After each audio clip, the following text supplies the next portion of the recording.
The Charmony Festival is about to start! I'm so excited! Hey! You guys here for the Charmony Festival too? Well, I didn't come all the way here specially for the festival. Honestly, I don't really even know what it's about. But I heard it's a lot of fun! Well, back in my homeworld, Anaria, we have festivals like that all the time. My dad threw me a birthday party one time that was just as extravagant as the Charmony Festival. Oh, come on! The Charmony Festival is a once-in-an-Amber-era event! How can a birthday party compare? Well, you never know, right? Maybe on her world, birthdays only happen once in Amber Era. Anyway, let's forget about that. Have you heard about the, unsettling things happening in the dreamscape? Unsettling things? What could possibly go wrong? It better not ruin the Charmony Festival! I've been looking forward to it! Relax. With a big event like this, there's bound to be lots of gossip and rumors. Don't worry. If anything does happen, the family will be on top of it. Oh, that's a relief. I didn't come all this way to see the festival go down the drain. Well, looks like I won't get any fudging clues out of these two. They're clueless.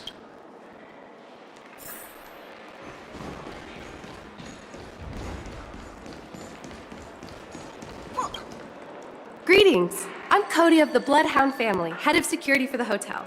How may I assist you? Hello. So, there's something I wanted to ask about. I've been hearing some unsettling rumors about certain incidents that might affect the Charmony Festival. Do you think there's anything to be worried about? I traveled all the way from the Hawaii Federation, and I don't want my trip to be ruined. What do you mean? Wait, you haven't heard? I'm not sure where you heard those rumors, but they're completely baseless. I can assure you, as a representative of the Bloodhound family, that everything is going smoothly for the Charmony Festival. At present, all of the families are focused on making sure the festival starts on time. Even the Dream Master himself has arrived. So don't worry, your trip won't be in vain. That's a relief to hear. She doesn't appear to be acting. So, it seems that even the hotel staff are out of the loop. Back already? Hasn't she returned yet? Nope. I'm starting to wonder if sending her to contact Sunday was a good idea. Neither the staff nor the guests seem to know anything about what's happening in the dreamscape, and wherever we go, all we see is people enjoying themselves. Definitely not a good sign. I agree. Another unusual thing is that the Oak family is supposed to be in charge of organizing the council and managing everything inside and outside the dreamscape. However, I walked around the hotel but didn't meet a single member of the Oak family on such an important day. Well, I'll be forked. If I remember correctly, the head of the Oak family is that Sunday guy, right? We shouldn't linger here too long. Let's go back to the Express for now. Not so fast. Have you ever robbed the IPC, bro? If you run away now, everyone will be chasing after you. Are you suggesting we sit here and do nothing? I wouldn't say do nothing, but let's stay put for now. Even if the family has ulterior motives, they couldn't have anticipated us showing up here. We're the surprise factor for them. They don't want to attract unwanted attention from certain outsiders, so they won't do anything reckless. See, the IPC lackeys are keeping a close eye on this hotel. If I were a family member, I'd find an official excuse and keep the surprise factors here. If we just wait here, that would be like walking into their trap. Of course, we don't need to walk into their trap. I gave a backup plan to the memo keeper. If it turns out we won't be allowed to enter the dreamscape, she'll order a drink for me in the VIP lounge at the hotel. In reality... A secret signal. That's right. A concrete object can indeed help the memo keeper establish a connection with you. But Boothill, if you have more backup plans in the future, I hope you'll let me know in advance. I'm sorry. But it's one of my quirks. I have too many unreliable friends. And if I reveal that I have backup plans, things can go awry. And that would leave all backup plans completely useless. How do we get into the VIP lounge? This is where my street smarts come into play. Ooh, this can actually book a stay on... You're the lobby manager, right? Yes, I am. How may I assist you? We're the Nameless from the Astral Express. We wanted to check in, but there's something wrong with your system. The lady at the front desk said she would contact the manager, but now she's nowhere to be found. Now, we've been waiting here forever, without any food or water. What the fork, man? Is this how the family treats its guests? Is this your idea of street smarts? Starting an altercation? It's called standing up for your rights. I apologize for the inconvenience. Please wait while we try to contact Mr. Sunday. I'll arrange 2 premium seats in the VIP lounge so you can rest there while you wait. See? Just like that. Just don't call yourself Nameless next time. Wow, this bar's something else. Certainly worthy of the Planet of Festivities.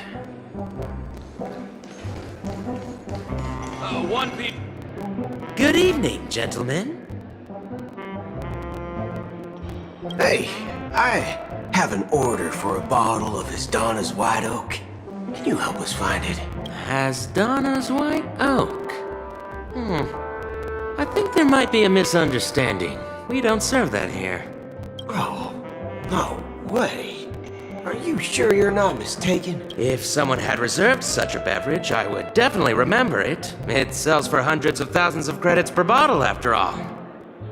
I couldn't afford to cover for such an item if it were broken or lost. That's strange. Well, could it be that the memo keeper couldn't afford it? Then what should we do now? Oh, no need to rush. Let's grab some drinks first. Maybe I arrived too early and he hasn't come yet. Now, let's see what kind of juice malts you all have here. Well, give me a glass of Heenum Valley, 40 years. I'll have it neat. No ice. Well, that's the most expensive one on the list. You have a taste for the finer things. It's on the house, anyway. What can I get for you? Anything you recommend is fine. Then I would recommend today's special, Glass Village. It's classic Soul Glad mixed with Laboom juice. It's refreshing and suits your cool demeanor. Just 1 minute. Ah, this flavor. Dynamite barbecue with rocket fuel. Ooh, it really hits the spot. Truly, the finest sherry cask-aged malt juice in the cosmos. Dynamite barbecue with rocket fuel. Is that really something that humans enjoy? Hey, this guy doesn't know anything at all. As long as you're satisfied, dear guests, please enjoy. Let's give the memo keeper another half system hour. If she doesn't show up, we'll need to come up with a new plan. In the meantime, let's take stock of the situation. What do you think? The situation is unclear. Something must have happened on the planet of festivities, but the public is unaware of it. Someone in a position of power within the family must be covering it up. It's unusual for the followers of the Harmony to invite other factions, let alone the IPC and the Masked Fools. If what you said about the Emanator of the Nihility is true, the situation in Penacony is a little complicated, to say the least. Actually, there's something else I'm concerned about. Regarding Acheron, as you know, the faction that follows the path of the Hunt are some of the most dangerous folks in the cosmos to mess with. I mean, who in the right mind would impersonate the Xianzhou Alliance or the Galaxy Rangers? It's like asking for a death wish. Isn't there a saying among the Xianzhou people that the Rainbow Sect lets their luck's arrow do all the beating? Talking. Do all the talking. Well, you know what I mean. Even though the Galaxy Rangers have been out of sight for years, we've been keeping an eye on this region. Even the dumbest criminals know better than to mess with the Annihilation Gang, much less the Rangers. But that Acheron lady, she doesn't seem like a lunatic at all. On the contrary, she's highly logical and organized. She knows exactly when to hold back and when to strike without mercy. And you believe that someone like her would have an ulterior motive for impersonating a Galaxy Ranger? I'm not entirely sure, but I do have my suspicions. Maybe she knows a Galaxy Ranger, or perhaps she's trying to lure us out for some reason, which I can't figure out. Anyway, what worries me more are the anomalies within the family. They've summoned followers from various paths for the festival. No matter how generous such a gesture is, this move seems highly unusual, unless the invitations weren't sent by them. If that's the case, it's even more intriguing that the family insists on organizing the Charmony Festival, despite the chaos. Maybe it's Shipei the Harmony pulling the strings. You find it beyond human understanding because it wasn't arranged by humans at all. People do stupid things out of irrational impulses. They abandon their principles when self-interest is involved. They believe in things they know they shouldn't, and fudge.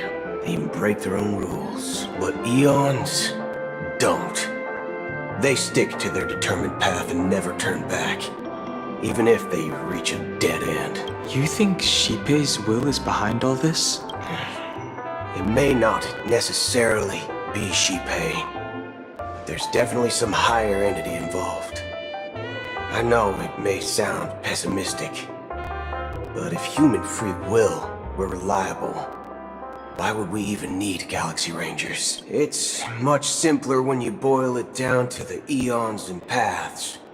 Like how Lon always follows the path of the Hunt, or how the Express stays true to the Trailblaze despite Akavilli's disappearance. But in my opinion, Akavilli's fall holds significance for the Nameless. Oh, so you're saying the Nameless now have to take responsibility for their own choices because their absolutely right leader is gone? Exactly.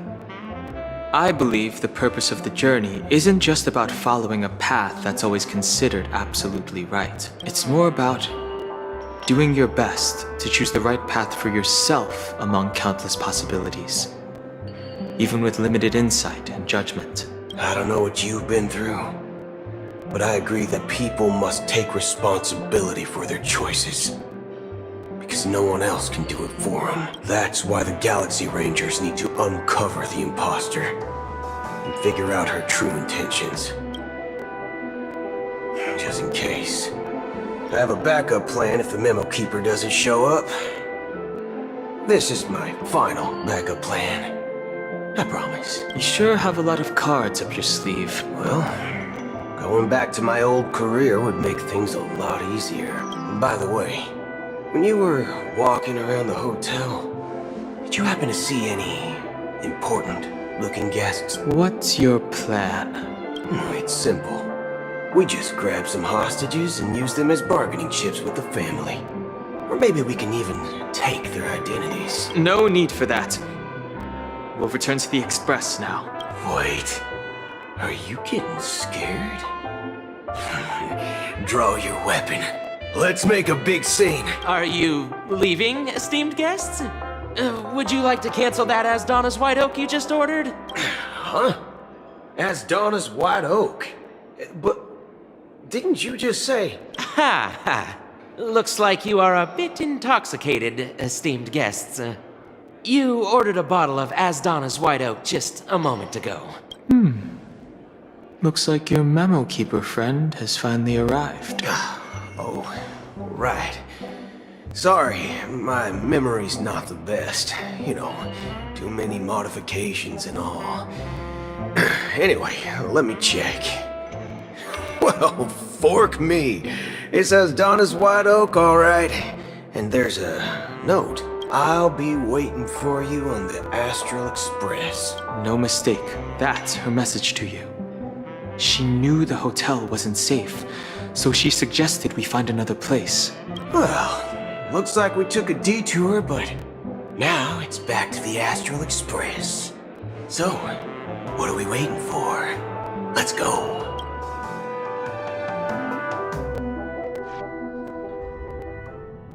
You're back? Two guests just boarded saying they were looking for Boot Hill, so I told them to wait in the parlor car. Oh, just in time. 2 guests? Yeah, or 2. Look, we welcome all passengers on the Astral Express, but sneaking in like that, you have no regard for etiquette. My apologies, conductor. It was an oversight on my part. I assumed you were already acquainted with the garden. Given the chaotic situation in Penacony, the Nameless are the only ones we can truly trust right now. You are the memo keeper. Pleased to meet you, Dan Hung. I've seen you in others' memories. And as for Boot Hill, this is our first face-to-face meeting. I hope you enjoyed that bottle of Astana's White Oak. You sure have a refined taste. Finally, Memo Keeper. Well, let's cut to the chase. Spill everything you know. That's precisely what I intend to do. But before that, please allow me to introduce myself. My name is Black Swan, and I serve the Garden of Recollection as a memo keeper. As for Acheron's story, I'm sure she knows it better than I do. Greetings. I'm Acheron. What? You Garden of Recollection shirtbag! You betrayed me! I apologize, but she did that at my request.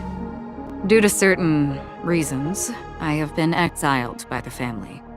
Thankfully, this memo keeper came to my aid and helped me escape their surveillance unnoticed. To be honest, it was more like stalking than helping.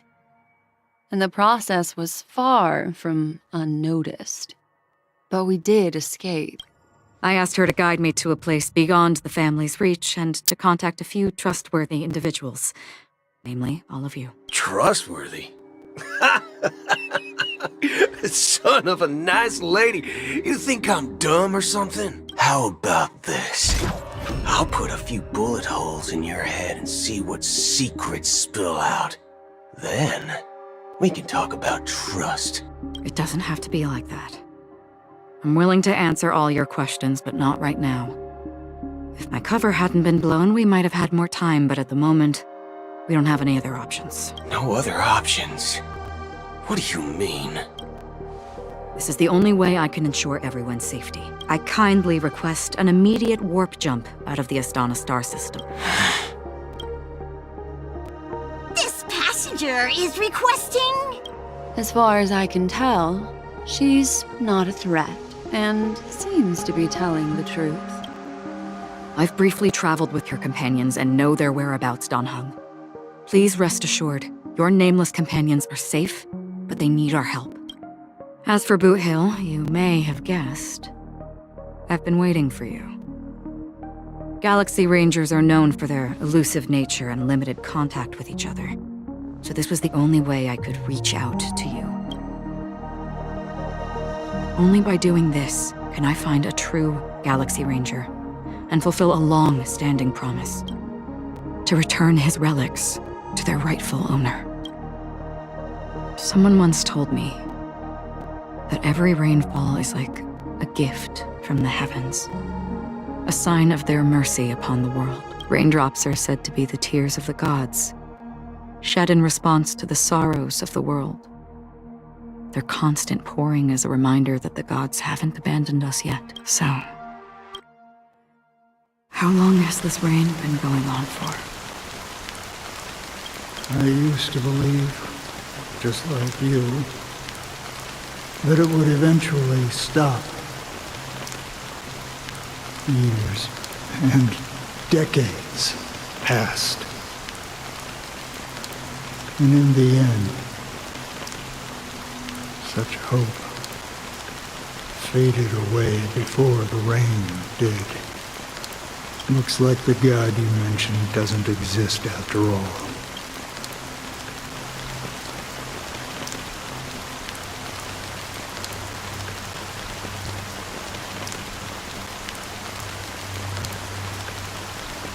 Well,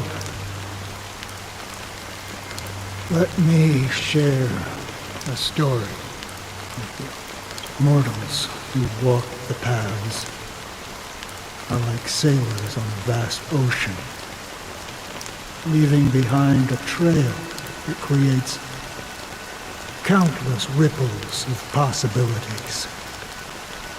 These ripples last longer than the fleeting lifetimes of humans.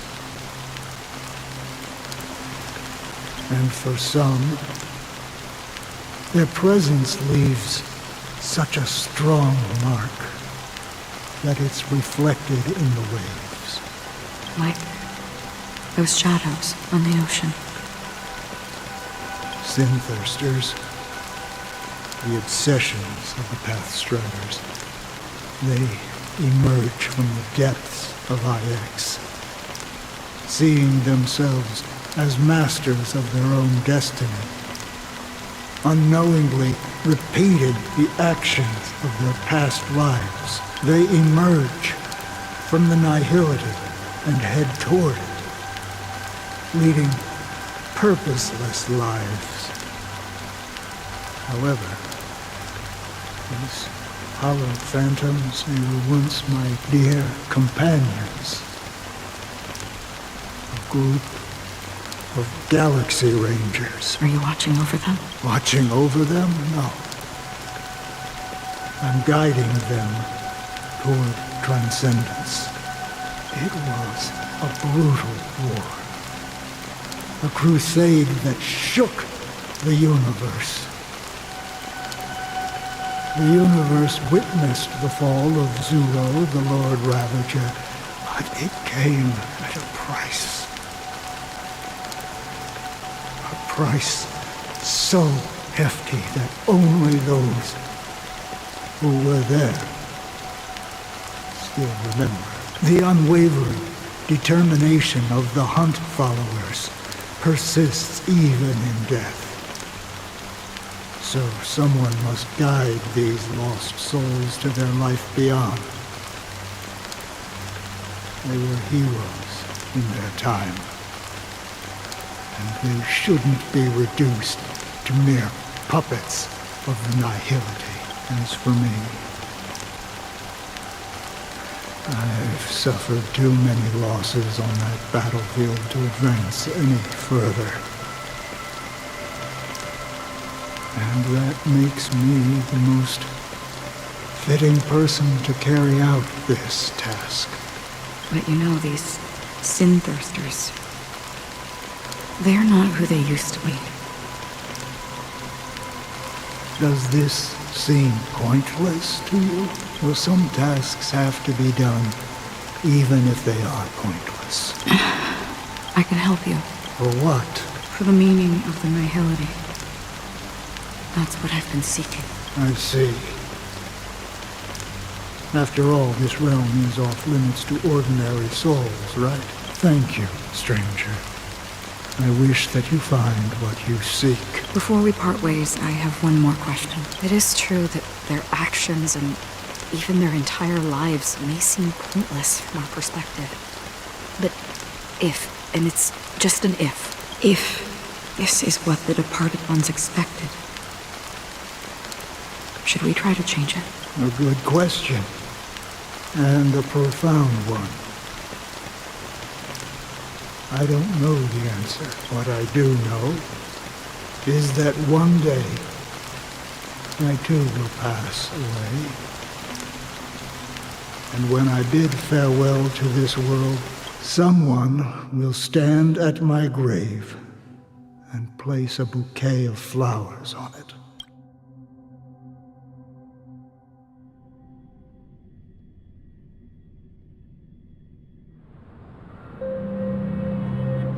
When I appeared as a child, my speech, mindset, and soul reflected immaturity and innocence. As I grew into adulthood, I left behind my childlike side. I humbly request your blessings, esteemed advocate of Shipe. Come to me, my kinship. I have sought their presence with us. As you wish. I have faithfully served the Alfalfa family for nearly a decade, promoting the path of the harmony to the best of my ability. However, I made a mistake yesterday. While I was preparing dinner for the family head, I accidentally dropped a prepared dish on the floor out of laziness. I lied and claimed that everything was ready. Although the head has dismissed me as punishment, it has been tough to sleep with the guilt still gnawing at me, as I worried that the seeds of evilness may have taken root in my soul. So, I confess to you now to seek atonement for my sins. Do you sincerely repent and vow to change your ways? Yes. Have you examined your soul and confessed all your sins? Yes. Are you willing to accept the process of atonement? Yes. Very well. Show your dedication and goodwill to the family, and you shall be reinstated among them. Now, please, leave in peace. Oh, praise Shipe. And thank you, esteemed advocate. Next, please step forward. I wholeheartedly confess to you. Please, pardon my sins. Rest assured, I have implored their presence to be with us. As long as you are sincere, absolution will be granted. Oh, great. You know, I arrived in Penacony as a stowaway. I sold everything to get a ticket. My house, my land, and my 2 children. I see. Please, go on. My children were starving, and I hoped they'd have a chance at survival if they became slaves here. If I can strike it rich here, I'll lift them out of that situation and give them the life they deserve. But the Bloodhound family got wind of it. They're on my tail, hunting me down. I thought I could bring my kids here. It was all my fault. All my fault. The family is ready to forgive all sinners. I'll ask the Bloodhound family to cease their pursuit. You don't need to live in fear anymore. Oh, thank you. Thank you. I'll work my hardest to redeem my children and make them part of the family. Praise the harmony! Next, please step forward. Hey! Long time no see, Mr. Sunday. The most esteemed individual in Penacony, and the next leader of the Oak family, right? I have sought their presence with us. Let us proceed. Sure. Let's just get this over with. I have sinned. Please forgive me. I wasted half a pizza at breakfast, and a bottle of Soul Glad. That's it. Nothing more. Can we wrap this up? I've got a robo-ball game to catch, you know? Do you seek to atone for your sins through good deeds? My sins? Well, starting to sound like a saint, huh? Well, let me tell you something. Neither the family nor you have the right to judge me. You think nobody knows what your precious family has done? About the watchmaker? Huh? Don't kid yourself, Featherbrain. Those dream chasers might be fooled by your act, but don't fool yourself. Before you start spouting off your holy verses, answer me this. Where does the power of the Oak family come from? And your power? What makes you think you can sit there all high and mighty, looking down on everyone else? Well, I've spent enough time in confession today to enter the Harmony's paradise, right? Then I'll take my leave. Good luck with your election, and, don't make me regret my investments in you.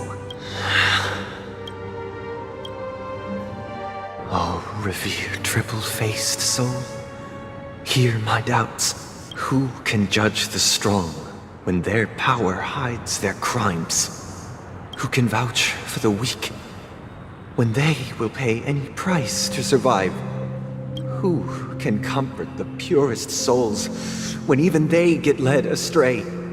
If the strong defending the weak is truly the foundation of paradise, then who is responsible for the suffering and anguish in this wretched world?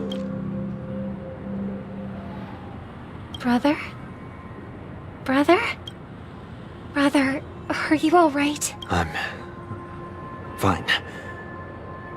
I've been working long hours, and I just made a trip to Dreamflux Reef and back. So, I'm a bit out of sorts.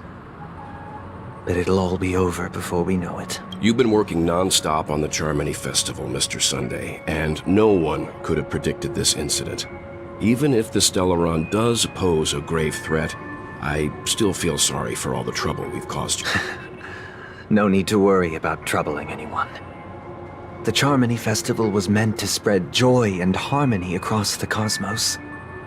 But now that we know the truth, I'm afraid we'll have to cancel it. It has always been our wish to make everyone happy, so... we'll do our best to explain everything to the Dream Master. I'm sure he'll understand, even if the negotiation does not go smoothly. I'll refuse to go on stage. Without the Chord Master, the Harmonious Choir would not arrive, and the Charmony Festival would be just a grand performance, and nothing more. I'm relieved to see your determination.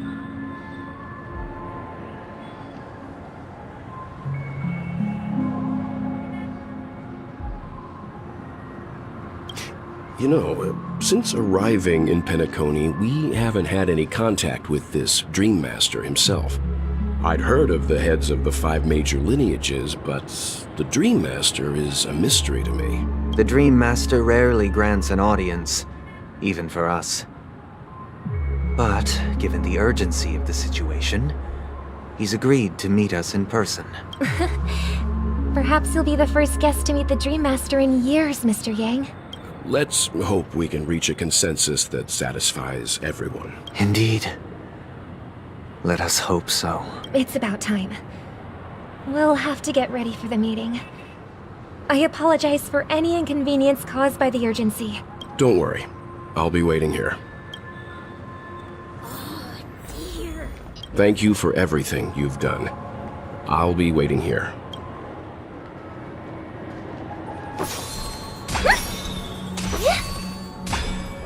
Let the show begin.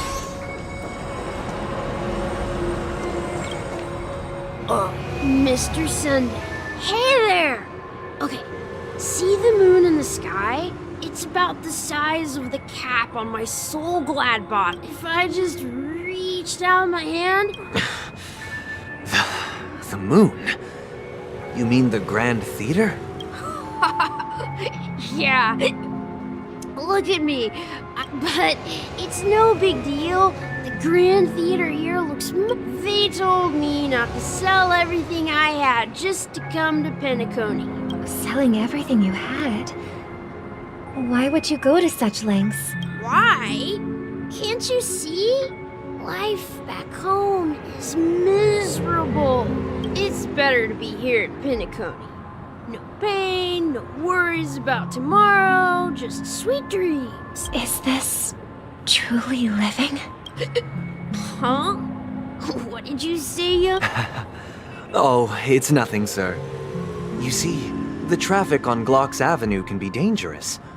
How about I ask a Bloodhound family member to escort you to Ideen Park over there, so you can continue enjoying your sweet dream? Oh, yeah, that's a great idea. Wow, no wonder you were the leader of this sweet dream. See you around, Mr. Sunday, and... What's up, sister? This is the land of the dreams. But why do they live like this? The man we ran into... he doesn't seem happy at all. Even though sweet dreams are nice, they're just illusions. But for him, they're the only way to survive, even if it means giving up on reality. That's not really living at all. I suppose you have a point. But, in my opinion, that's how most people live their lives. Why do you say that? You think that man is not actually living, but that's not quite accurate. Even without Penacony, people create their own illusions called self-value. People believe they have a predetermined value to fulfill. Gaining value means gaining power, and those deemed worthless are seen as the weak. However, value doesn't come out of thin air, and there's a limit to it. To accumulate value, people have to take from others. So, the weak get exploited and oppressed. Are you suggesting that this is not how things should be? Exactly. But, ironically, people don't think there's anything wrong with it, because they uphold the illusory notion of self-value. And even the weak believe in it. The survival of the fittest. That's where all the tragedies in the world come from. People come to the sweet dream in Penacony to escape from that reality and find solace. No tragedies exist here, only happiness. Although in its nascent form, isn't that the same paradise we yearn for in our dreams? Perhaps that man is just an exception. Let's not jump to conclusions. We should experience the dreamscape ourselves. Just as I did at Dreamflux Reef. Yes. Seeing is believing. I'll accompany you. The Dream Master hasn't shown up yet, so we have some time for a stroll.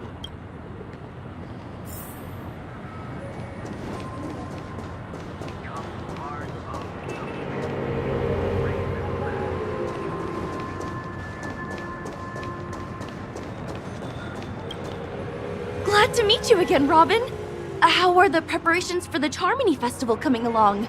We're all so excited about it. It's going smoothly.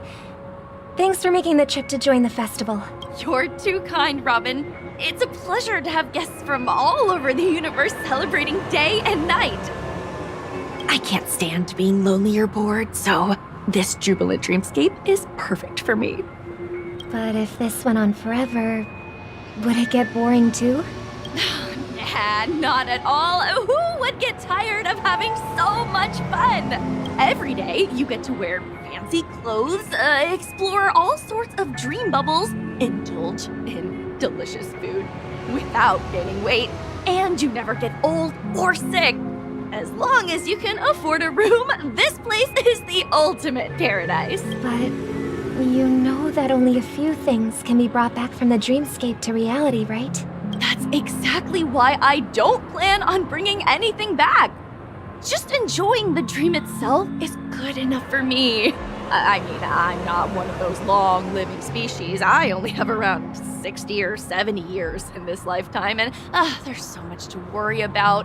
Being happy here is pure bliss. Only in this sweet dream can I truly feel like I'm in control of my life and fate. Who would want to go back to reality after experiencing this bliss? I see.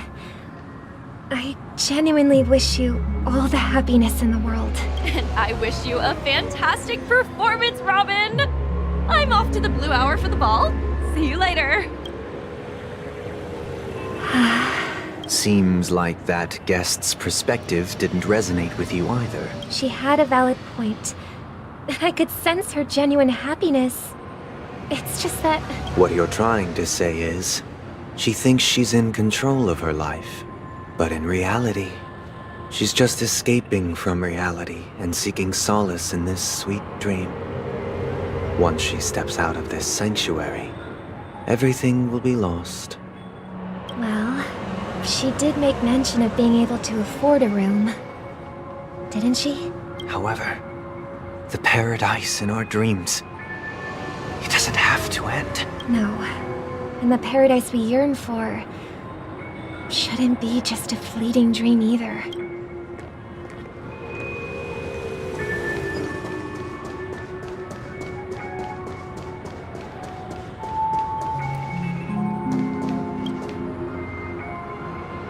The scenery in this dreamscape is truly breathtaking, isn't it? Oh, Robin. Can't believe I'm meeting you in person here. What an honor. You're right. Even though time stands still in this dreamscape, it always feels fresh. I find something new every time. A philosophical mind. I hope I'm not intruding. Oh, not at all. No. With little time left, I yearn for meaningful conversations, especially with someone as esteemed as you. Do you mind if we chat?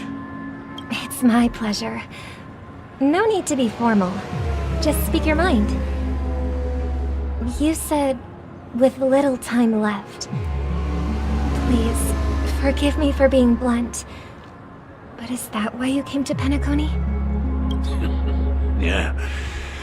I was part of a war, and while escaping from the Sarkosian mothership, I got exposed to some radioactive materials. And then, all my comrades died, and my hometown was wiped out by neutron bombardments. I couldn't bear to live with everything I knew gone.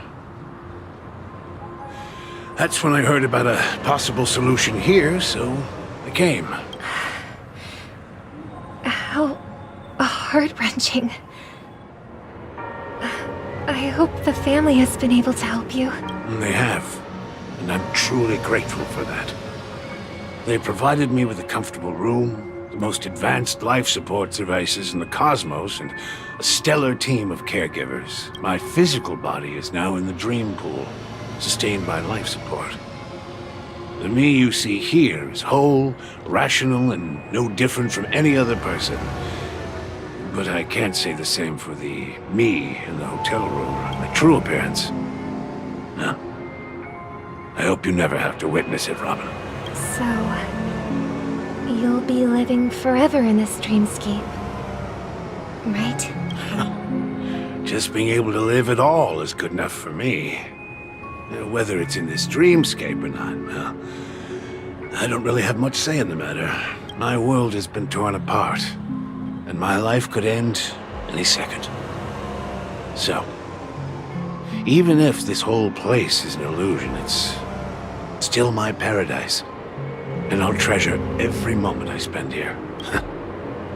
How I envy those everlasting things. That old man's story. It's so tragic. Fortunately, this sweet dream gives him joyful memories to hold on to for the rest of his life. That's precisely why this sweet dream in Penacony exists. However, even this sweet dream has its limitations. While it provides solace to the disillusioned, it can't completely eliminate pain in reality. There will be a way out. Penacony is already on the right track.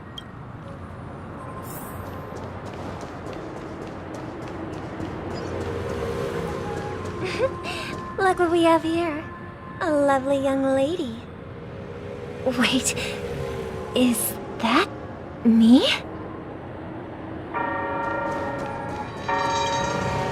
Brother, what a surprise to see you again. Show yourself. Your trick won't work on us. I've heard that a skilled mass fool received an invitation too. That must be you, right? Did you enjoy yourself? Barely. The people here are way too gullible. A little bait is all it takes for them to bite. And they run away at the slightest hint of danger. In other words, they're naive and cowardly. Now that you've had your fill, it'd be wise to leave before it's too late. The music of the harmony doesn't tolerate discord. What? Now that you have the real Robin, I'm useless? Oh, how disheartening.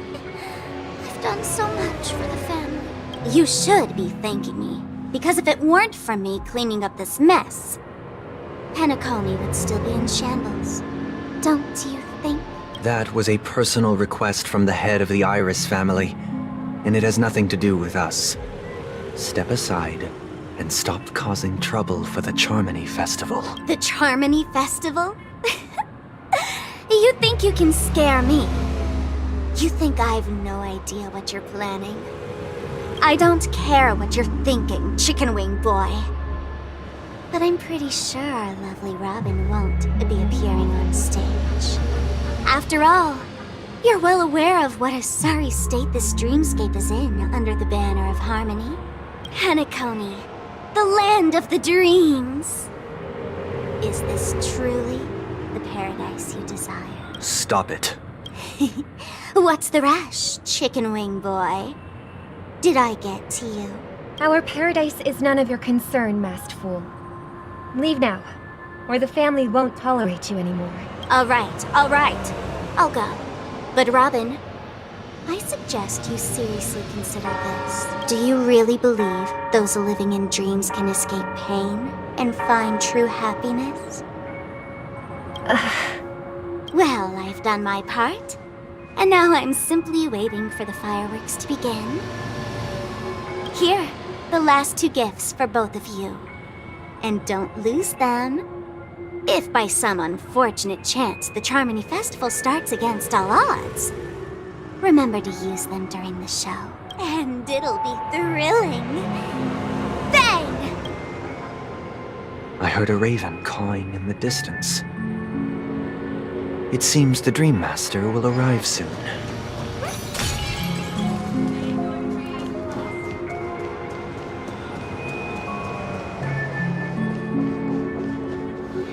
Let's wait here for the Dream Master to arrive. Okay. By the way, brother, I heard you no longer have a sweet tooth.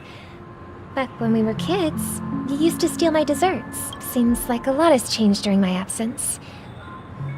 What exactly happened?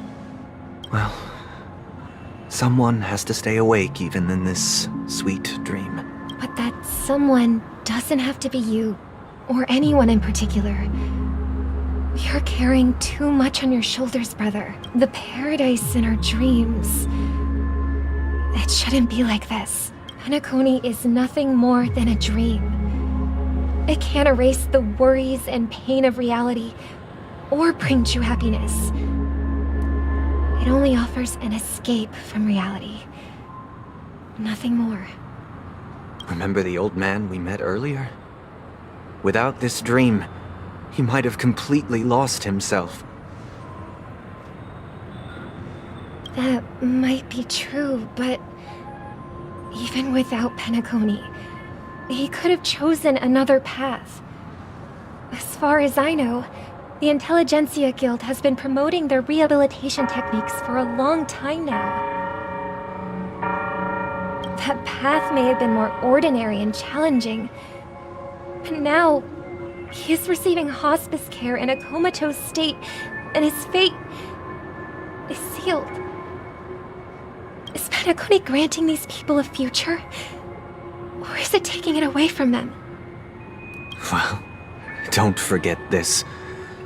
Not everyone really has a future. The future for humanity is like the sky for birds. People mistakenly believe that flight is inherent to birds because they've never witnessed those birds crashing to their death. Do you remember how we took in that little Charmony dove when we were young? Yeah. We took care of it. Provided food and water, groomed its feathers.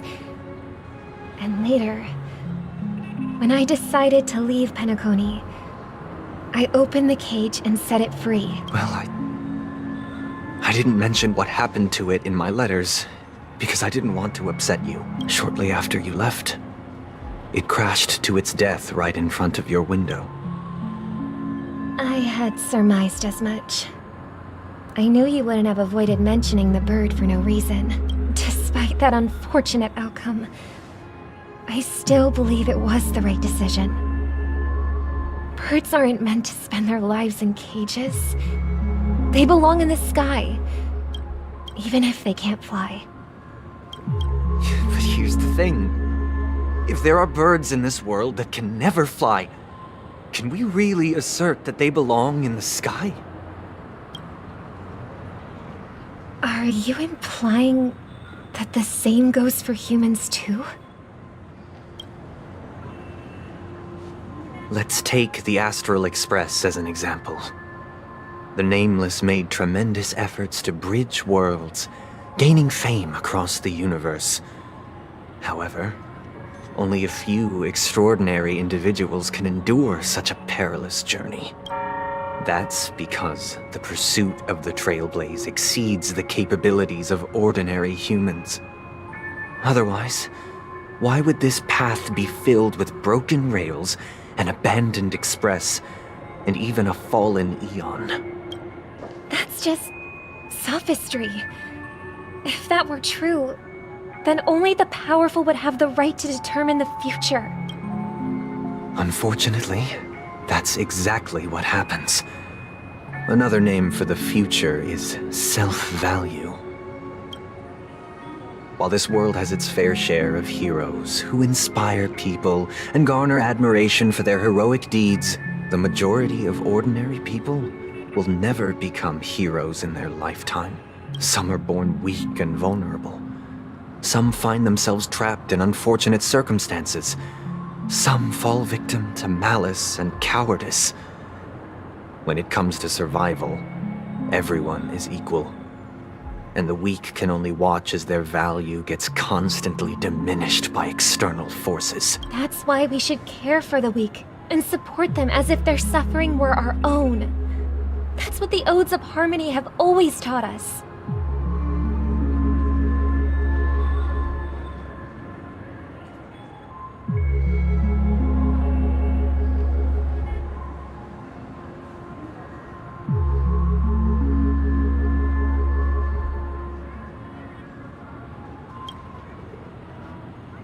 While the Harmony holds noble aspirations, the strong will always be strong, and the weak will always be weak.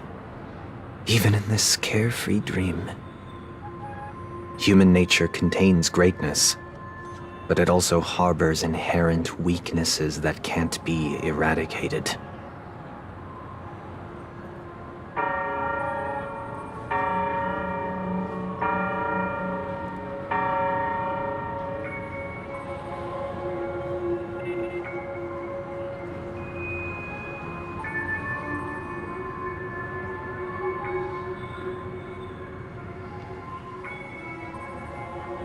In the end, if people can't even secure their own survival, they won't care about the illusory future of equality.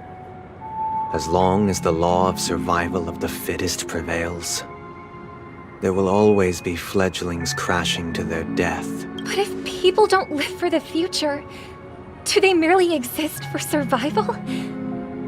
If even you, my brother, don't believe that the Harmony will save the weak, then which Eon can make our dreams come true?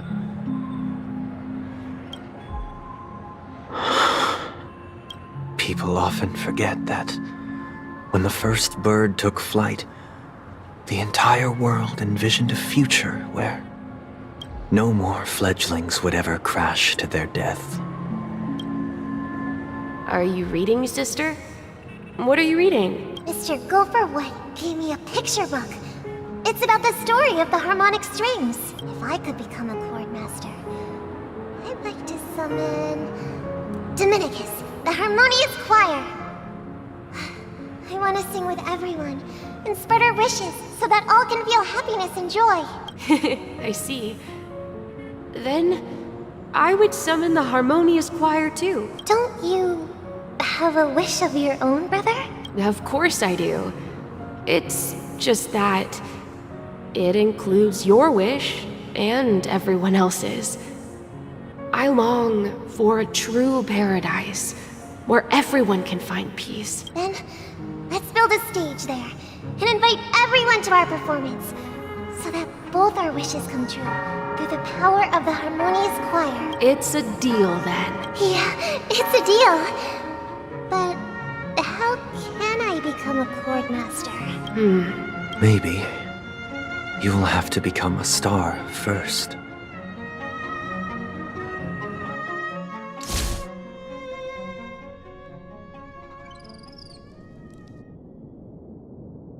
You're back sooner than I thought. Any results? Yes. And now, it's up to us to forge ahead.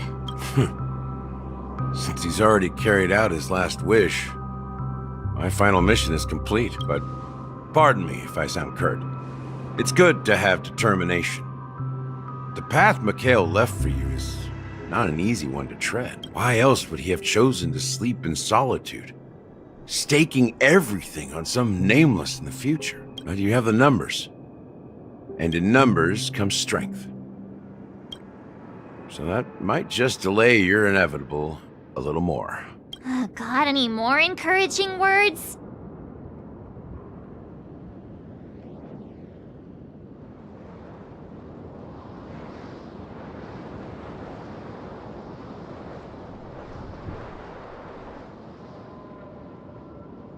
As I see it, relying on Welt's negotiations alone is far from enough.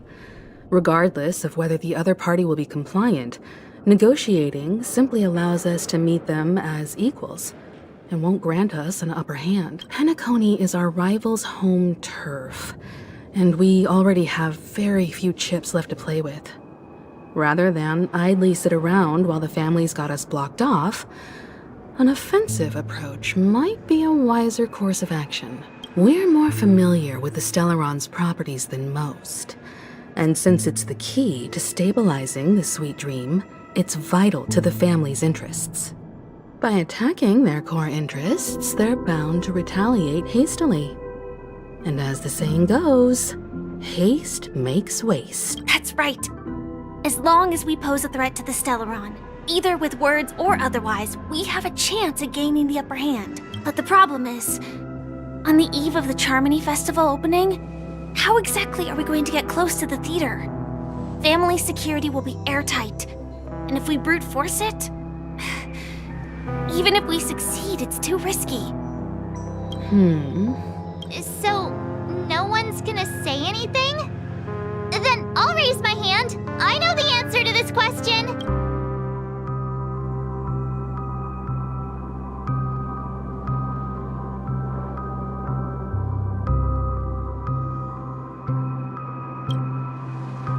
Why are you speaking like the General of the Law Fu? So, I heard that before the Charmony Festival begins, there'll be a pageant to kick off the festival. It's called the Soul Glad TM Festivity Auditions, or something, and it's going to be held in the moment of Scorched Sand. As long as we clinch the top spot, we'll be able to attain the title of Festive Superstar, and be able to personally bask in the graces of Miss Robin. Not that that's important. What's crucial is that we can enter the Grand Theater before the audience arrives. So, how do we go about participating in these festivity I've already procured special invite tickets from Miss Robin's fan club. To tell you the truth, I had been preparing to join the auditions all along. But now it looks like even if I scrape through, I probably still won't have the chance to shake Miss Robin's hand. So they're still running this thing, huh? It was originally just a publicity stunt, set up by Mikhail to drum up attention. But it looks like it might be worth a shot. We'll follow Marge's plan. Mr. Gallagher, will you be joining us? I'm afraid I won't have the time. As a virtual character, I've already completed my final mission. Whether Penacony can awaken from this dream is all down to you. Should we ever cross paths again? I'd love for you to visit the Express. All right. I'll have to add to that data bank of yours you've got on the Express. And Miss Firefly, we thank you for all your support. We're faced with a formidable enemy. As long as the Astral Express and Stellaron Hunter's objectives are aligned, we're willing to cooperate with you.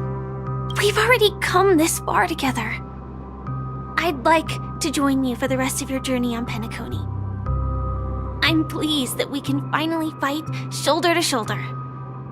I couldn't ask for a better ending. This is also the spirit of the Trailblaze. Now, everyone, let's prepare to move out.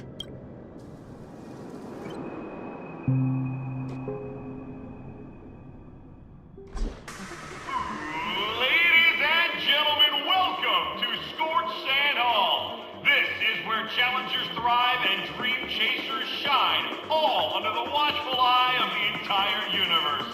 If you have ambition, dreams, and the drive, dear friend, the next superstar of Penacony's Charmony Festival could be you! Oh, wow! They've really outdone themselves!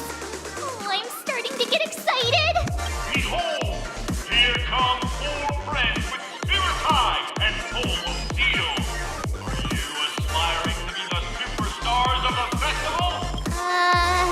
Is he talking about us? Yes, you! There's no doubt about it. I see you have all the potential of a superstar in you.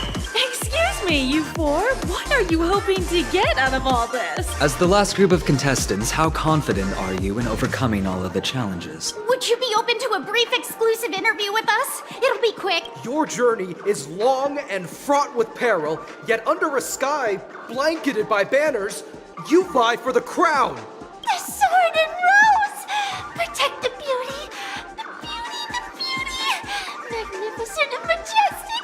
A knight's head is hard as steel. Brother Lance's focus is stubborn as a heel.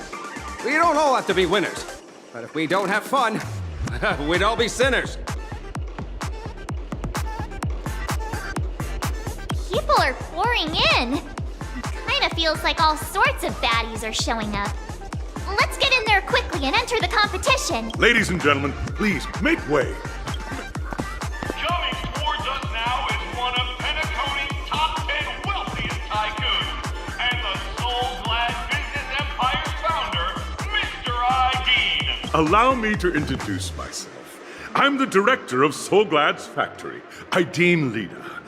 My 4 friends, introduce yourselves to the audience across the cosmos. Hello, everybody.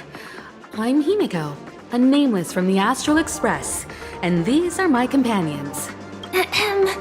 Don't you guys need to hide your identities? Can't hide it anyways. Penacony is plastered with our posters. And because the Astral Express is so well known, the family won't dare to make any rash moves.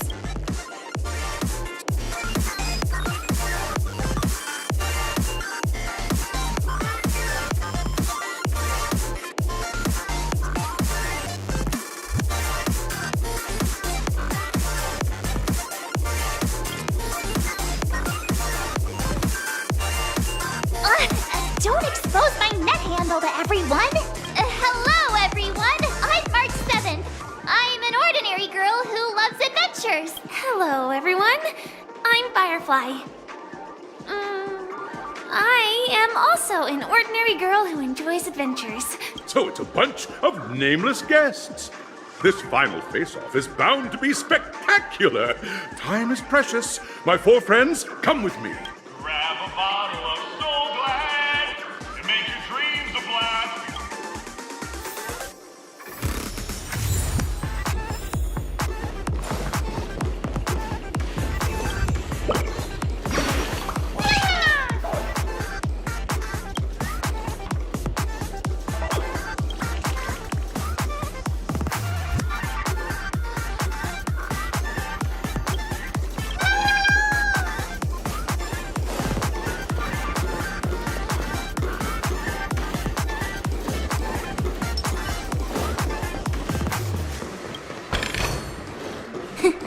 Just as I thought.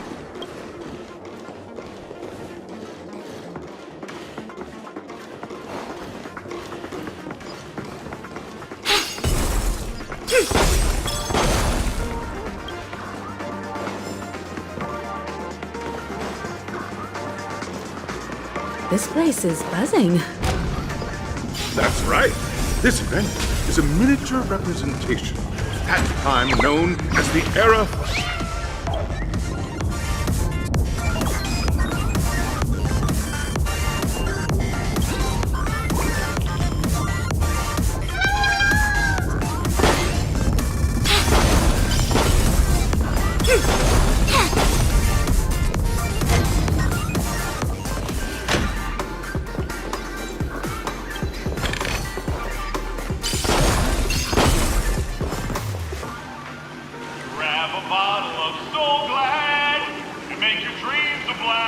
Nameless, your arrival reminds me of the grand occasion when Penacony was first established.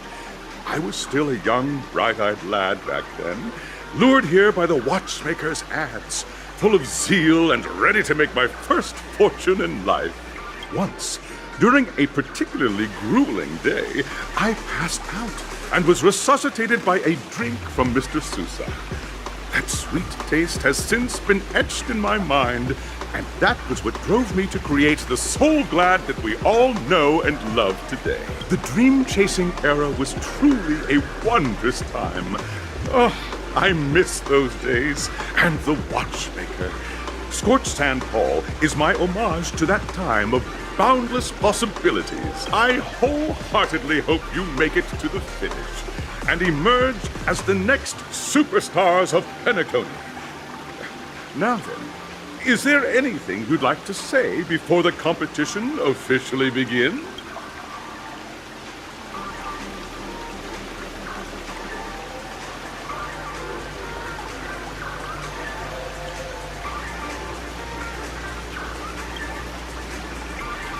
Ha! That's the trailblazing spirit. How about you, Miss March? Hello, everyone! Next up, get ready for the Mega March 7th Adventure, where I'm going to break the speedrun world record! Trailblazing into the uncharted and challenging the limits. That's Miss March 7th for you. How about Miss Firefly? I hope that by the end of this journey, everyone will have achieved the outcome that they hoped for. Ah, a wonderful wish! Miss Himiko, what are you expecting from your team? Safety first, everyone. Simple words, but full of warmth. Waiting for you are 3 stages, each connected to that era. The first 2 stages offer 2 distinct paths to choose from, with unique challenges on each route. And in the last stage, you will face off against a champion who has defended the title to this very day. A beloved contender whose noble virtues are unrivaled. Those are the rules. Simple. Everyone clear? Now, I hereby announce that the 33rd Scorched Sand Festival of the 20th season, sponsored by Soul Glad Enterprises, has started.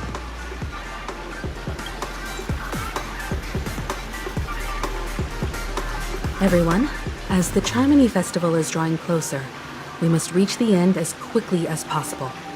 Factoring in efficiency and safety, splitting up into 2 groups is the best choice. March and I haven't known Miss Firefly for too long and aren't overly familiar with her. It'd probably be better if the 2 of you paired up. Fine by me. Let's do it.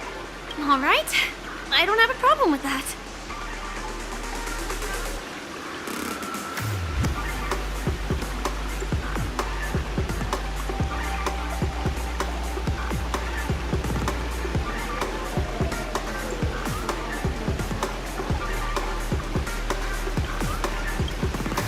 We'll split into the assigned groups then. Let's not waste time.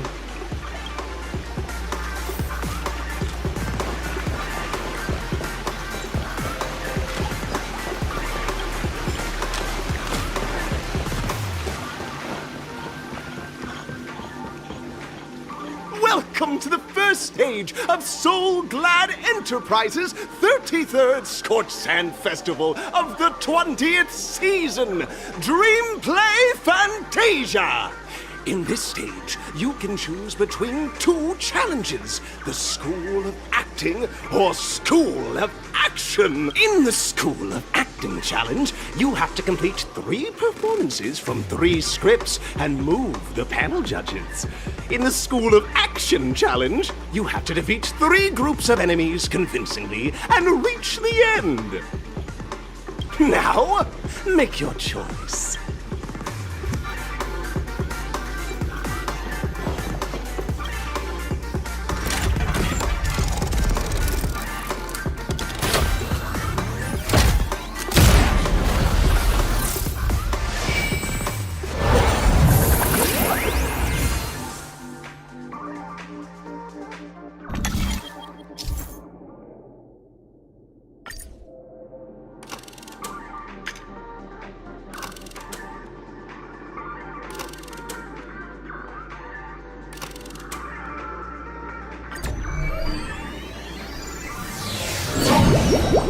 The stage of dreams for those who dare to dream.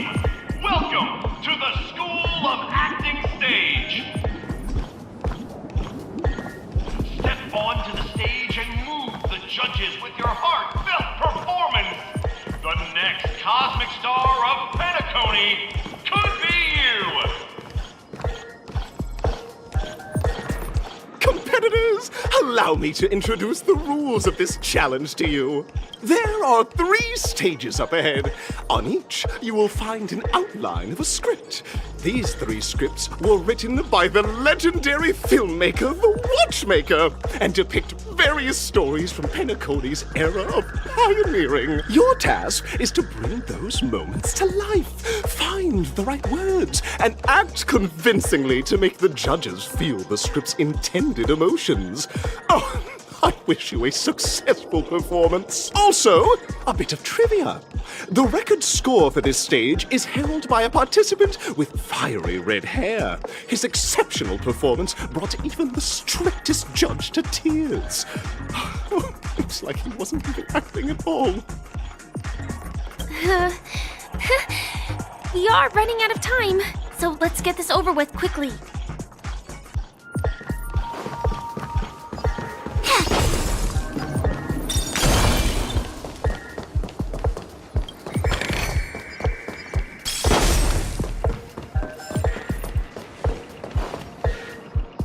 Just take a look at this pair! Such star quality! Since you come as a pair, I'll prep a 2-person scene for you. You two! Are you ready? Envision that you both, driven by the spirit of exploration, are arriving at the land of dreams that is Penacony for the first time.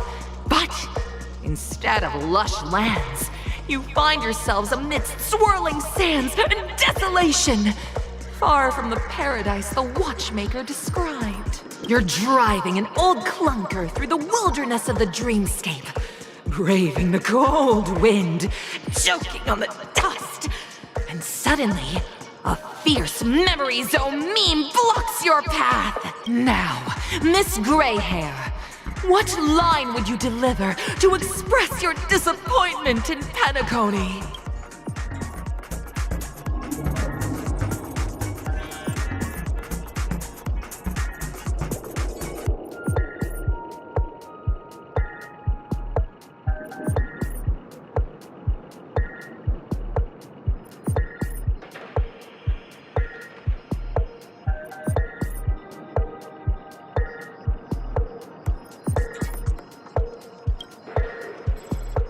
Very good! Now, though you're disappointed, your screen partner is conversely very enthusiastic. Now, young lady, you will say... This is great! I love living on the wild side! Very good! Very intense! And then we cut to the story's next scene. You find a job mending the rails, but the days are long and your endurance can't keep up, and you finally collapse in the endless expanse of desert. Suddenly, sweet rain falls from the sky, wetting your lips and rousing your spirits. Now, Miss Greyhair, what line will best express your surprise at this moment?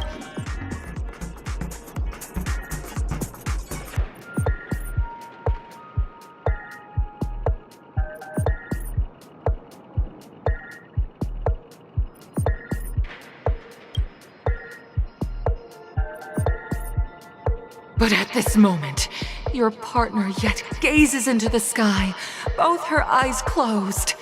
The raindrops fall, blurring her vision, and she tragically says, Perhaps we were never meant to succeed. Right? Fantastic! Both of you have an incredibly solid foundation in dialogue delivery. However, lines aren't everything in a performance. Please continue this story on the second stage. Up next, you'll be challenged with a body language test. I hope these tests won't take too long.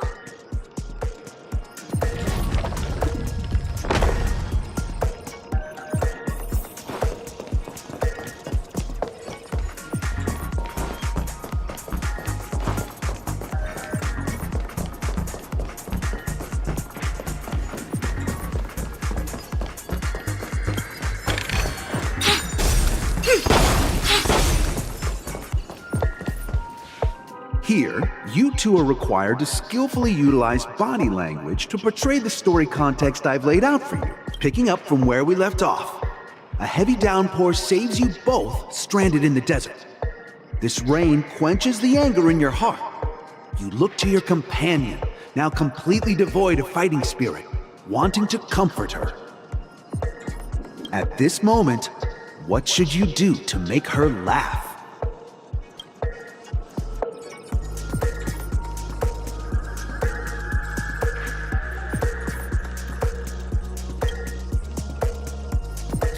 I think that would make someone laugh.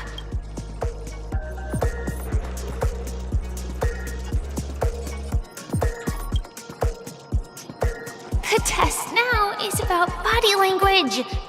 I don't think dialogue is allowed here. What?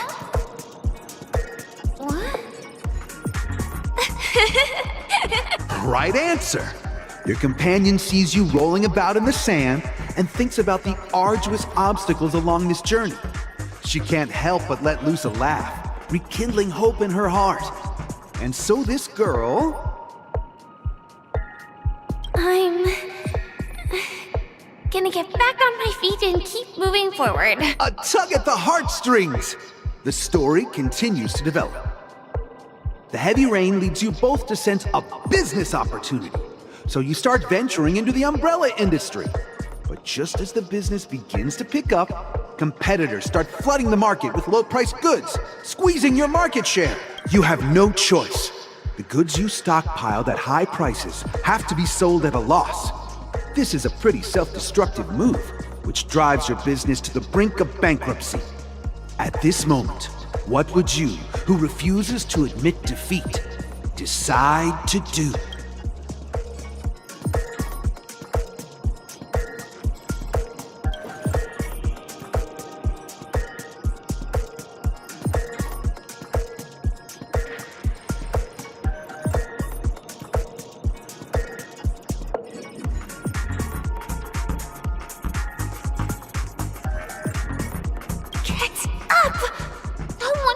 Trade war by kowtowing!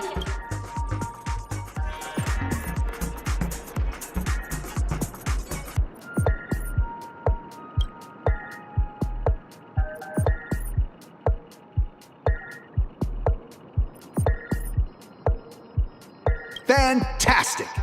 But it's a pity your friend does not agree. Seeing that you're up to your eyeballs in debt, she sees nothing but despair in her future. And then...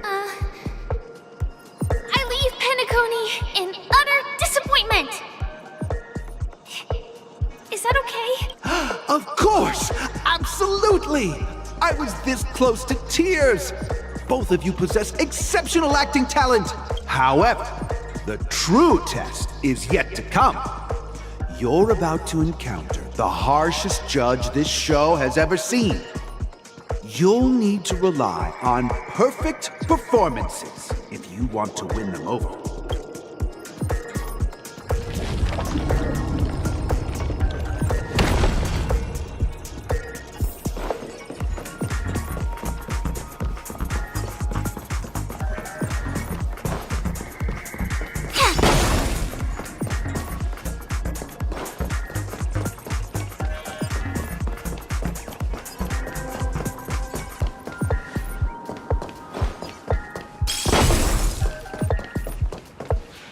Welcome to the final stage.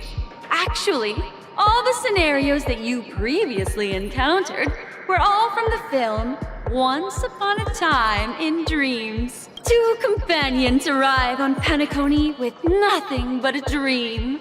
Their desire for achievement is met with continuous setbacks. Ultimately, one continues on, despite spiraling into debt, while the other concedes defeat and leaves. Many years later, their paths cross once more in the thriving Penacony. Yet, they refuse to acknowledge each other because...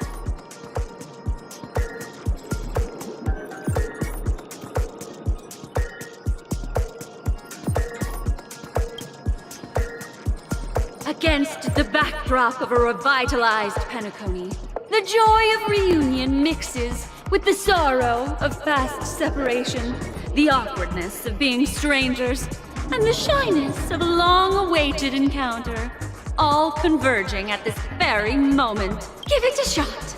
Try and convey this bittersweet scene to me. Bring it to life with precise and emotive acting. This is never going to end. I know! Why don't you try that clockwork thing you used before? Your performance is...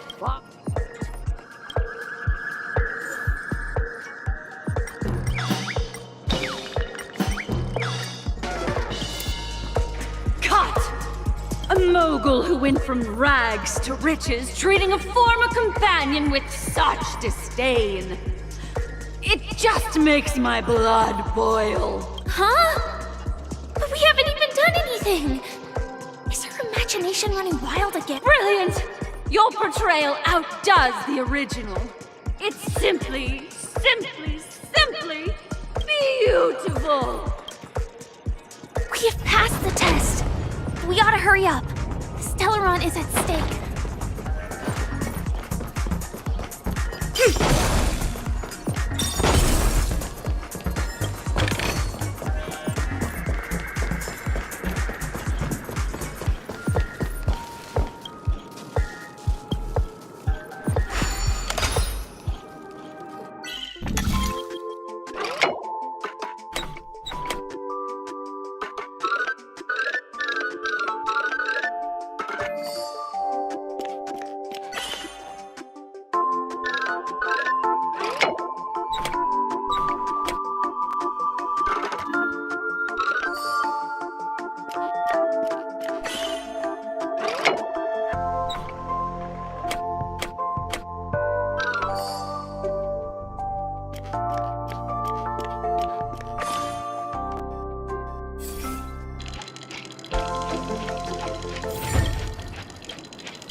Congrats to both of you for clearing the stage, but more importantly, are you having fun?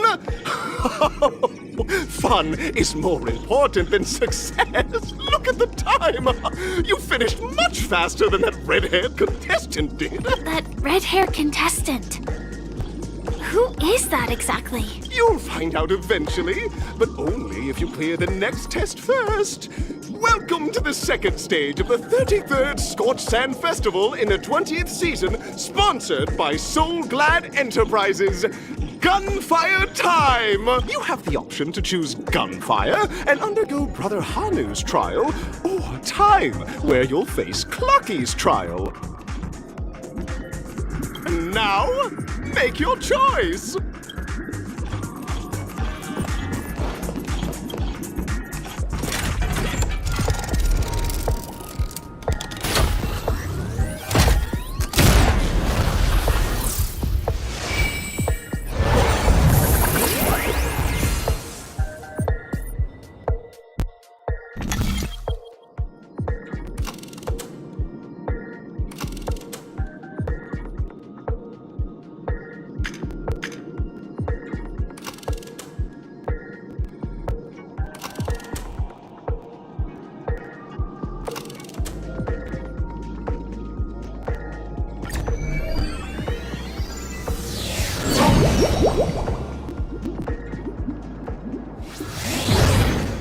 Dear friends, welcome to the wonderful world created by the Watchmaker. Awaiting you up ahead is the titular character from the beloved Clocky animation, Clocky! It's said that the Watchmaker dreamed up the idea of Clocky when he was just a boy. Back then, he was merely an apprentice in a clock shop, and one night, he dreamt that all the broken clocks started sprouting arms and legs. Like a skilled pilot, he steered them towards the right path. As a classic figure who grew up with many, Clocky truly shaped a generation, solidifying the Watchmaker's pivotal role in popular culture. Contestants, may you have a wonderful time with Clocky. The trial of time. I hope it won't waste too much of our time.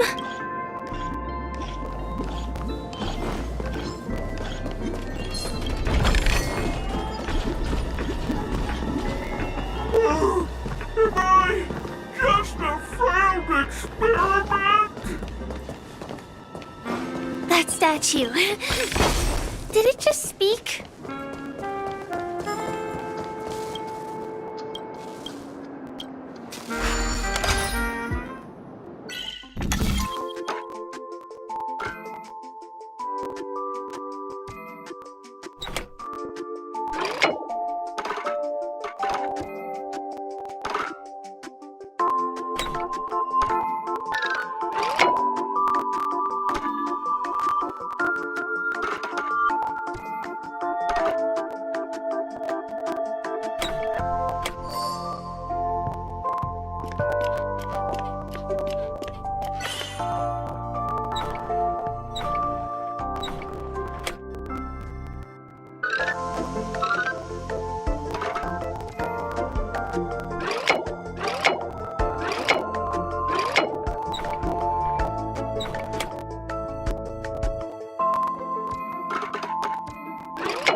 Just a failed experiment? I'm just an expendable failure of a clock, aren't I?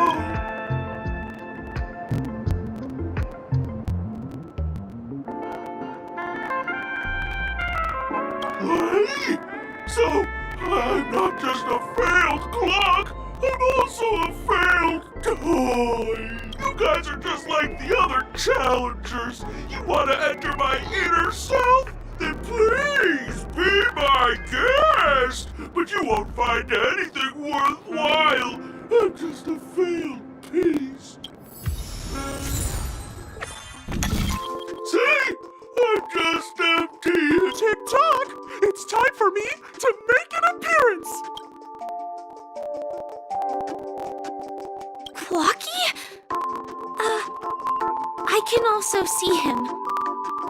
Is this character part of the show? In Dreamville, Clocky is everywhere and can do anything! Like, right now! I could solve this problem with your big ticker pal! I can't believe it's actually Clocky! Why would you come and visit a failure of a clock like me for no reason? You see, we're all clocks. We're family. I want to help you be happy! I came across a startling revelation yesterday. Apparently, Dreamscape Ticker isn't the same as Clocky at all. It's just a discarded prototype from Clocky's early development. Please, just leave me be, Clocky. I just don't know how to face you because I'm just a failure. Oh dear. Seeing it like this is utterly heart-wrenching.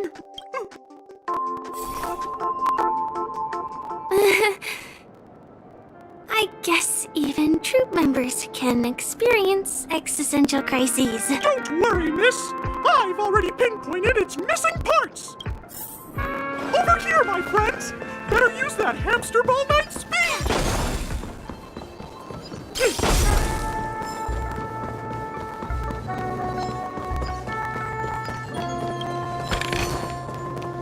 This must be one of the missing parts that Big Ticker needs! We're here! There's a missing part on the opposite side! But how do we get over there? There's also a dream side left here by a Dreamweaver. We're running out of time. We'll have to use it if necessary.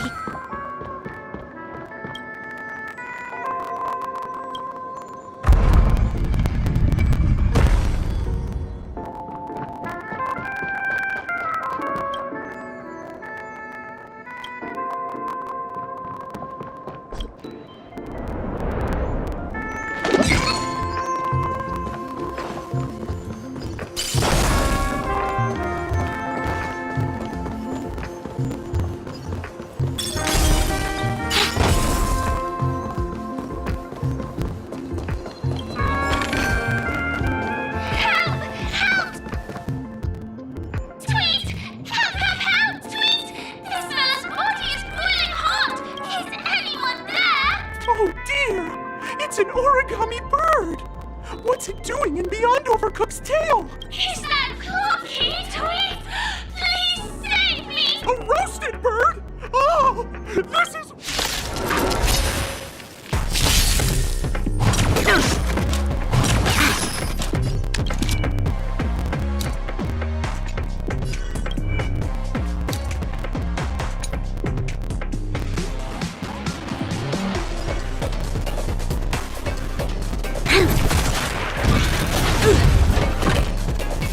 Can't kill me. Converge and awaken! Eternal. Every petal, all will be swept away by the wind. You'll...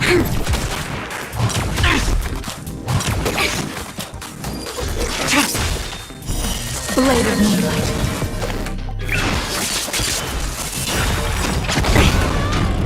All will be revealed in lunar flame.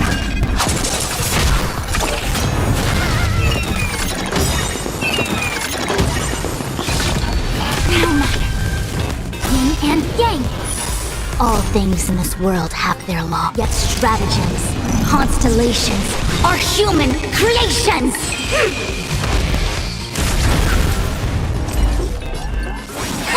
We've entered the storm. To guard and defend! Crush them! No!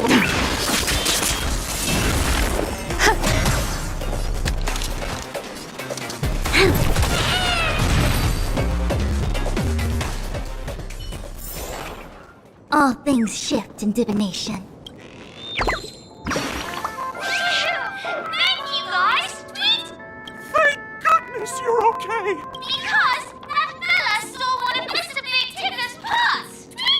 I wanted to help retrieve it! An inner self fragment belonging to the Sweet Dreams troupe? This is just too surreal.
We've gathered all the missing parts.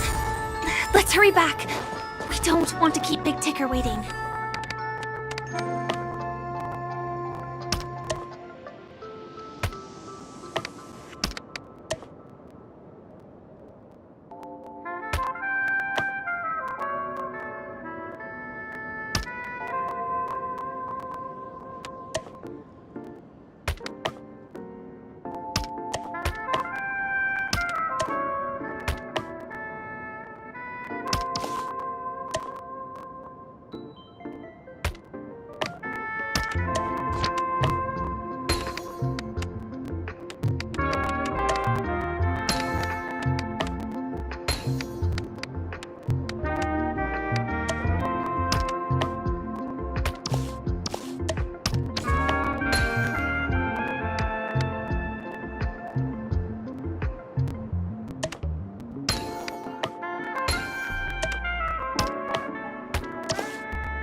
as long as you have these.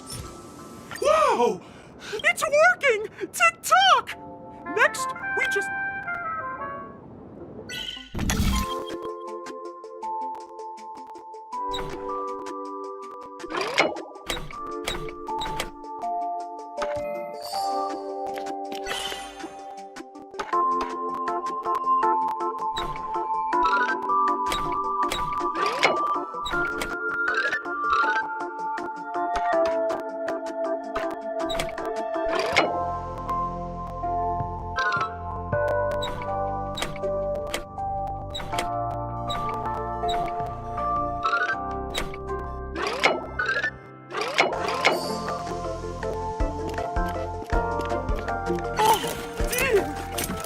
What's going on in here?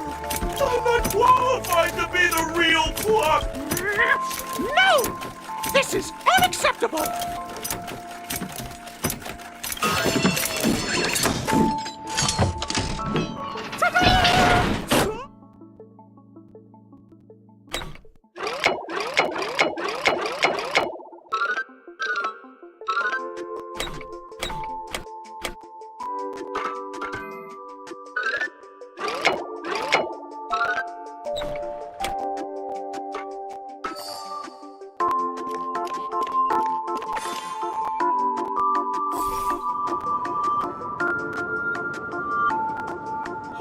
Thank you, Clocky. If not for you, no problem at all. My friends, you still have other import. Go forth, my friends, with a moment.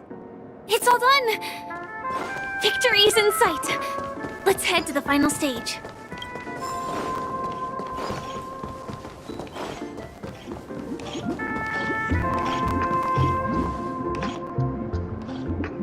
Congratulations to both of you! Oh, you've overcome all obstacles and proven yourselves! But, unfortunately, there is only one who can be Penacony's festive superstar. In the final stage, you will face the defending champion. If you fail, you will lose the opportunity to become the festive superstar. Welcome to the 33rd Scorched Sand Festival's third stage in the 20th season, sponsored by Soul Glad Enterprises, Superstar Showdown.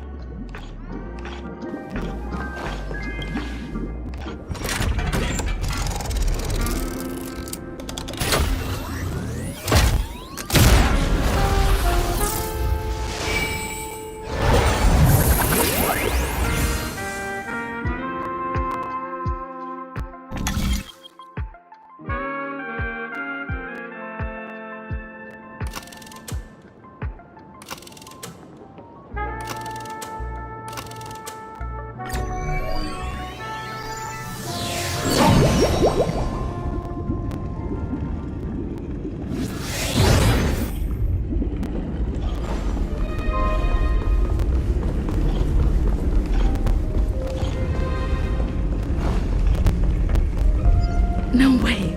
I think I just saw someone extraordinary.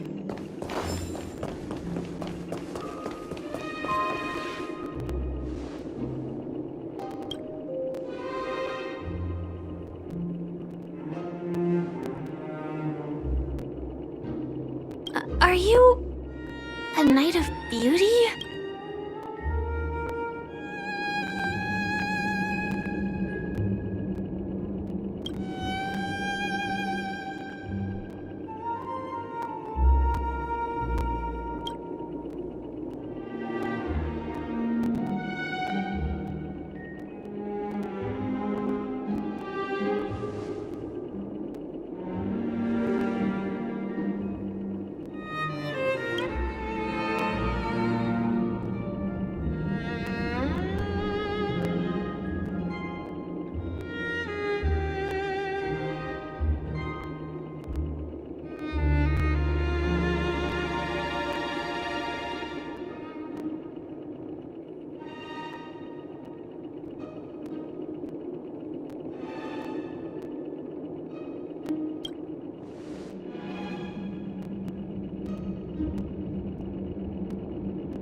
Behold, this symbol of pure...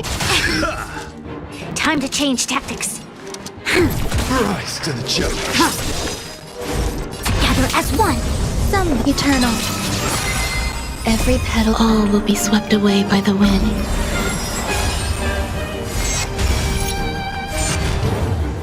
Let the duel commence. Put forth all your might. Troublesome.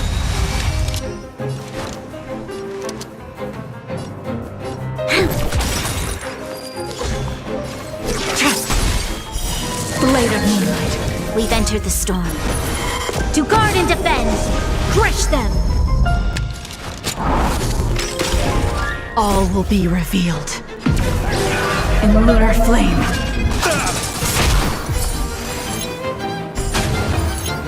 Ready for time.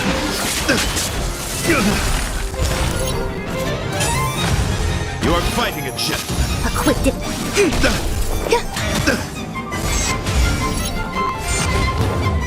Confess. Put forth all your might. No matter. You'll pay for this. Human creations. Lend me your strength. The flesh. Yin and yang.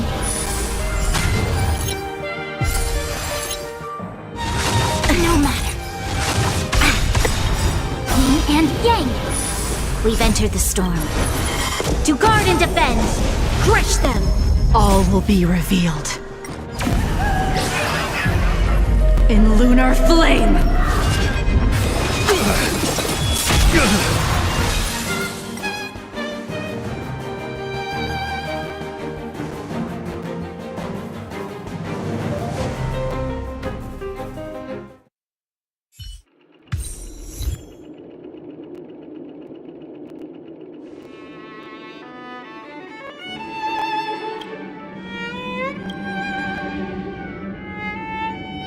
We don't have much time. May fate allow us to meet again, Knight of Beauty. In that case, let's make our way to the end.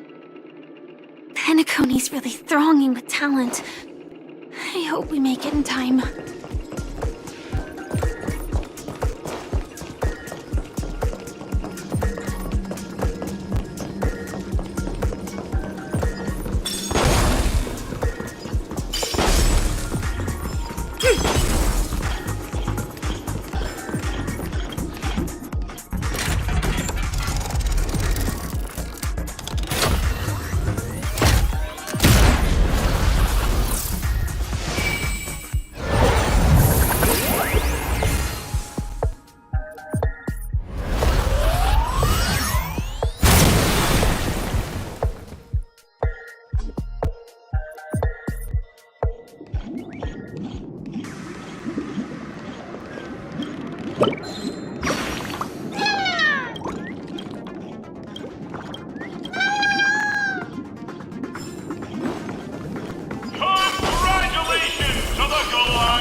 Congratulations to the both of you on becoming the festive superstars of this year's Charmony Festival. Before entering the Grand Theater, I, on behalf of the organizers, extend my sincere congratulations to you, wishing you joy under their radiance.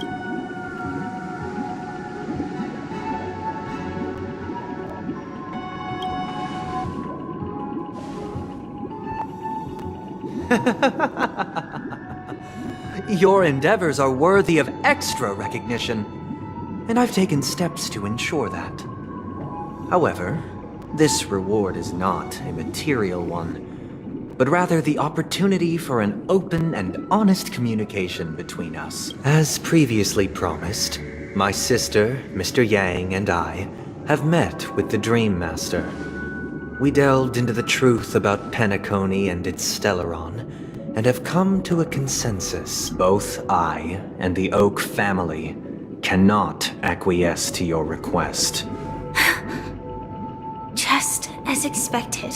We acknowledge the perspective of you, Nameless. Penacony does require change, but not as you propose. The planet of festivities cannot and will not revert to a place characterized by chaos, disorder, or anarchy. Through your journey of overcoming obstacles, you must have glimpsed the essence of that era. The vulnerable ruthlessly eliminated, equality non-existent, common folk living precarious lives, eking out a dreary existence. Ultimately, only heroes like yourselves manage to achieve success. But I would dare ask, if you did not possess the special status of having a Stellaron, and you were but an anonymous and frail member among the masses, which Penacony would you prefer?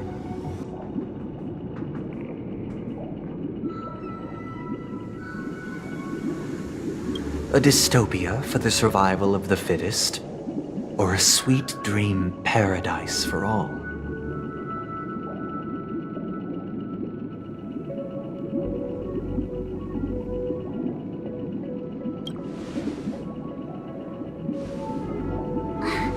That's not the point!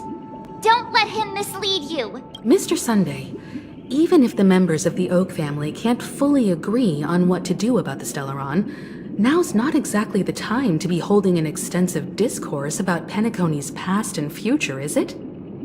The Stellaron issue concerns the life and death of everyone on Penacony. If anyone has a better suggestion, the crew is more than willing to listen. Also, it'd be best to tell us the ins and outs of that meeting. This way, we'll at least know what Welt and Miss Robin are dealing with, and the reason why they failed to make our appointment. Ah, Navigator. That is precisely my intention. With all present, let's begin by discussing the details of that meeting. Let's talk about our tribulations and choices, our ideals and beliefs, and our final course of action. The only path to take.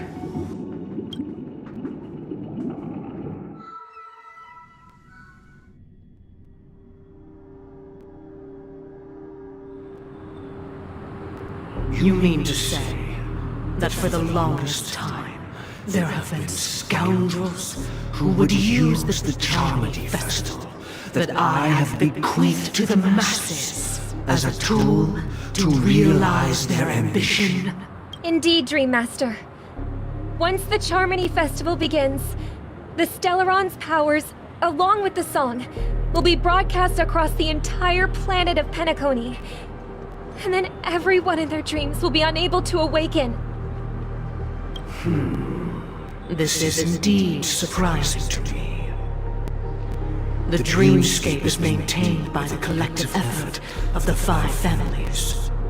If someone were to use the Charmony Festival to recklessly disseminate the power of the Stellaron, this individual must hold a position of great authority. Do you have any suspects? I'd like to ask, did you really not know of the Stellaron's existence?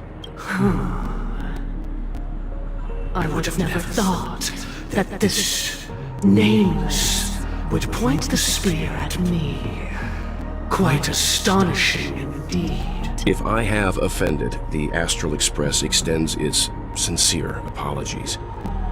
But the current circumstances are dire and leave no room for meticulous inquiry.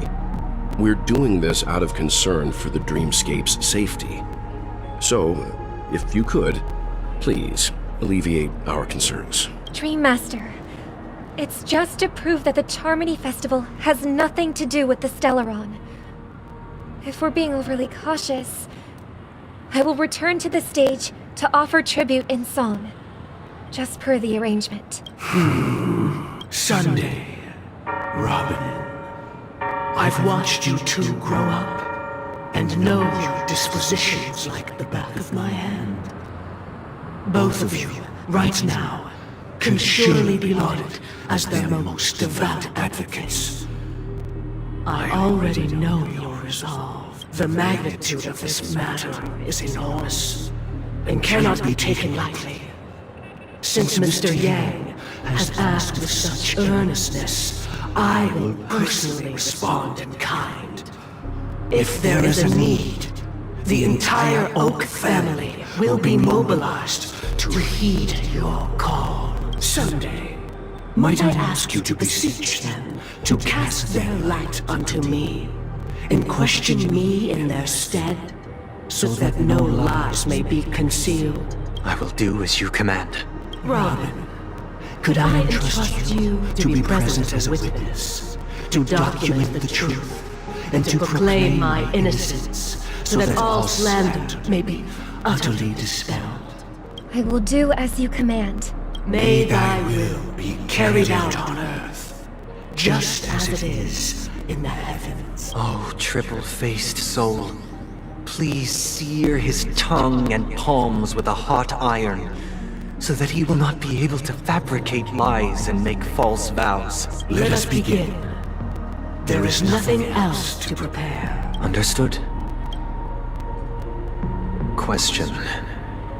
Have you devoted your life to your god, never worshipping other gods? Naturally. Do you love your god as you do yourself, always heeding their admonishments? Naturally. Have you strayed from the path expected by your god, betraying their name?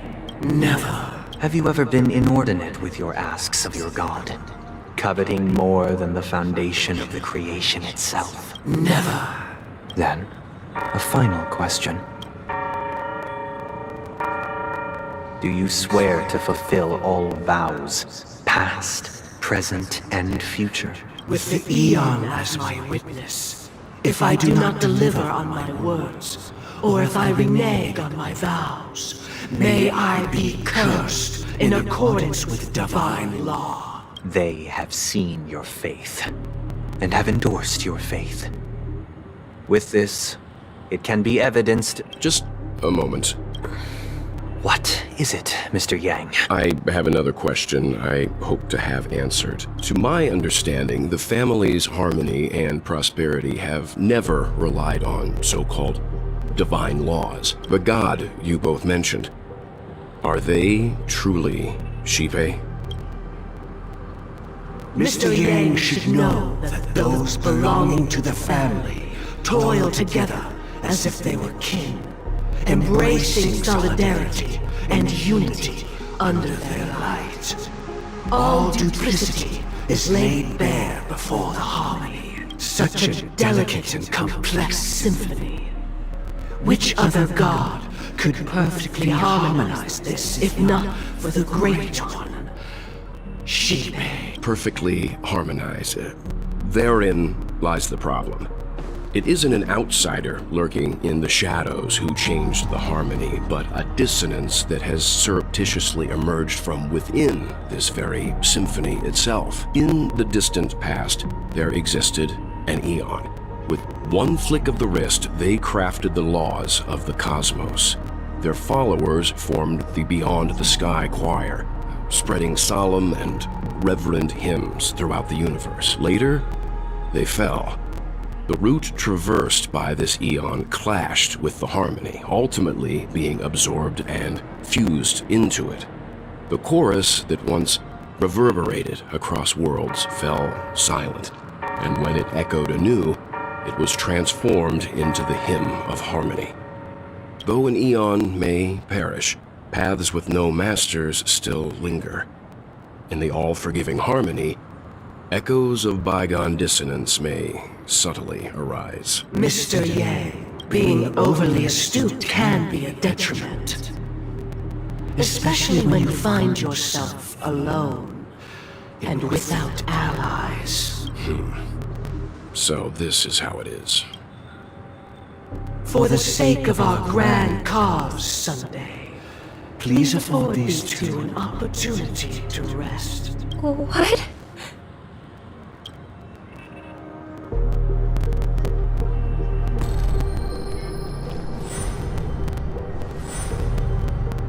Sorry, Robin. It's just you. I did not wish for you to know this. It's a pity that things have turned out this way. So, this is the true reason I can't sing? The shadow that envelops penacony is actually... We were never children of the harmony. Our ideal paradise could not have been crafted by Xipe. True bliss can only be guaranteed by the one who transcends the many. Within the foundation of law, humanity establishes civilization, and through harmony, we obtain order.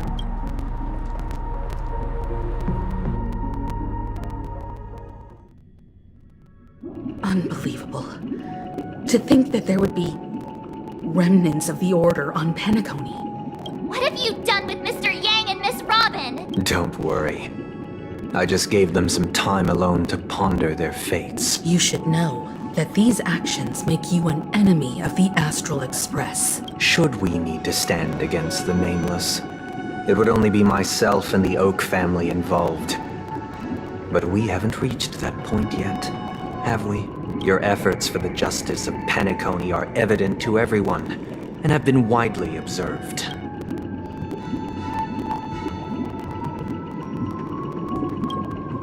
Oh, I intend to. But that hinges on the outcome of this negotiation. If it is the Order that drove you to imprison Welt and Robin, and you're using them to coerce our compliance, then there'll be no point in entertaining any type of discussion. You're mistaken, Miss Himiko. They are in very safe hands, and just as the family has always proclaimed, no one can be harmed in the dreamscape, least of all in the beautiful new world belonging to the Order. Penacony and the entire universe have witnessed far too much innocent bloodshed. The strong wield their blades against the weak, and the victors push the vanquished to the brink of life. Natural selection. The world abides by this principle, establishing the well-being of humanity atop the corpses of the downtrodden. Only we, or rather, I, possess the power to put an end to this farce. So you've decided to resurrect a dead Eon? No one's ever done such a thing. If Miss Himiko is interested, let's draw back the veil and speak candidly. I've always firmly believed that people can understand one another through peaceful means. I'm willing to divulge the unembellished truth as to the intentions of the Order's Pathstriders, so that you will make better judgment for the Astral Express, for Penacony, and for this stretch of the universe. Words can hardly do justice to the beauty of that ideal. So, come with me, everyone. Let us retrace our steps and see once again where this road leads. Huh? Where'd he go? Welcome. This isn't any location in Penacony's dreamscape. It's my inner world. The reason the scenery before you remains unchanged is because your consciousness has drawn on similar concepts to fill in the gaps.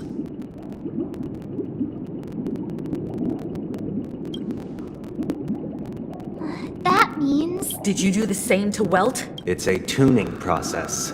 Stronger in effect and more draining on the mind. The gray-haired guest has experienced it before, so she should understand what it entails. Tuning allows you to intuitively grasp my feelings, which also means that I cannot hide anything from you. Now, everyone, please look at the huge screen The road we once took begins here. From this point on, you will witness the numerous decisions I've faced. I've selected a portion of these to share with you. I believe after going through similar predicaments, you'll be able to better understand my thoughts. Let's begin. The first decision. A story about a baby bird. This story happened when Robin and I were very young. We were victims of the Stellaron disaster, and the family's Mr. Gopher Wood, who would later become the Dream Master of Penacony, saw that we siblings had no one to turn to and took us in. Later on, Robin and I lived a time with nary a care in the world.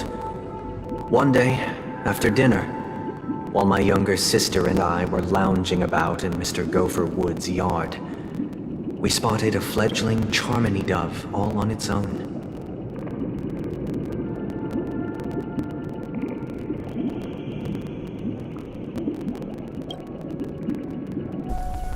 That baby bird was tiny.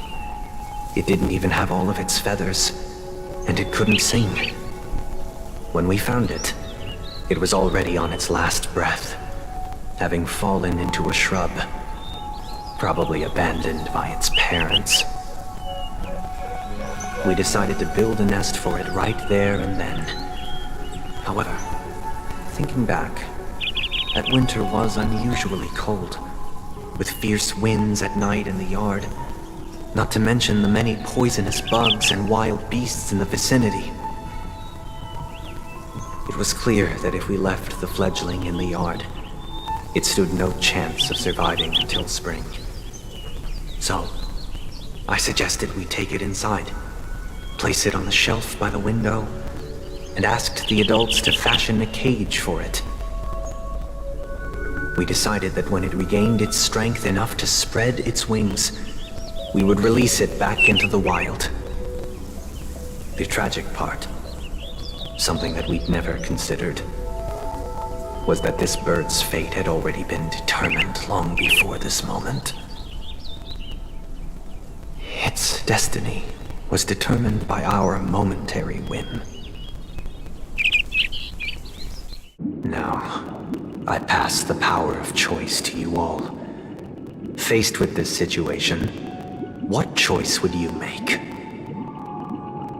Stick to the original plan and build a nest with soft net where the Charmony dove fell. Or build a cage for it and feed it, giving it the utmost care from within the warmth of a home. I eagerly await your answer.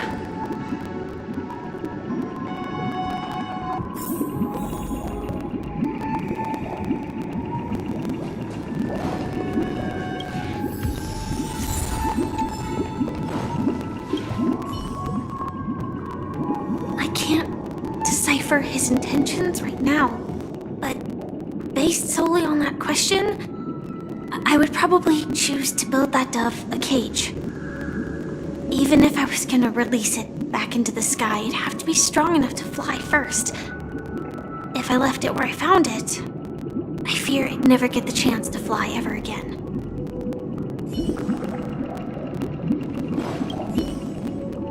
It looks like he really has no intention of imprisoning us. If it's just a quiz, I suppose it's fine to humor him. Back to the question. I would personally choose to build the little Charmony dove a cage. No special reason. I do think that a fledgling should have the right to fly into the sky. But if it can't even live to that point, then there's nothing to talk about to begin with.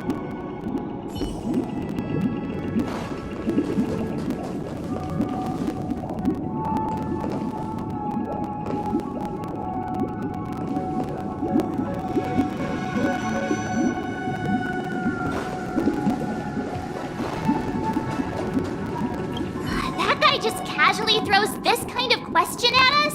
What exactly is his deal? But fine, I'll answer, I guess. If it were me, I guess I'd choose to build a cage for the little Charmony dove. After all, leaving it there, it's bound to get hurt by wild animals or something. And that'd just be too sad.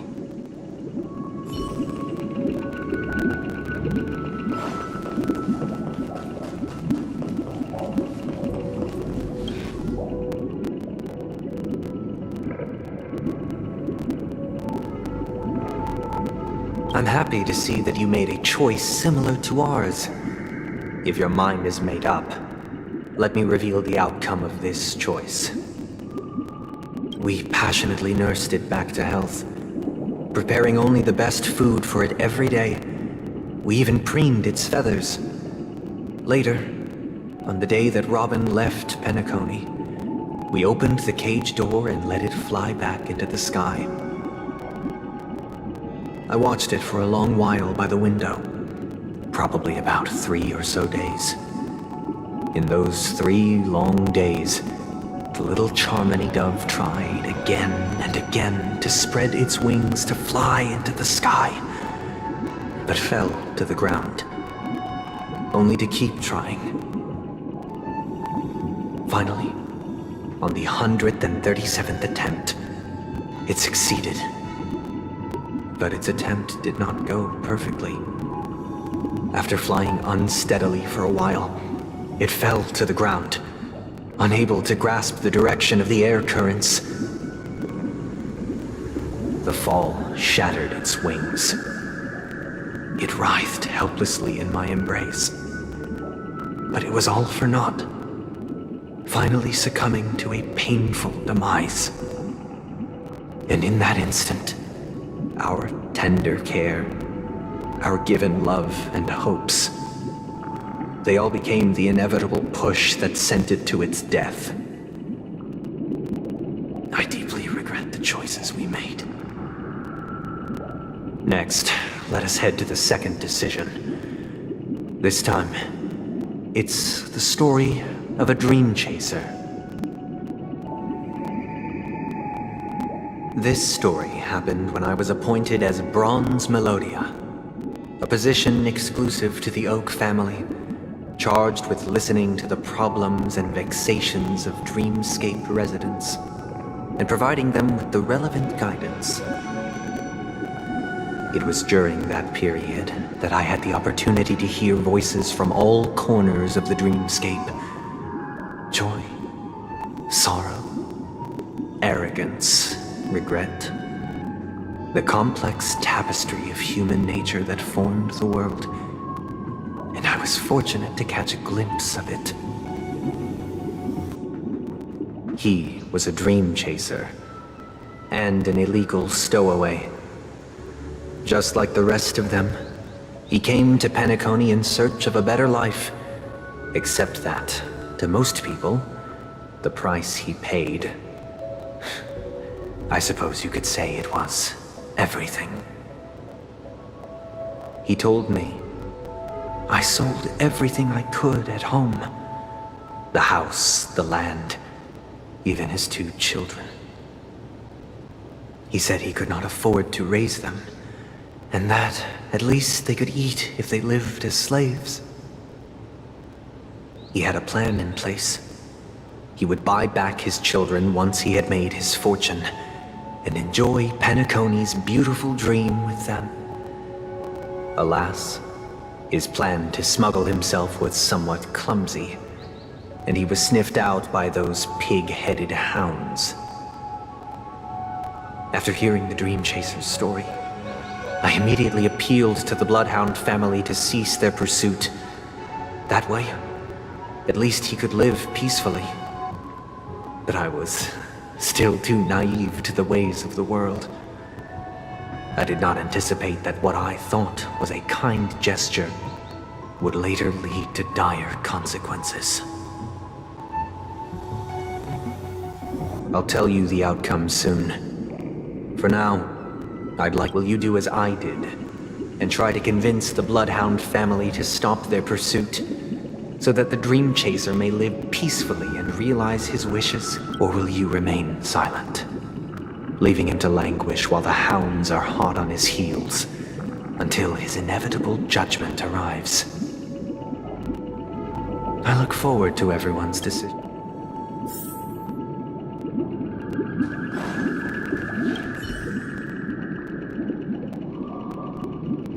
This question... Surely it has some connection to the baby bird story. And this connection is precisely the breakthrough Sunday aims to use to persuade us. I'd probably choose to ask the Bloodhounds to cease their pursuit.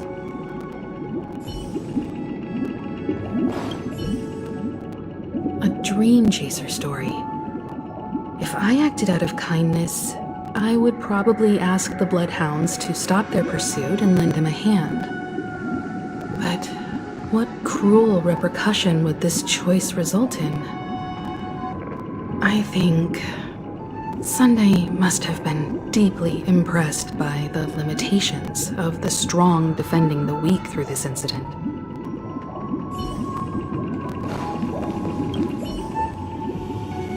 It seems illegal stowaways are really quite common on Penacony.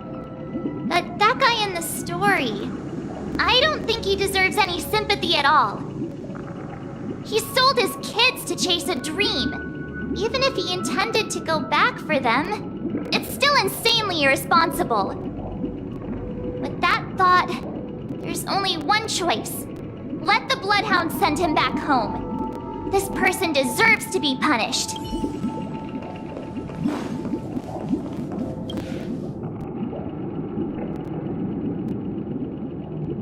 It seems you, like me, are pondering whether a different choice could have led to a better outcome. Sadly, his fate would only be more tragic.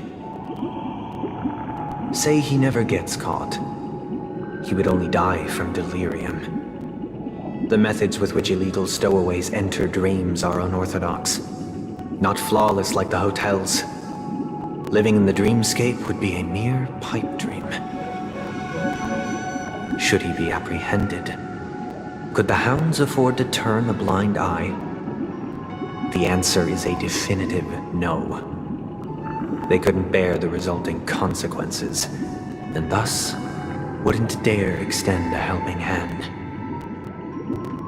As to your choice, I once again offer my heartfelt apologies. Next comes the third and final decision. And the story this time is my own. This story happened the day I was appointed the Oak family head.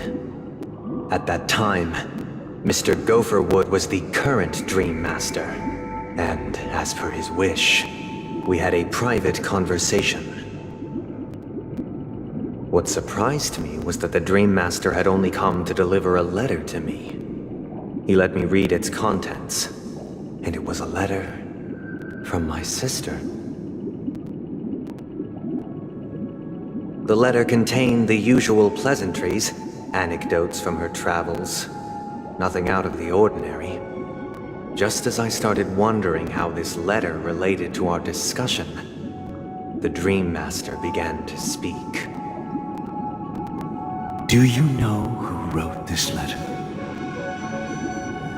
My sister, of course. But why would you personally visit me to hand me a letter from my sister containing mere trivialities? To help you grasp the full scope of this issue. Do you know where Robin is at this moment? From what the letter indicates, she must be in Caspelina 8, correct? She's touring there right now. Correct. Has she mentioned anything about a stray bullet? A stray bullet? What? A war has broken out on that planet. It is because of this very reason that Robin chose this destination. To spread the word of the Harmony. And to save the lives of that planet. She personally made for the front lines. She hoped to ease the people's suffering with song, and was willing to brave mortal danger to deliver the IPC's medical supplies. Unfortunately, stray bullets show no such compassion.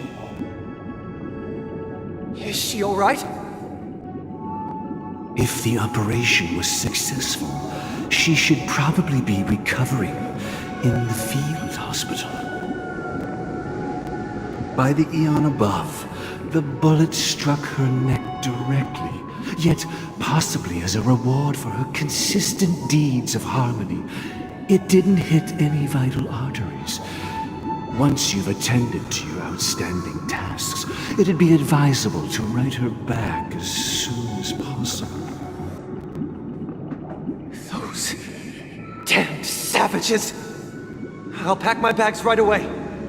My gratitude for bringing this to my attention, Mr. Gopherwood.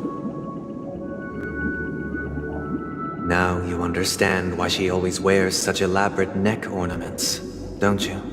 How could this happen? Miss Robin. It's all in the past, so please don't worry. I share this in the meager hope that you will understand the Harmony's limitations and predicament.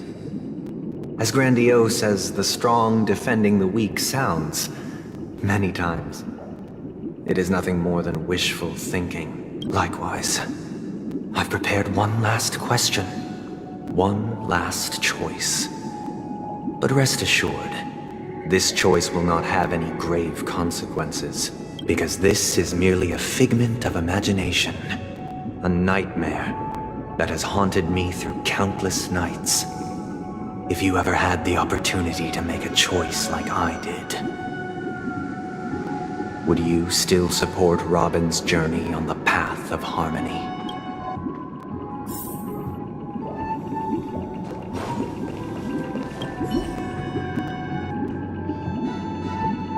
Miss Robin's courage is admirable. And here I was thinking she was just another superstar celeb, but the fact that she's also Mr. Sunday's younger sister? No, I doubt he'd wish harm on his own flesh and blood, no matter how grand the ambition.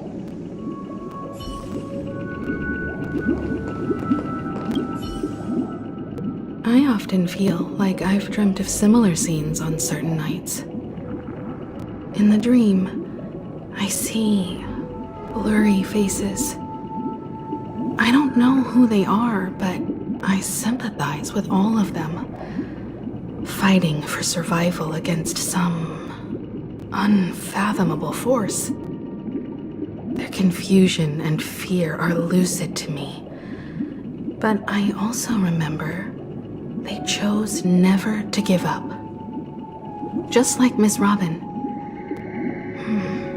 If Mr. Sunday's question leaves you puzzled, you should find the answer from your own experiences. With each trailblaze, dangers and tribulations will surely follow. But would you ever back away?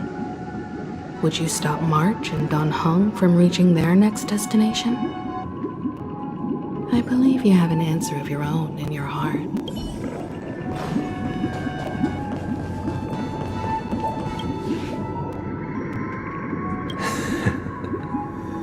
I see. I am now aware of everyone's stances. Raising these questions merely serves to illustrate one point. The plight of Penacony cannot be salvaged by the Harmony. The true foundation for a sweet dream paradise can only be established through the order where the strong govern the weak. I know the suffering of being tormented, the turmoil of losing your way, how sorrow and even despair set in when matters don't work out. All of this causes me unending pain, because this is not what happiness is at all. We must teach the weak how to live a happy life, and this life isn't some noble propriety that the upper crust preaches, but in definitive terms, a way of survival that belongs to everyone. So what is your definition of living a happy life? Good question. Human consciousness is fundamentally an illusion, a cage known as self-worth. People lured in by this illusion make mistakes, yet still ask that external influences bear the burden. When one mistake after the next permeates the masses, they become impossible to trace. Thus, the amassing of these individual cages culminate to form a prison, a place dictated only by the rule of survival of the fittest. Nature is always accompanied by predation and sacrifice. Its antithesis is known as order. That is what I want to do. Unite people's happiness under the banner of order. They won't need to make bitter choices any longer, nor face the weaknesses of humanity. They can cast aside their primal instincts to build a haven for mankind. Simply describing thoughts is far too abstract, so allow me to provide a simple example.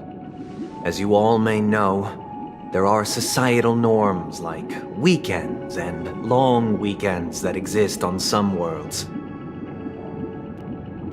During these hard-earned rest days, people are given the chance to extricate themselves from the stresses of everyday life, allowing a certain tranquility to return to their souls. And it is only on these days that people do not have to adhere to the law where the strong prey on the weak. They can live out their lives happily during these brief intermissions. It's just a pity that 2 or 3 days are still too fleeting compared to the span of a lifetime. From where I stand, society's ideal system should be 7 rest days. Following Sunday, there should ensue a second, a third, and indeed an infinite procession of Sundays. This should be the face of the new world. Idyllic, eternal, peaceful days. And thus, every person can return to their base selves in this utopia. Some gaze in reverence at the stars, pouring their whole beings into calculating the distance between us and the isolated world of Pagana. Meanwhile, some seek refuge in quiet corners, holding one another, unencumbered by the chains of unwelcome obligations. There would be no need to bear the hardships of reality. Only in this way can humanity face the inevitable end with the purest of spirit, living a life of dignity. This is what it is to live in bliss. Miss Firefly, you who are stricken with entropy loss syndrome, you of all would surely understand this. It sounds like a flawless theory.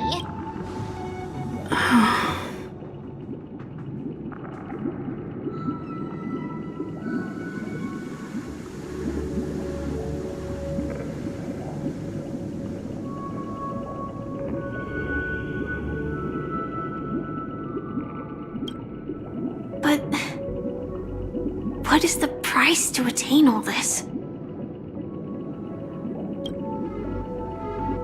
The cost is minute, merely a personal and eternal sacrifice. If this paradise is to be maintained for everyone, someone must remain trapped in solitary wakening until the end of the cosmos. Wakening.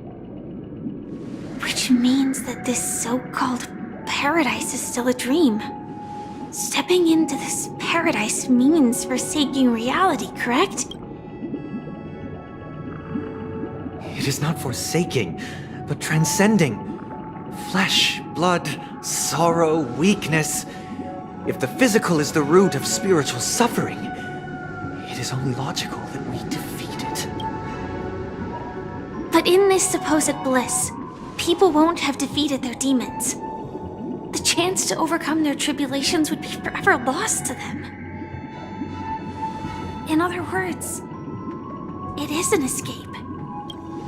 That's another way of understanding it. But there is no shame in escape. On the contrary, The seeds of escape exist in everyone's hearts. Don't you agree, Miss Firefly? And as to why we sleep, it is because we are afraid to awaken from our dreams. But this is not in conflict with the grand plan. Only in acknowledging this can we truly understand the frailty of human nature, and from there, show compassion and protection.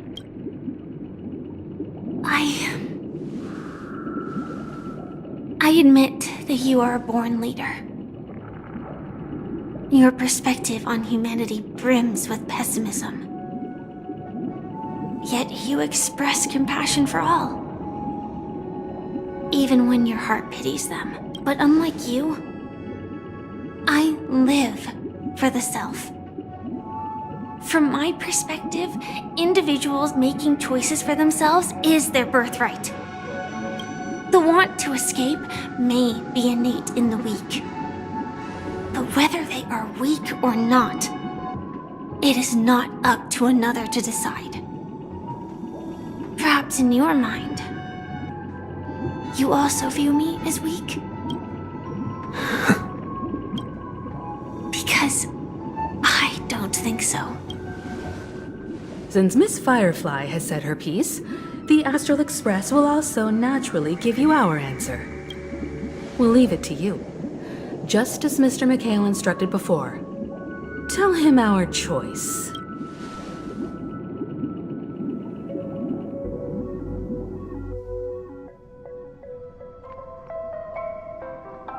What is this place? Does this place ring any bells, Misha? I don't know, but I feel a sense of déjà vu. What is this place? It's the realm within a dream bubble. This was left to the Astral Express by a nameless, but weirdly, when we entered it, it was completely empty. Dr. Edward from the Dreamscape sales store told me that dreams are formed from memories, and a dream bubble can't take shape if its core is empty. So I thought you might be able to help us in unraveling this mystery, Misha. As a hotel doorman, you know penacony best among us. I don't know much about dream bubbles, but if you want to figure out what this mansion is, I'll do my best. I'm counting on you then. Himeko, I still don't get it. Why were you so sure that Misha had a connection with this dream bubble? I wasn't sure. It was just a hunch. But since Misha feels familiar with this place, my hunch might be correct.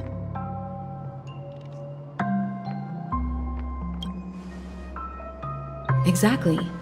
This is where you and Firefly encountered death, which we now know as dormancy. Considering its connection to Dreamflux Reef, it's not surprising it appeared here. The question now is, who brought you here? Based on the clues we have so far, it's unlikely to be that masked fool. So identifying them is crucial to us. We're drawing closer to the truth once more. Let's give Misha some time, as I believe he'll unveil the secret of this dream bubble. All right, but there are doors all over the place. Which one should we choose? Do you have any idea, Misha? I guess... maybe this way? I'm not entirely sure, but... let's give it a try. Wait, you managed to choose the right door on your Weird. This place is quite different from the hotel. But I feel like I've been here before, and even lived here for a while. If I remember correctly, there should be a fireplace down that hallway. Clocky and I used to sit by the fire, listening to the crackling of firewood.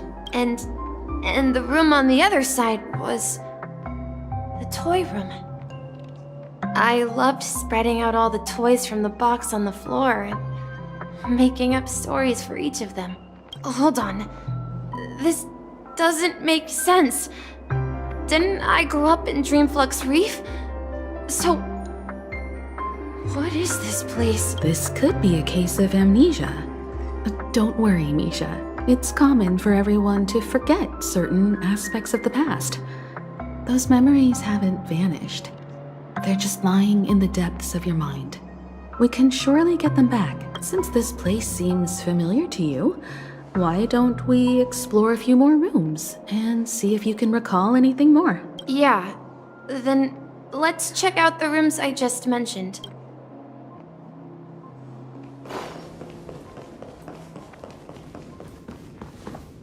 Mikhail, that's the name. Now we all know him as the Watchmaker. So, who is he talking to? Do you know anything about it, Misha? I'm sorry. I don't know much about the Watchmaker. But Mikhail... Anything special about that name? Mikhail is Grandpa's name. Grandpa? Do you mean you're the Watchmaker's grandson? But we haven't heard anything about the Watchmaker having descendants. And the name Mikhail is not rare. Perhaps it's merely a coincidence. Could you tell us more about your grandpa, Mikhail? Yeah, sure. He was a seafarer who fearlessly ventured into mysterious seas and storms. He was always on the sea and had lots of friends who accompanied him on his travel. He didn't want me to call him Grandpa because that would make him sound old. He believed he was still young. The name Mikhail was given to him by his parents, Mihaly and Elise, both renowned seafarers. Every time he came back, he'd share his logbook with me and tell me about his adventures at sea. I want to become a great adventurer, just like him. It appears that the seafarer has nothing to do with the Watchmaker. So, perhaps it's just a coincidence? So, where is your grandpa now? He went off on a new journey, and it's been quite a while since I last saw him. So, where has Clocky gone? Did he leave to protect Dreamville?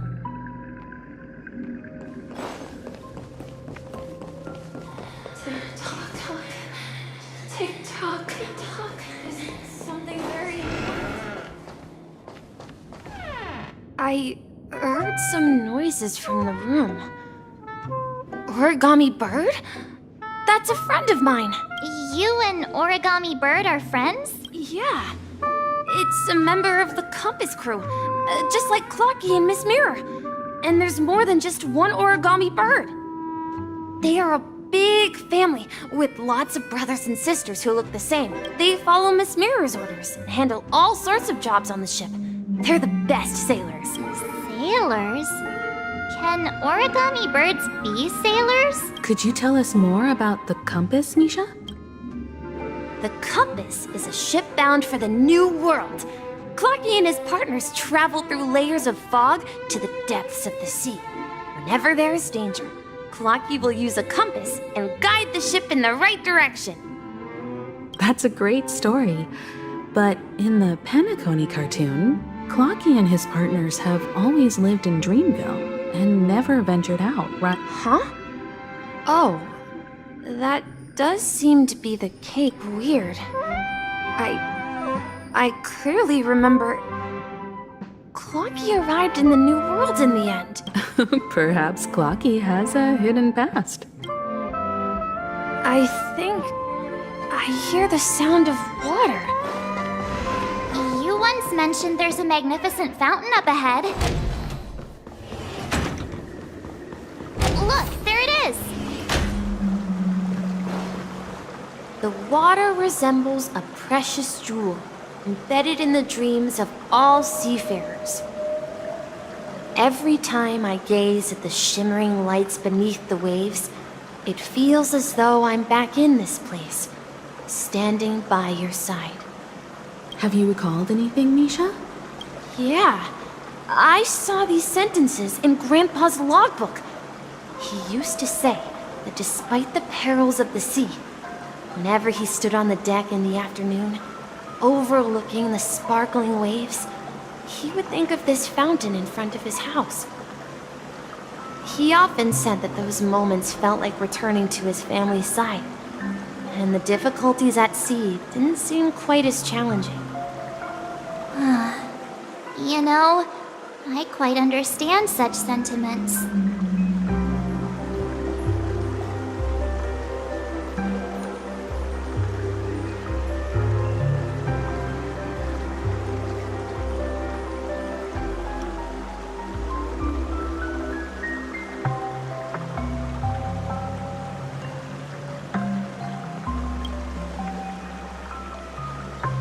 Hey, don't tease! I was just being a bit sentimental. Perhaps every adventurer far from home carries a fountain within their soul.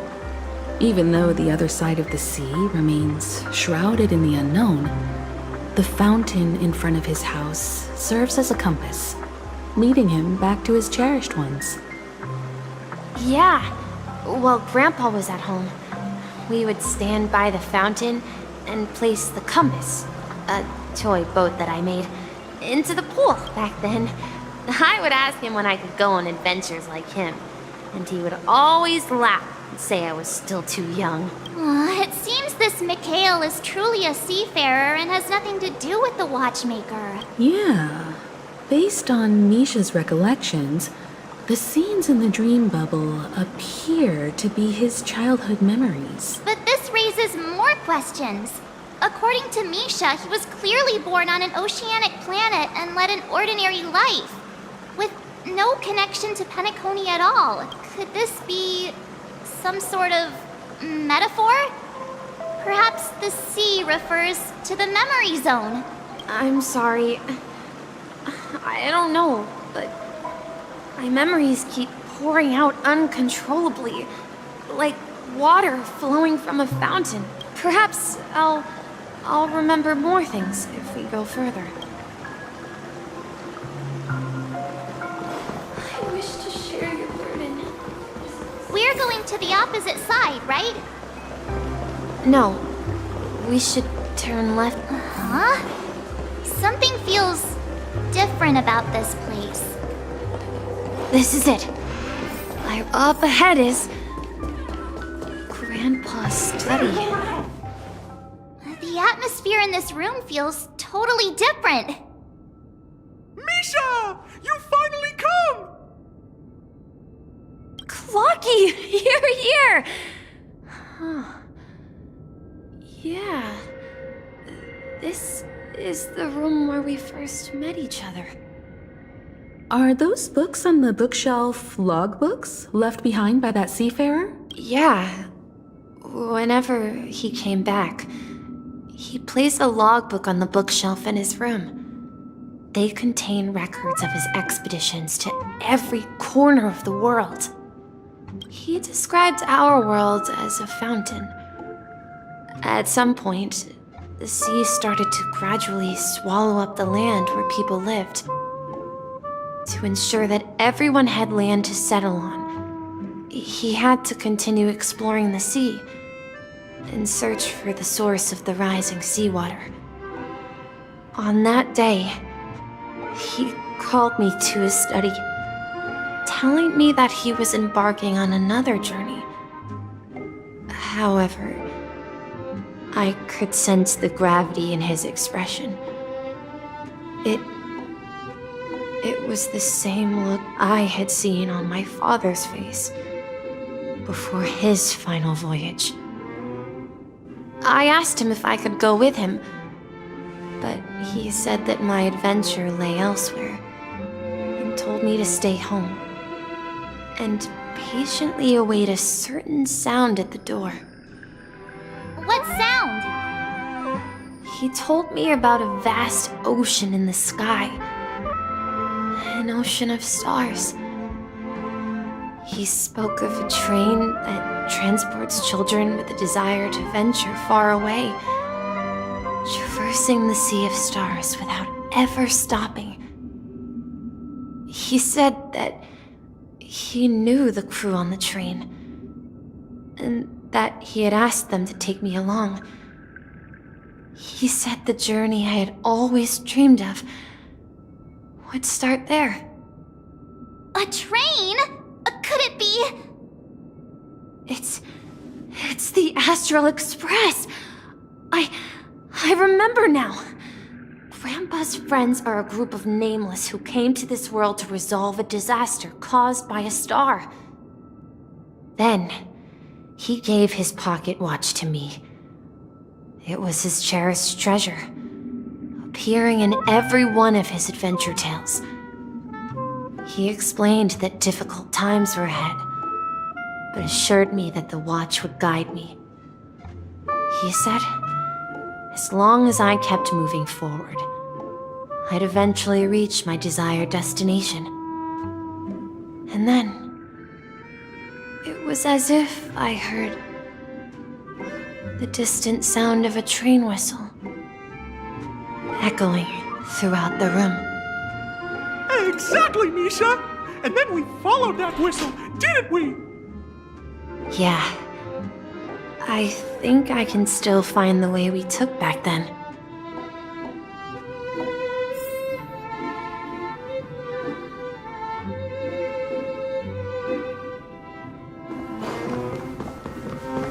This is the dream jigsaw, right? So we're supposed to find the exit. But where can we... Do you remember? You said you obtained a mysterious shard when you stumbled into this place. Hey, the shape seems to match. So this shard is also connected to Misha? Looks like we're just one step from revealing the truth. Let's get to the other side and investigate.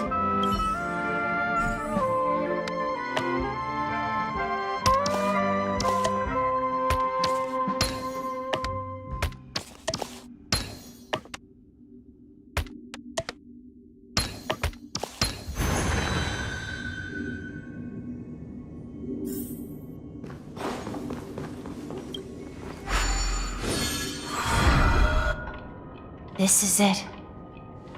This is my room of clocks. While I spent my time waiting for Grandpa to return from his voyage, Walter gave me this workshop, and it became my secret base. Here, I learned how to repair clockwork and gears out of my fondness of precision mechanics.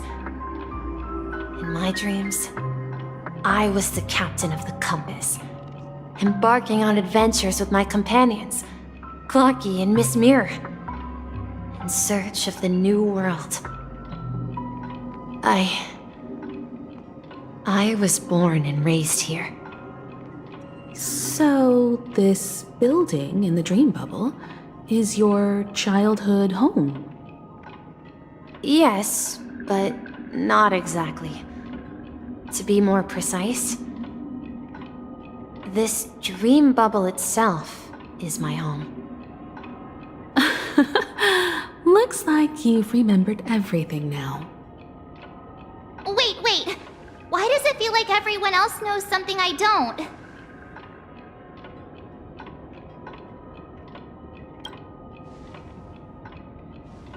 Marge, do you remember when she mentioned a clocky that only she could see? Yeah, the little guy here, right? But we all saw him in Dreamflux Reef, right? And Mr. Yang even greeted him.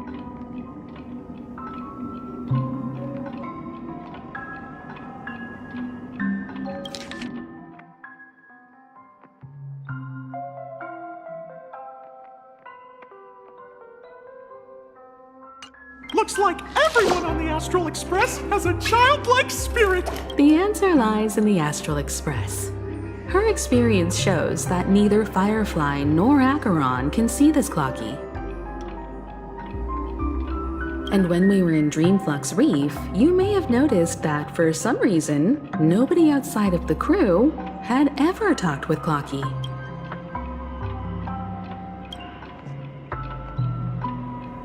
A mimetic life that can only be seen by a select few. It's just like a hidden message, left by someone for the nameless. But Misha can see Clocky too, right? They even grew up together. But Misha hasn't started the way of the Trailblaze yet. That's the key to the mystery, March. Now, take a moment to recall. Have you ever seen anyone outside of the crew interact with Misha?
That's the answer, March 7th.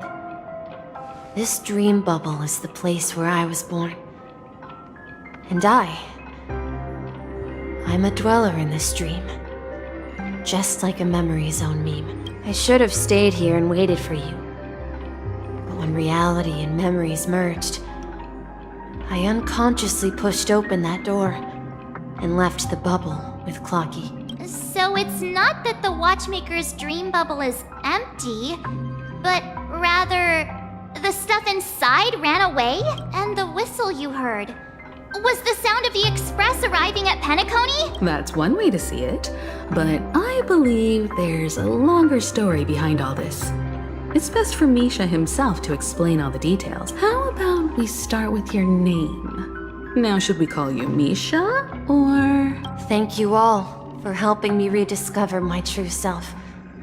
Now, please allow me to reintroduce myself. I was born on Lushaka, in the Presmere system, adopted by seafarers Mikhail and Char. They gave me a treasure, a name that carried their hopes. Mikhail Char Legwork, or simply Misha. If you prefer, you can call me by a more familiar name, the Watchmaker. So, you're the Watchmaker himself? Unfortunately, that legendary figure is no more. I'm only a reflection of his life. As for the child who has been with you, he's the innocent protagonist of Misha's childhood dream. A friend of Clocky, a young apprentice, and a future mechanic on the Express. And this also marks the beginning of his journey, devoted to the Trailblaze. At the end of the journey, I left this little flame, which I so cherished in my deepest dreams, hoping to pass it on to the nameless of future generations. However, he somehow left the dream bubble and forgot all about his task. I apologize for all the confusion this caused. Because he was born with a desire to trailblaze, wasn't he? I don't think Misha has forgotten his role as a guide. He remembered it, and that's why he mistakenly appeared as a hotel doorman in her dream from the very beginning. The one who brought our unconscious friend here must have been Misha. If that's the case, we encountered the Watchmaker's legacy from the beginning, didn't we? Well, I have a sarcastic friend who says I always take big detours and end up back where I started. Perhaps that's what every nameless has to go through. But in the end, you found me. I'm sure you're all wondering what my legacy is. I believe my hound has mentioned the Stellaron and my wealth. If I may apologize, the Stellaron part is real. As for my wealth, however, it's nothing more than a baseless rumor. I left my homeland as a child and embarked on the journey of Trailblaze. I traveled to various planets until finally reaching Asdana, where my friends and I built the original penacony and fought for its future ever since.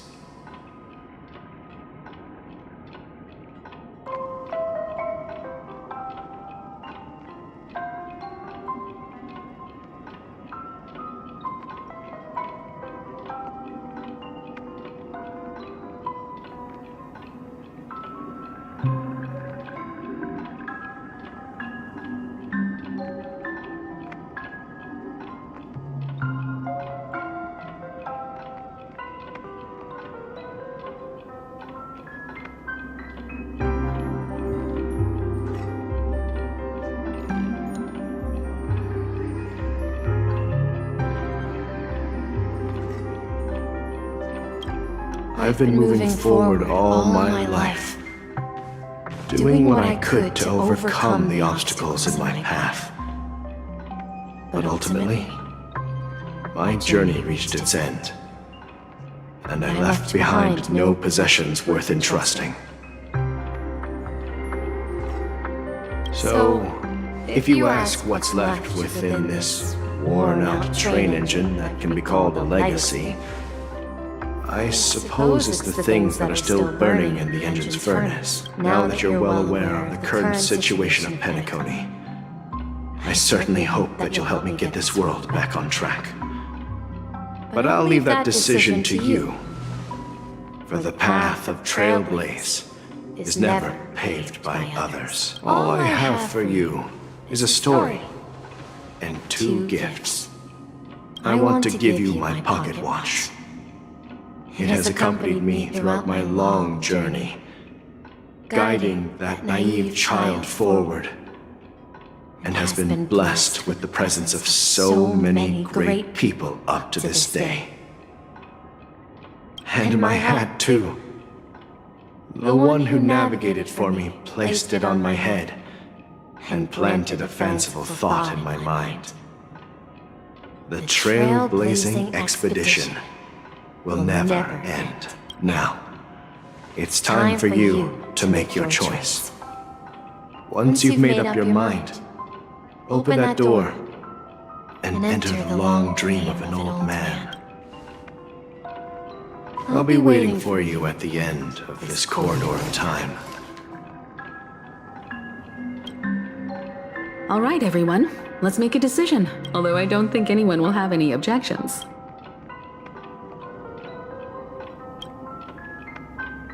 Come on, stop joking at a moment like this. We've come this far. Surely there's no other option than moving forward. In that case, the vote stands at 2-1. Then let's proceed together to the end of this dream and tell Mikhail our decision.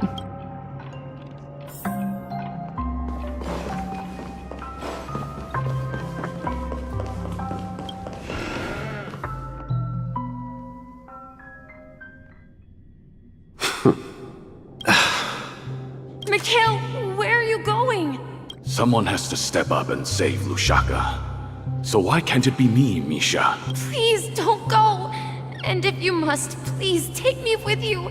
Don't leave me alone. Even without me, you know how to proceed forward, brave Captain Misha. The compass is waiting for you. Haven't you always wanted to be a better adventurer than me? Now go, board that train and start your journey. Where are you going, Mikhail? I'm going to clean the floor in the parlor car. I've promised the conductor. Wait, first tell me, did you fix this watch? Yeah? I know what it looked like before. Its chain was broken, the back case torn, and the marks on the dial all worn out. How did you manage to fix it? Well, it's hard to explain, but I knew it could be fixed. It's the hands, Mr. Amundsen. Its hands were intact and pointing in the right direction, so I knew there would be a way to fix the rest. I see. You'll work with me from now on. Haven't you always wanted to tinker with this train? You're its mechanic now. As for the conductor, I'll do the talking. But I only know how to fix watches. Don't worry. You've got what it takes. I'll teach you what you need to know. Where are you going, legwork? It's time to head to our next stop. I'm staying in Astana with Rosalina and Tiernan. I see.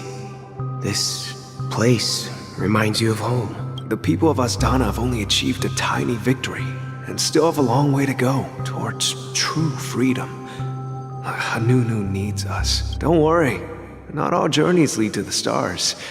Even if I leave the Express, our path of Trailblaze will continue. Yeah. I knew you wouldn't stay on the Express forever. Leave in peace, my friend.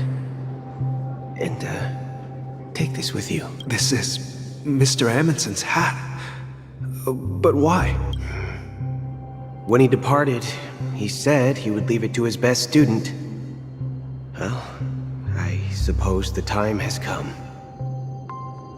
Farewell, legwork. Take care of Tiernan and Rosalina. Where are you going, watchmaker? Don't worry, Micah. Just going on a little trip. Someone has to be at the forefront of the interstellar frontier, and I'm the only former nameless in Penacony.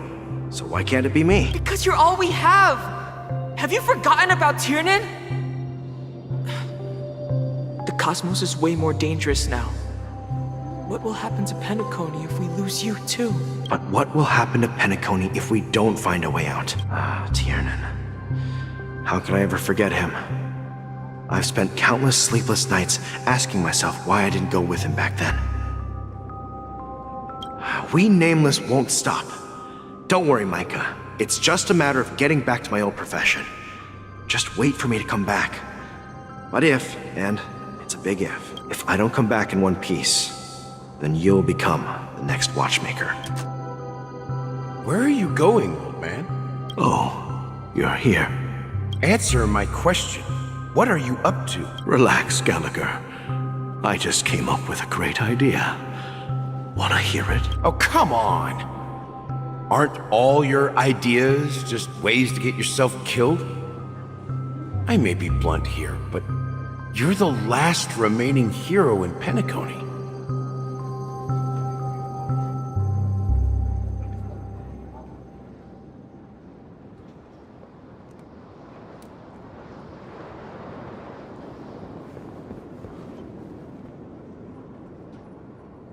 If you die too, the secret of the Stellaron will go to the grave with you. Yes. I'm afraid there's no way out in Penacony, so I'll have to consider alternatives beyond Asdana. We'll organize a festival using the Watchmaker's legacy as a facade and send invitations to the entire cosmos to gather people here. So, a desperate struggle against the family? Desperate? Don't we have you here, my friend? This task is challenging, but what hasn't been challenging for us along the way? Well, whatever you do, remember, make sure to send an invitation to the Astral Express. Misha! Where are you going? Oh, it's you, Clocky. Take me to Dreamflux Reef. Last night, I had a long dream about the day we met. I want to write down that dream. Write it down? Why? Oh, so I won't forget it.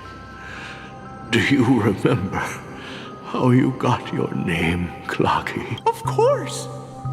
You told me that when you were a kid, you lived in a room full of clocks.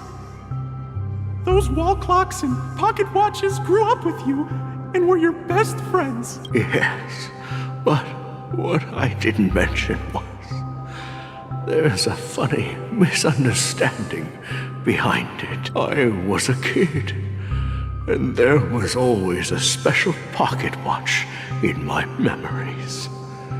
It was with my grandpa, guiding him on his sea voyages and leading the way in his every adventure story. I wanted to have a pocket watch like that too. And that's when you appeared in my dreams. Yeah. Every night, we boarded the compass and set sail together. But you know what? It wasn't until the day my grandpa gave it to me that I realized it wasn't a pocket watch at all. It was a compass. So your name should have been Compassy. And the watchmaker is just a nameless. We've arrived at Dreamflux Reef. So, where to next? You know, Clocky, I don't think I'll be going anywhere else.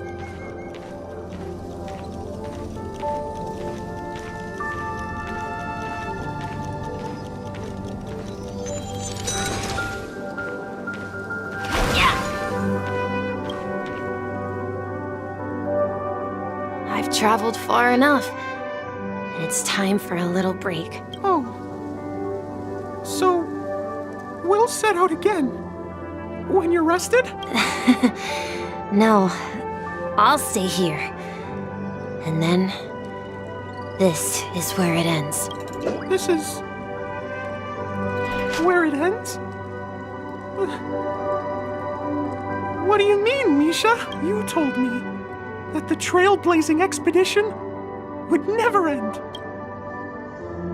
Yeah, that's what I said. So now, it's up to you to decide your next destination. My next destination? What's Misha?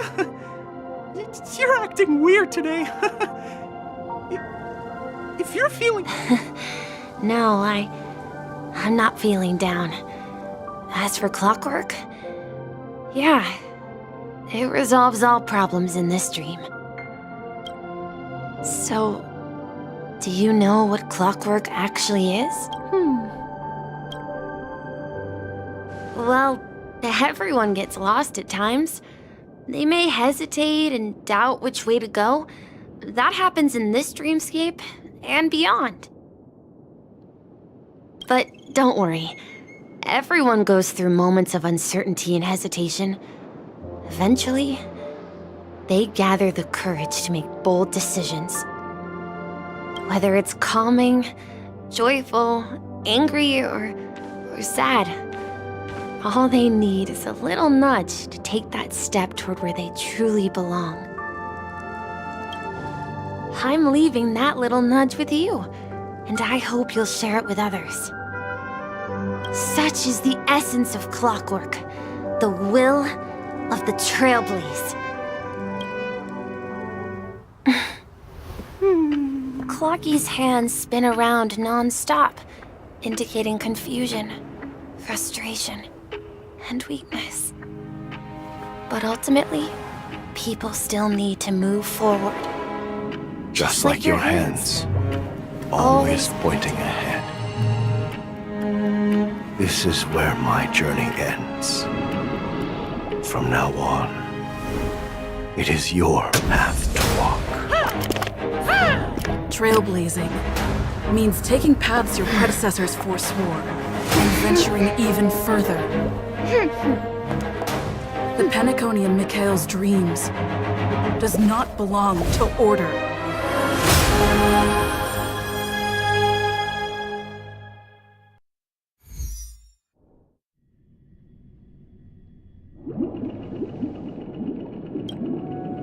I can't believe that Eon would cast a glance at penacony at a time like this. Is it because of the resonance from the legacy of the Trailblaze? Or perhaps the bond between you is so strong that it even impresses an Eon? Well, there might be another possibility. Perhaps they want to witness, on behalf of the fallen Eons, who will hold the future of penacony. If that's the case, on behalf of the Dream Master of Penacony and the 107,336 members of the Oak family, I'm extending a formal invitation to all of you. I'm cordially inviting you all to the Penacony Grand Theater to participate in the upcoming Charmony Festival. And, of course, you won't be in the audience, but on center stage, since the future of the Stellaron, Penacony, and even the entire cosmos is at stake. Let's draw a conclusion there. In all fairness, if you truly believe in Akavili's path, then show me their courage and determination.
Please stay tuned.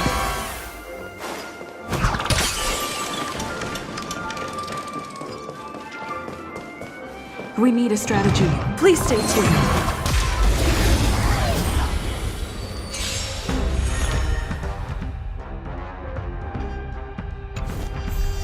Time to test our rapport. Dreams do come true.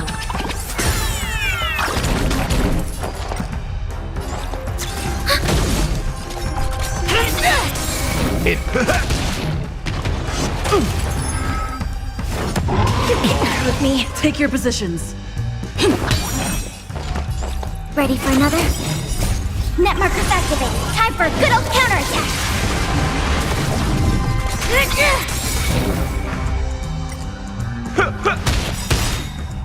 By the order of the Ten Lords, execute the Marastruck!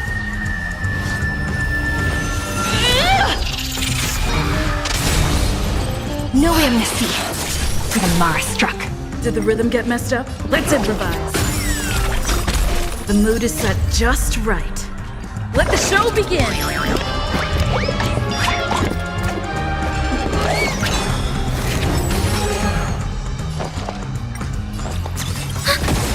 Nice psychic, my friends. Indulge yourselves!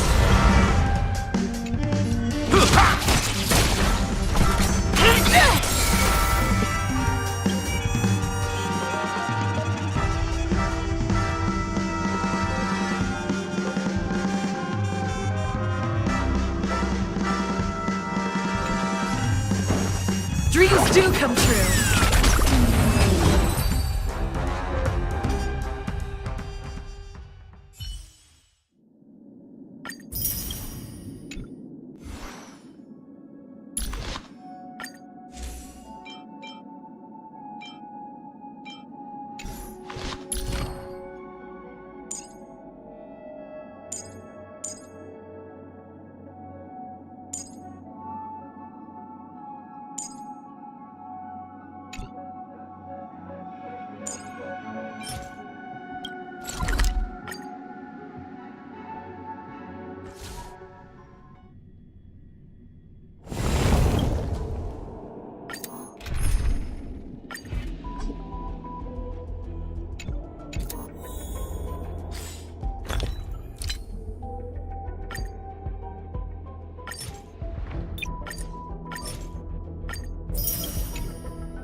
Time to change. Together as one. Some Eternal. Every petal, all will be swept away by the wind.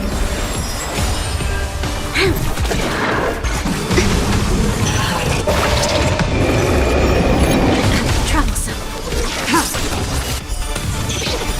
Blade of moonlight. I see through. You'll pay for this. Lend me your strength.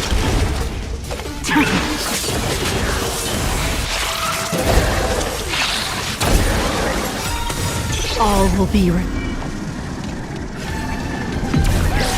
in lunar flame.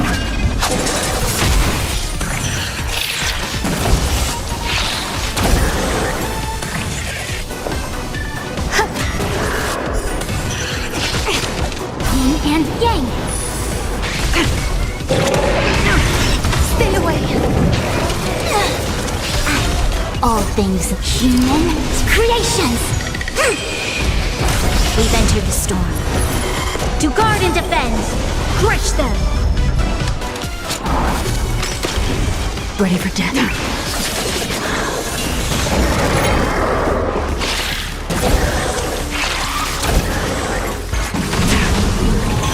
Yin and yang. A quick divination. Together as one.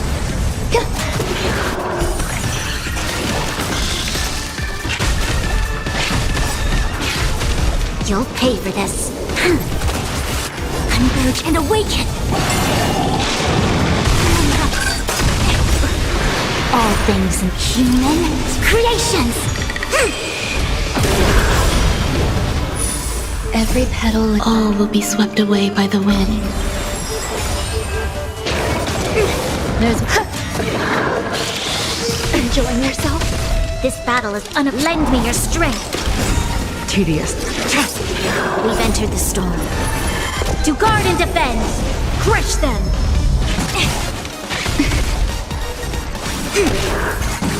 Troublesome. Some value, I suppose. Stand down. Blade of moonlight. All will be revealed in lunar flame.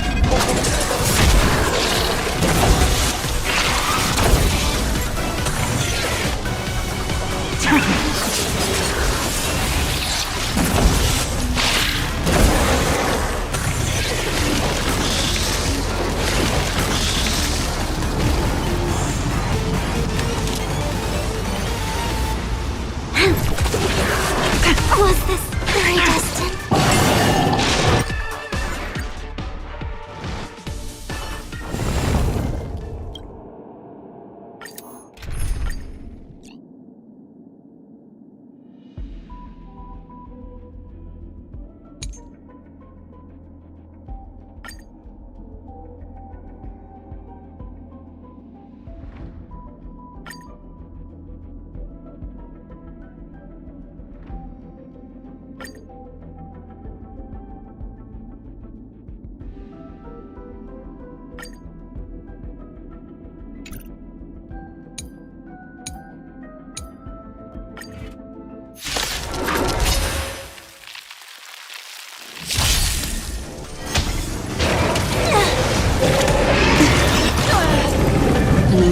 Ill tidings manifest. Free with...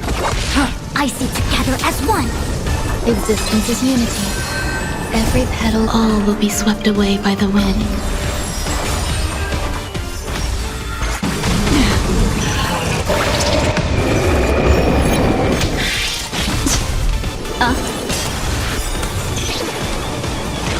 Destined for oblivion.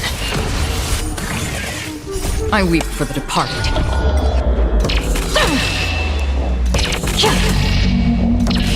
Dusk's reign, it too shall fall.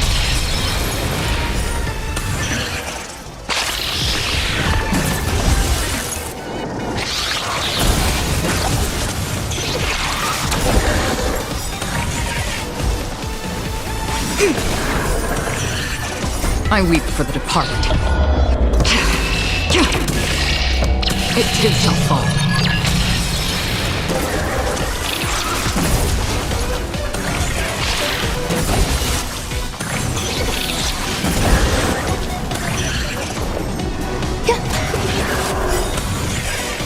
I weep for the departed. It too shall fall.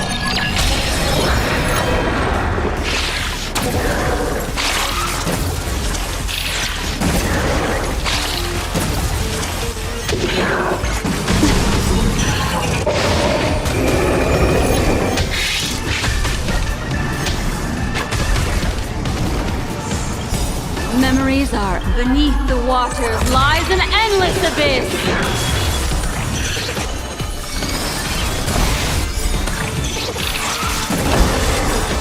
I weep for the departed.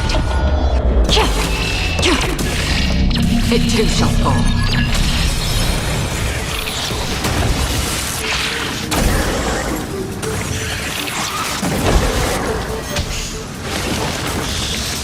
Another journey begins.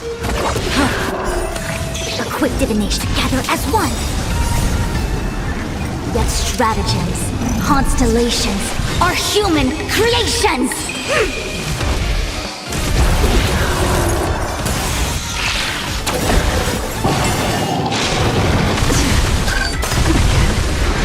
Was this predestined? I weep for the departed. It too shall fall.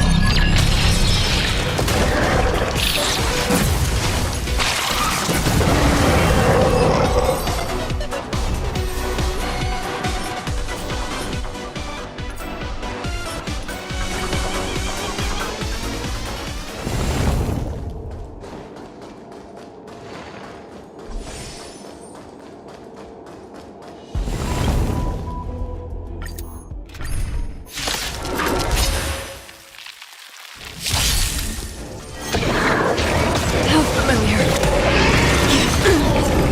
An elusive for Ill tidings manifest. Converge and awaken! There's more to life. Eternal. Every petal, all will be swept away by the wind.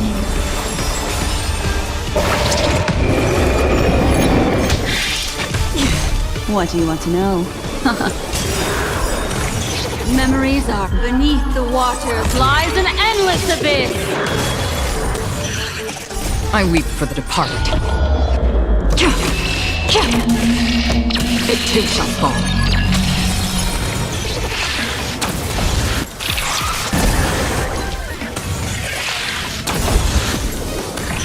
Free will, or was destined for oblivion? I weep for the departed. It too shall fall.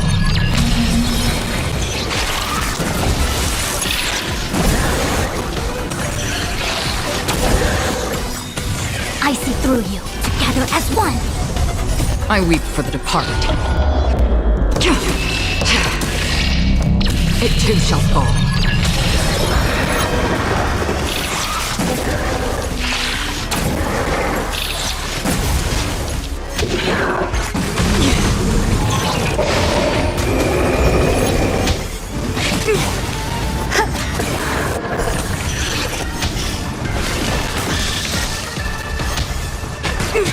Destiny, ill fate descends. Another journey begins. I weep for the departed. It too shall fall.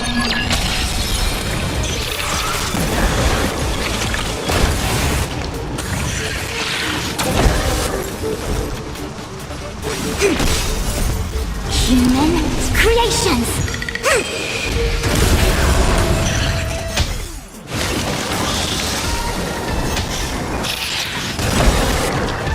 I weep for the departed. It too shall fall.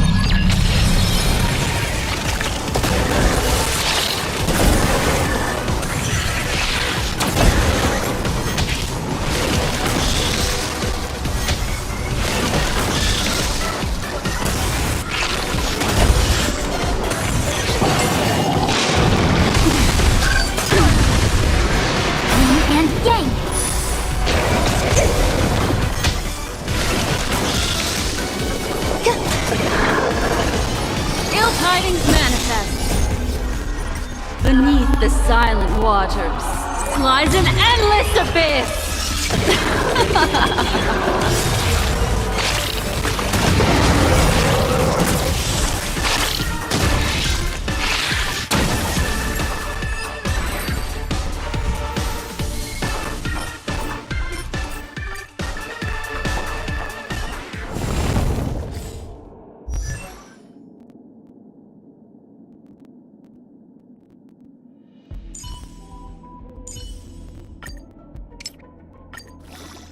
Journeys never end.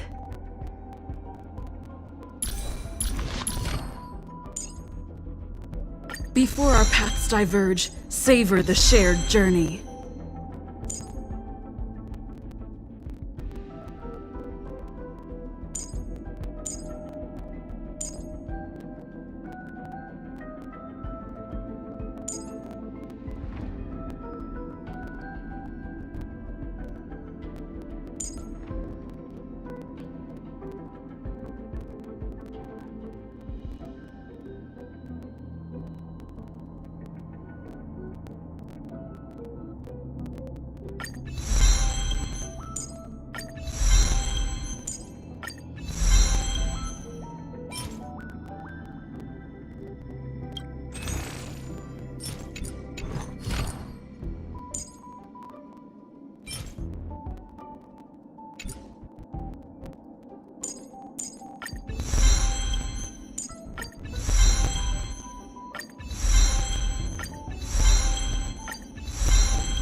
Before our paths diverge, savor the shared journey.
Like always, Don Hung?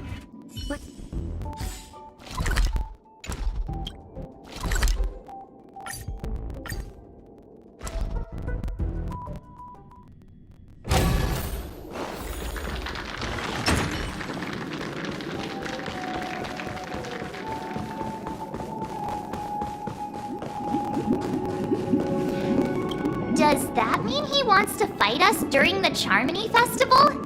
I'm afraid so. This is weird. Aren't Arc villains usually plotting some dirty conspiracy in the end? Well, in my opinion, Sunday is deeply committed to his own philosophy and genuinely wants to prove that the Order is right. I sensed a strong conviction and a desire for dominance in him. Maybe he won't accept the outcome unless he wins fair and square. That's why he'll give it his all in the upcoming battle.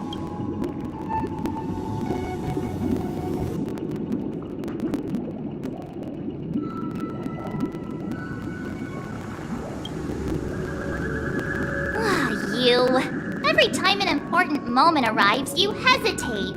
We've even dealt with a Lord Ravager of the Destruction, so a follower of the Order won't be a big deal. Anyway, we can't leave the Stellaron unchecked. This is about trailblazing a bright future for Penacony and fulfilling Mikhail's and his predecessors' long-cherished wishes. Now that we've taken up the mantle, we can't afford to fail them. However, the same applies to the Order. Their plan didn't materialize overnight, and they have the profound collective consciousness of the planet of festivities behind them, a desire to dream, to slumber and escape reality. All those hidden emotions have given birth to the sweet dream of the Order. They've harnessed the will of an entire planet to create an eon. This confrontation is far more complicated than a simple power struggle. To secure Penacony's future, fighting on the stage alone is not enough. What do you mean? Are you not coming with us? I believe Firefly is trying to say that she's heading off to another battle. Before I left, the Destiny Slave told me that this journey would bring unforgettable rewards. Even though the script he gave me only had a few lines, I couldn't ignore them. Because one of the lines said, "I'll experience death 3 times in the land of the dream." 3 times? This can't be serious. The first time was a painful death when I was stabbed by the Blade of Dormancy, which led to all subsequent events. The script will always come true, but in a way that will only be revealed when that page is turned. So now I've understood the meaning of my second death,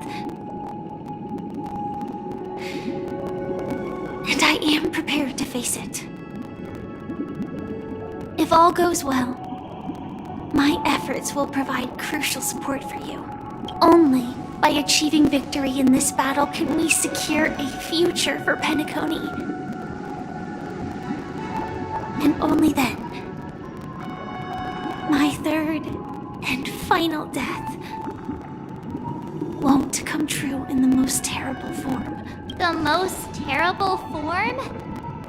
Does that mean... The true death, where everyone in Penacony loses themselves completely in the eternal sweet dream of the Order. We must do everything we can to prevent that. Have you made up your mind, Firefly? Yes. Otherwise, I wouldn't be here. Thank you again for your assistance for the Astral Express. May we meet again, in reality. Yeah. Farewell, everyone. May your trailblazing expedition never end.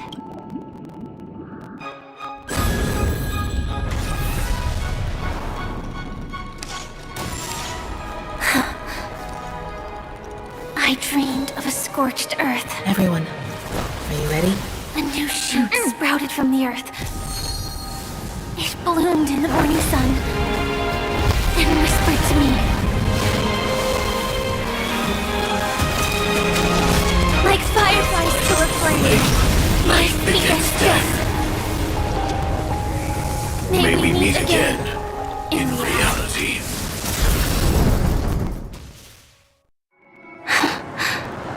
After today, Japella's name will disappear from cosmic history, and the Everflame Mansion will take its place.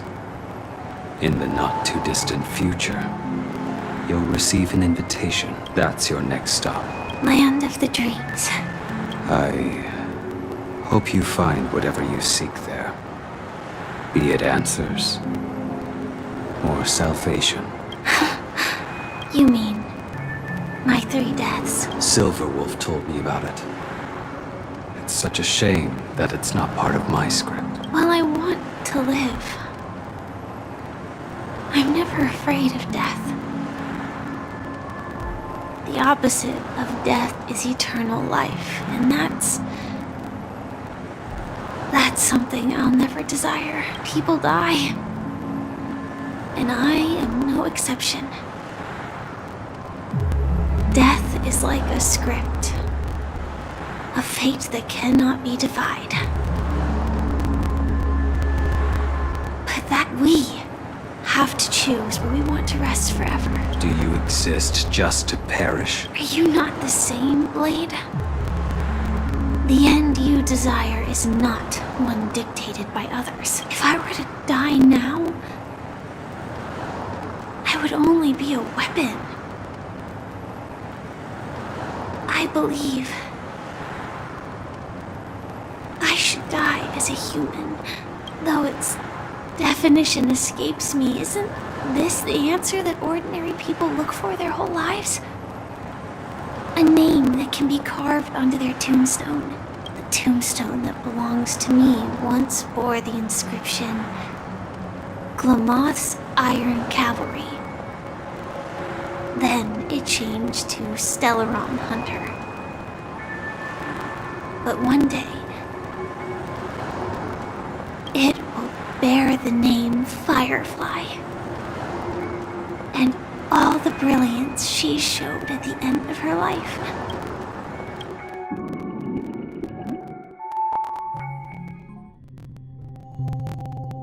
That's quite unexpected, old man. Who would have thought your crazy plan would actually work?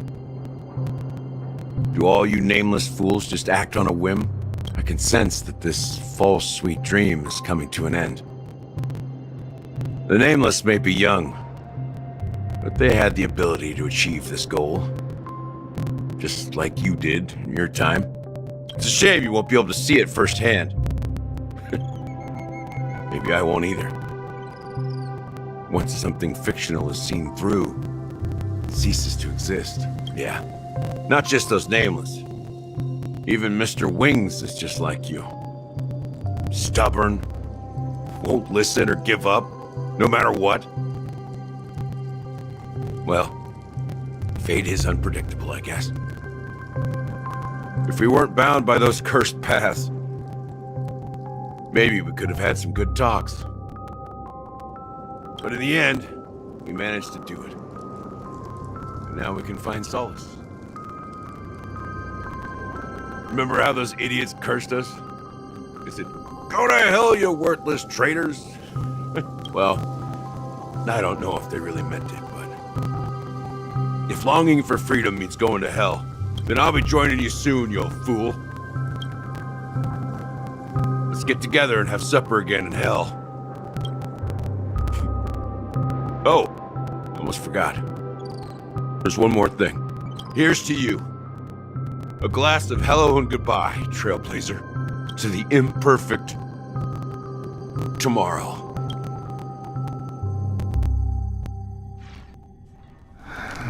It's warm here, isn't it?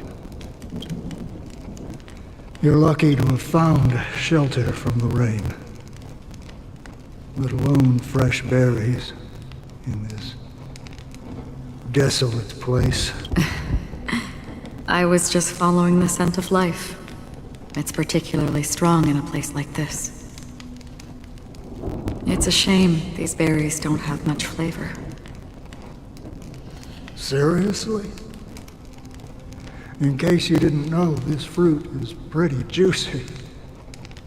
The only downside is that when you chew it, it becomes extremely spicy.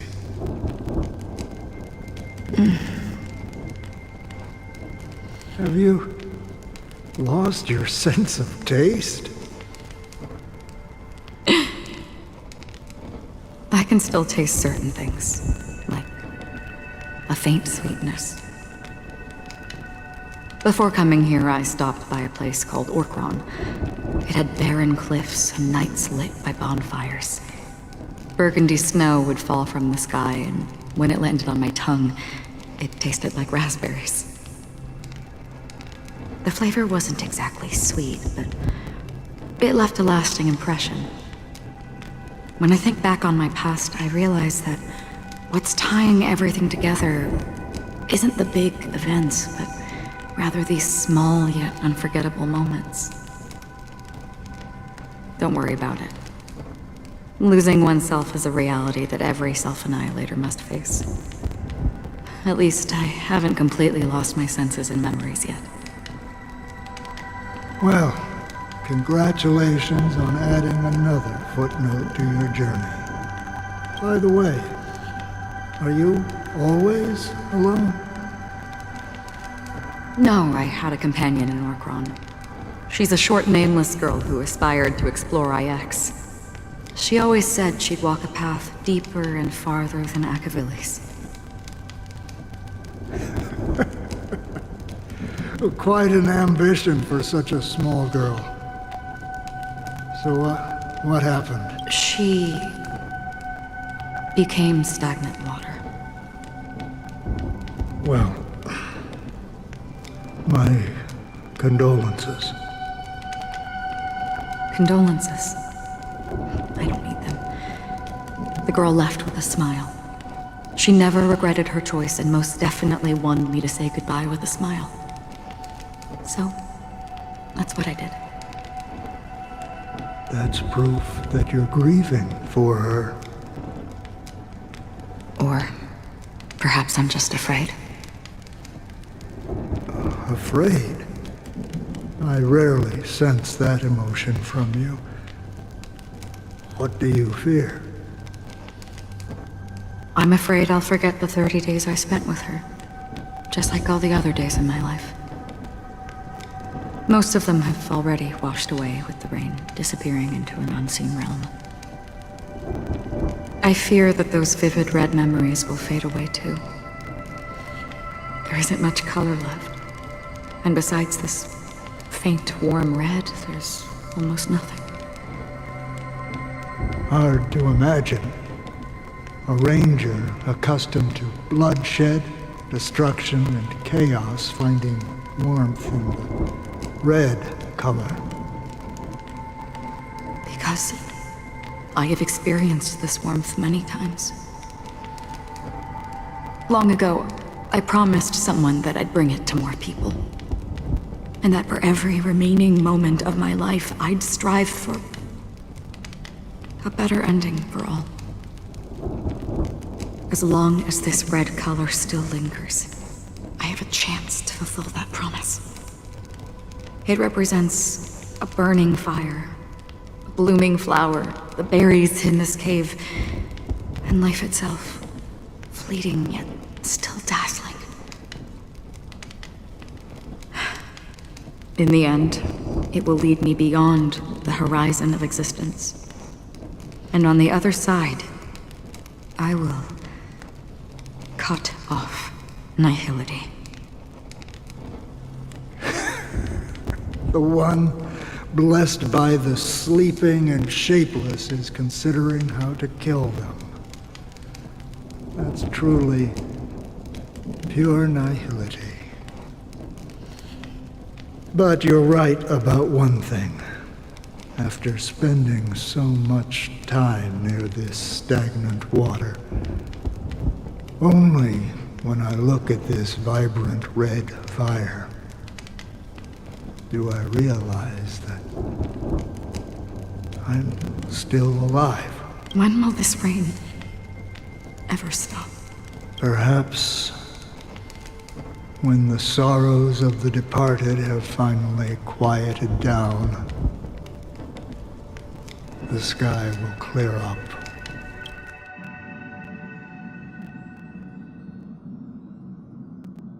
Have you heard of a planet named Biari Scamandros, Don Hung? It's one of the Paradise Kingdoms under the influence of the Harmony. A sought-after wonderland for the inhabitants of the Dardanu Major and Minor systems. Half an Amber Era ago, the family held an unprecedented festival there. And after that, everyone on the planet became part of the family. Do you think the same thing will happen on Penacony? Yes. Or how else can we explain it? The family deliberately used the Watchmaker's invitation to keep all the Pathstriders here, but banished the Emanator of the Nihility. Because of the Nihility, I'm rarely affected by the power of other paths, but somehow I can unconsciously infiltrate them. Maybe that's the risk they're trying to avoid. I would disagree. Bioris Comandros is not part of the credit system or connected to the Silver Rail.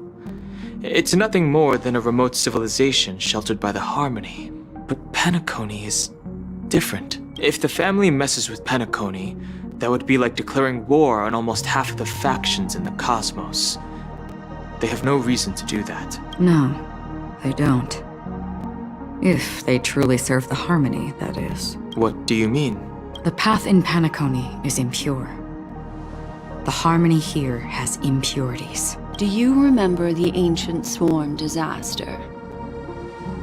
Tazeront, the propagation, brought endless havoc to the universe, and it eventually evolved into a fierce battle among all eons. 2 paths lost their eons in that war. The propagation and the order. Coincidentally, their downfall is related to a certain eon. Shipe, the Harmony. Legend has it that they participated in the crusade against the Imperator Insectorum, and devoured Anna the Order for unknown reasons. Holy forgaroni. So you're saying that the 2 leaderless paths are working behind the scenes? But I don't see any descendants of the propagation in Penacony. Could it be that the remnants of Beyond the Sky Choir are hiding within the family, trying to resurrect a fallen eon? I can't say for sure, but they're definitely planning something for the Charmony Festival. Boo, now, this is getting way too complicated. Is this why you want us to leave Astana right away? Are you giving up? The Charmony Festival will start soon. There's one thing that I need to confirm no matter what. A warp jump is the best way to do so. Time is running out. I have another plan. Hold on. Are you thinking of using the Jade Abacus of Allying Oath? Exactly. The assistance from the lawful Cloud Knights would be enough. Think it over carefully. You can only use that once in your lifetime. I have considered it thoroughly. My companions are... they're also once-in-a-lifetime treasures.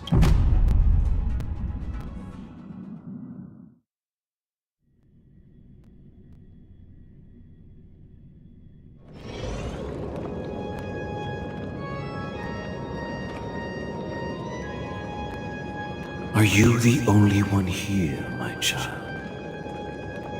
The Nameless is quite the diplomat. Our secrets have spread like wildfire within the family. And IPC starships are gathering towards Astana.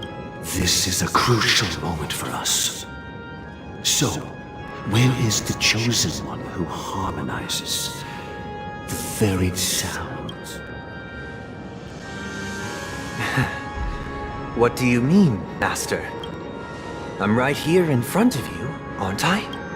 You know, she was supposed to be the star of the Charmony Festival. In our plan. But the plan has changed. As her brother, I know she doesn't want to sing for the Order. So I'll take her place. You've always been wise beyond your years. I'm sure you understand the consequences of your choice. If you consider this a betrayal... well, there can't be 2 suns in the sky.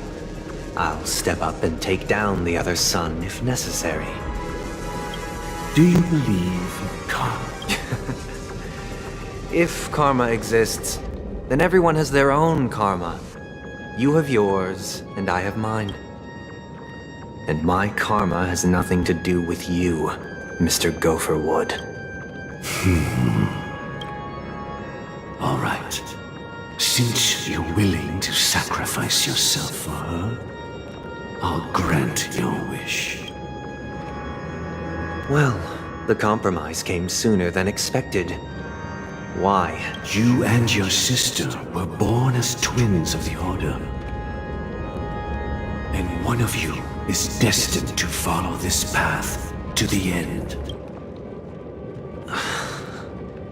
Is this part of your plan? Of course. You're still as clever as you were when you were a child. The opening is near. Go, my child. Seize the power of the harmony and reveal your karma. I have one final question, Master. Why did you choose to bring the Order to Penacony? Wouldn't it have been better to choose a desperate world instead of a city filled with hope and dreams? Why? It's for justice, my child. If we lose justice in our hearts, we'll make the same mistake as the Harmony did. So, it's not you who manipulates the dreamscape with the Stellaron, but... Well, that's where our conversation ends. Go ahead.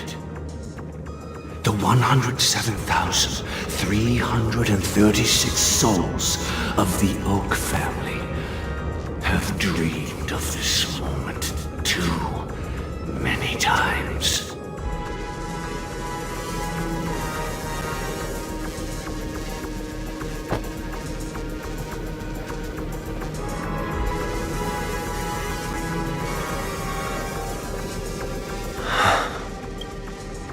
I shall ascend to the heavens, becoming the scorching sun bathed in my light. My people shall flourish, while all evil shall be eradicated. This is the interior of the Penacony Grand Theater. It's quite exhilarating to be flushed into the air by Soulglad. But why is the venue still closed when the Charmony Festival is about to start? And not only that, the entire theater is eerily quiet. No audience, no staff.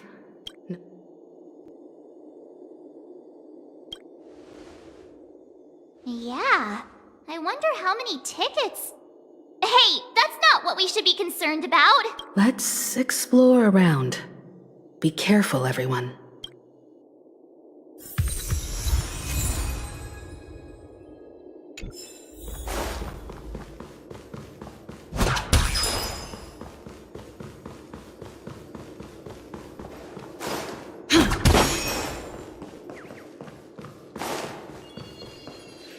Gosh, the atmosphere here is so creepy and unsettling. Even if there's no audience yet, there should be some staff around. Why is it so silent?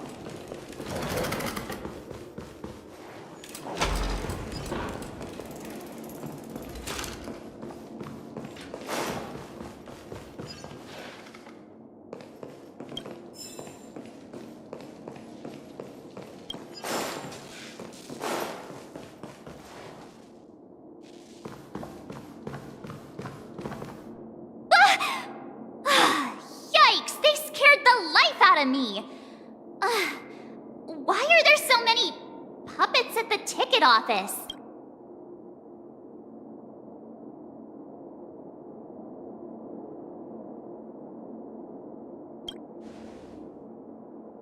What? You're so annoying. Stop scaring me. Are these puppets part of the stage setup? Even so, it's so eerie that the entire front hall is empty.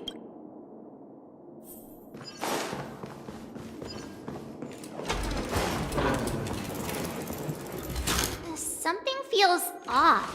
We're in the right place, right? There's no other grand theater in the dreamscape. So Sunday's messing with us? He said we'd have a final showdown on the stage, but why is there no one here? My apologies for the delay, March 7th. You scared me. Where are you now? I'm waiting for you behind the curtain.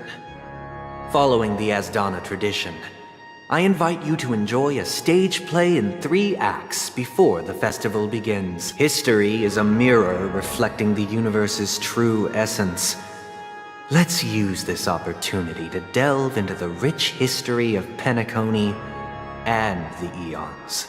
Within it, naturally, the future takes shape. Let us commence with the dawning of the world.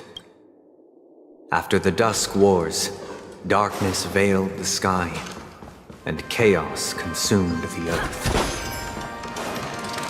Enna the Order emerged, destined to restore all existence. That marked the first day.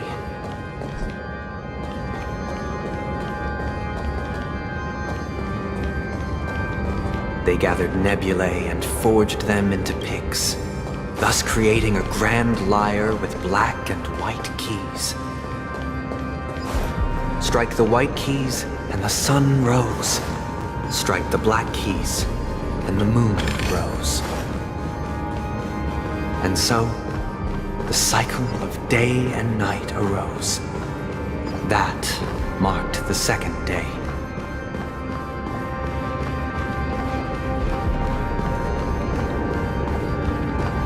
The puppets are gathering around the frame. Are they expecting us to enter it?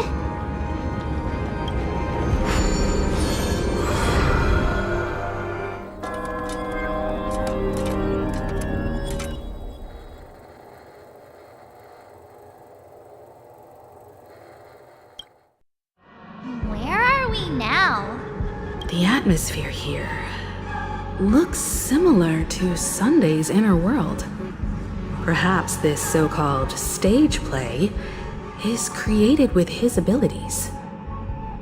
This act is named Ode to Prisoner. Given the atmosphere here, I believe it's about Penacony's past. I thought things were finally looking up as I managed to dodge prison during my recent trailblazing expeditions. But now it looks like I'll be back behind bars again. I genuinely wish to avoid a violent clash with my esteemed guests from afar. Therefore, I've arranged 3 acts before the situation becomes irreparable. Where shall we start our narrative? Well, let's start with the time when Penacony was still a frontier prison.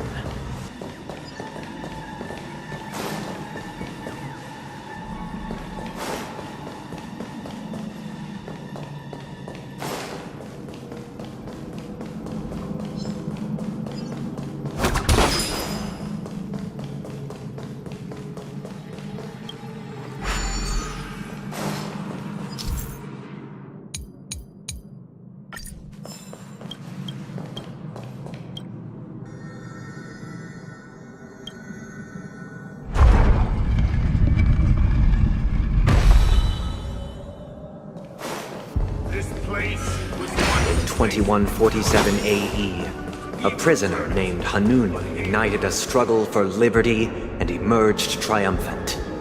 IPC referred to it as the War of the Frontier, while the Asdanians dubbed it the War of Independence.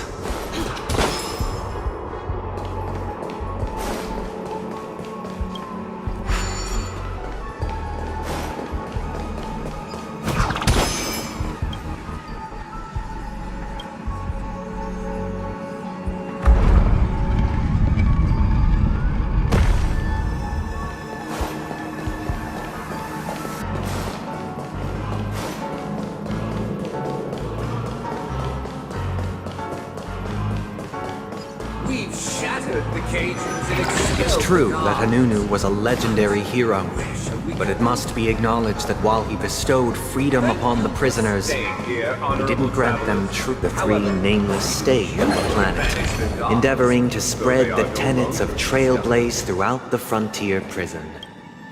Alas, their efforts proved futile.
Once again, Asdana was engulfed in war, this time the enemies originating from within. The prisoners remained prisoners for the rest of their lives. I hope you like this land of freedom on a scorched earth.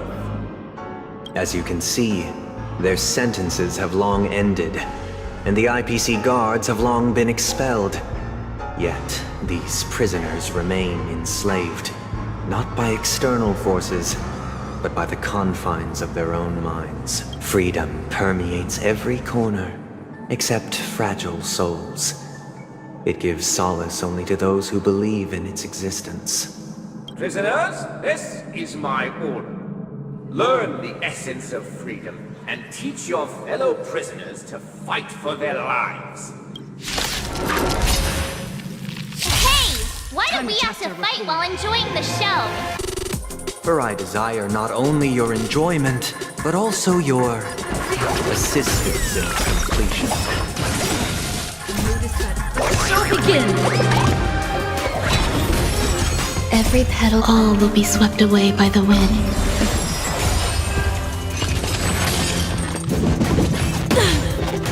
I see through you, together as one. I sense a storm. Some value, I suppose.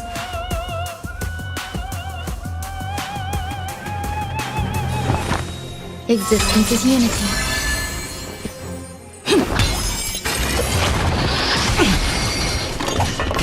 Grace. A quick divination. The strength of heaven's surge. Rise! Grace and elegance. Let's improvise.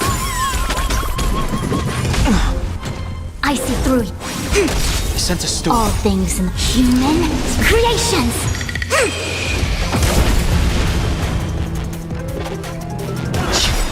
Awaken the world-cleansing dragon. There's more to life. Dreams do come true.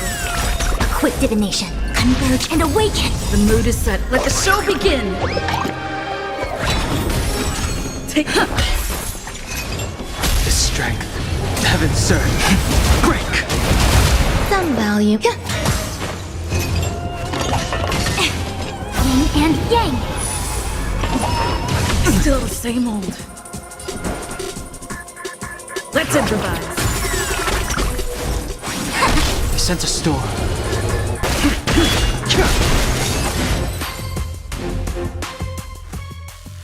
No one can restrain you anymore. You are free. Thus concludes the first act. Amidst a raging war, the frontier prison headed toward becoming Land of the Exile. This must be how Penacony was constructed. With the aid of outsiders, the prisoners were finally liberated and established the Land of the Exiles. However, it appears that Sunday aims to convey the spiritual plight of the prisoners more than the physical aspects of imprisonment. This show is a bit too literary for my taste. But the battle part is quite easy to understand. Anyway, we've arrived at the exit. Let's go!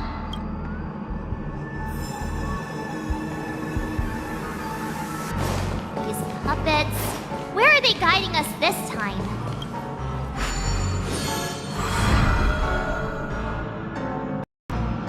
They transmuted streams of stars into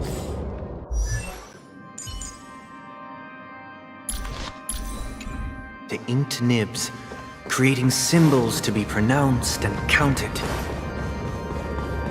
They molded stardust into flowing rivers, assigning the righteous upstream and the unjust downstream. Thus, all things were marked, and the world learned to discern between good and evil.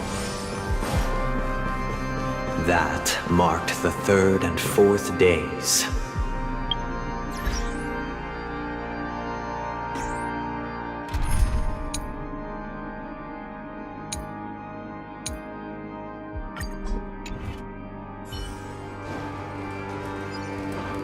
Look!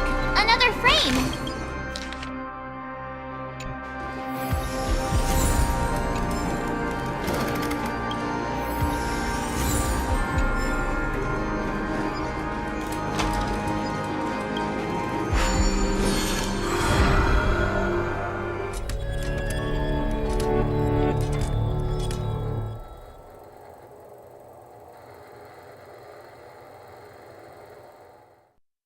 Ode to Fool.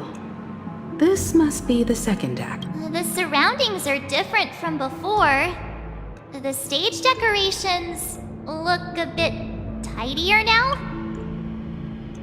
Behold the ensuing tale, a struggle for power. Penacony witnessed the ascent of the 7 major lineages: tree, grass, flower, bird, beast, fruit, and insect. Peace never truly graced Land of the Exiles. The history in this era is rich and intricate, so please allow me to present it in allegorical. Land of the Exiles was in disarray, besieged by both internal and external perils. Though the 7 major lineages appeared united on the surface, each harbored their own ambitions, leading to ceaseless conflict. Accountant! We are the pillars of this mansion. The Black Plum family was the first to fall. They withered away in the White Desert event, orchestrated by the Alfalfa. You did not serve the old master. The leader of the Alfalfa family sought to defect to the IPC, trading freedom for survival. However, his eldest son slew him in the name of righteousness and ascended as the new family head.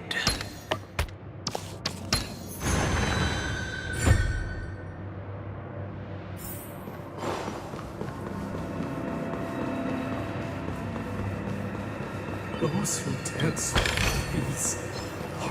The Lamp Moth family endeavored to extend the silver rail left by the Express, only to be eradicated by the remnants of the Swarm, leaving nothing in the unforgiving cosmos.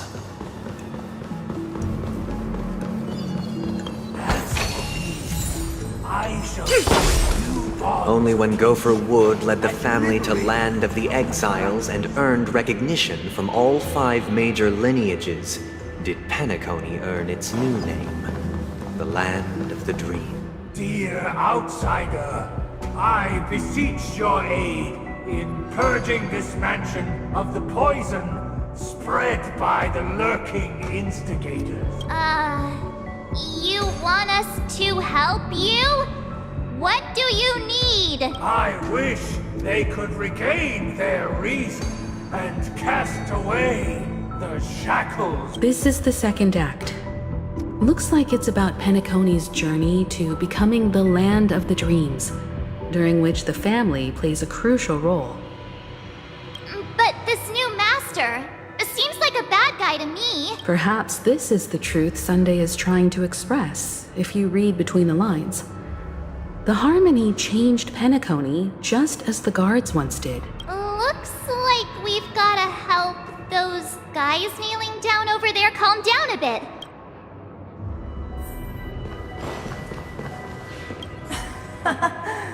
In the absence of my master, I am free. But without their guidance, for whom shall I sing?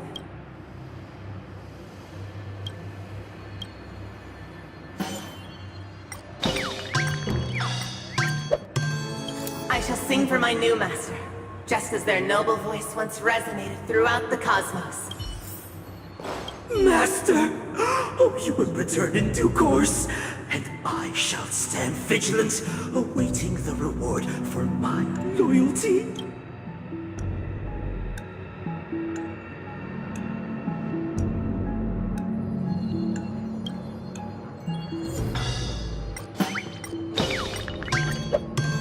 Master, now that you have gone, I shall wait no longer for my reward.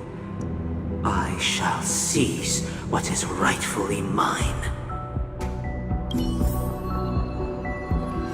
Once, I stood as the most loyal guard among all the servants. Now, with my master vanished, it's my right to assume control of his dominion.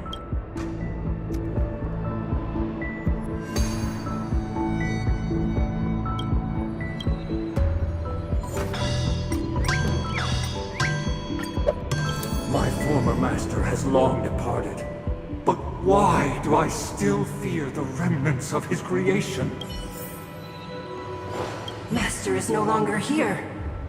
I thought I'd be free, but I'm not. Now, without my master's command, I'll have to seek guidance from the blind.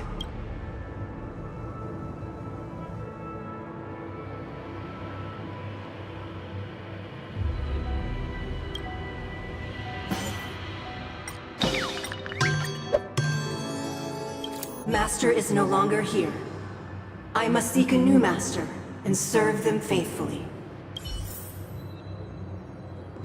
Either I shall be my own master, or I shall return to my former master. I shall not submit to a new master under any circumstances.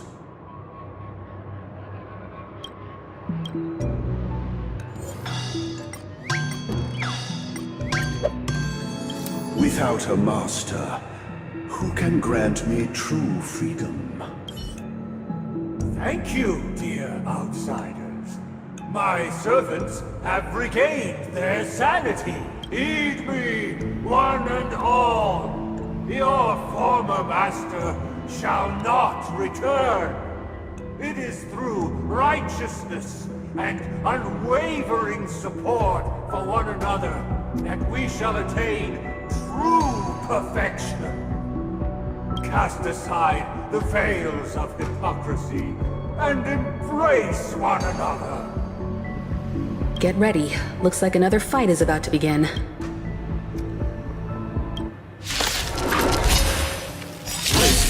The snow blankets all of us are. The earth teeters on the brink of collapse. At the edge of the silver universe, the first buds sprout under the rising sun.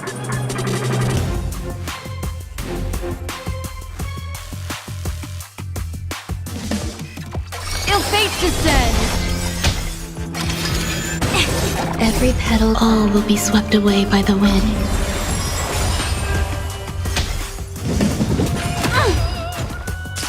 Another jerk. Eternal. Converge and awaken! Human creations!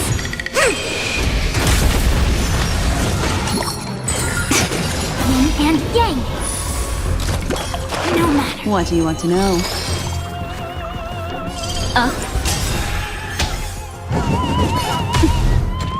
Free will, destined for oblivion. I weep for the departed. It too shall fall. Some value.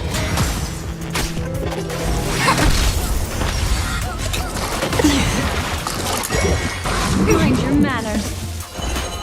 Ill tidings manifest. Beneath the waters lies an endless abyss. on the still waters of oblivion. There's... Every petal, all will be swept away by the wind. A quick divination.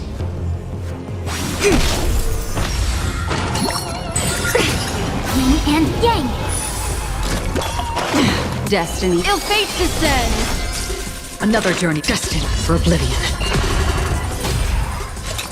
Again.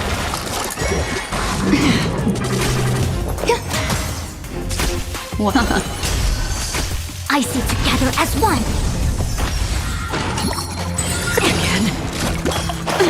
Free will, or was it fate? On the still waters of oblivion. Death. I weep for the departed. It too shall fall.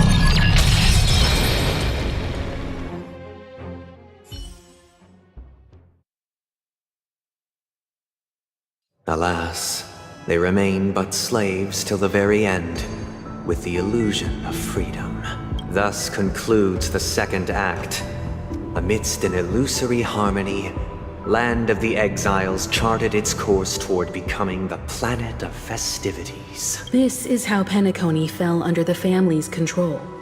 Since the arrival of the Harmony, the Land of the Exiles has undergone dramatic changes, not all of which have proven beneficial. This guy really loves dramatic scenes. Bet he comes from a whole lineage of stage performers.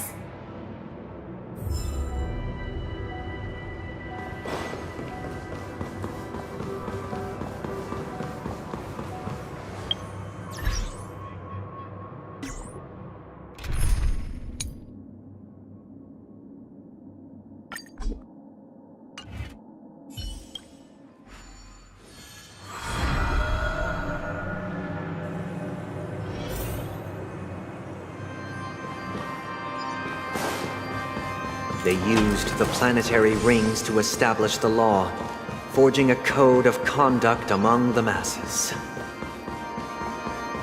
A grand lyre with black and white keys served as an instrument, while symbols of articulation and numerical notation took the form of musical notes. The downward flowing river became a melody, and the canon of law dictated the form. Thus, all mortals found their unique place within. This guy is really into these puppets.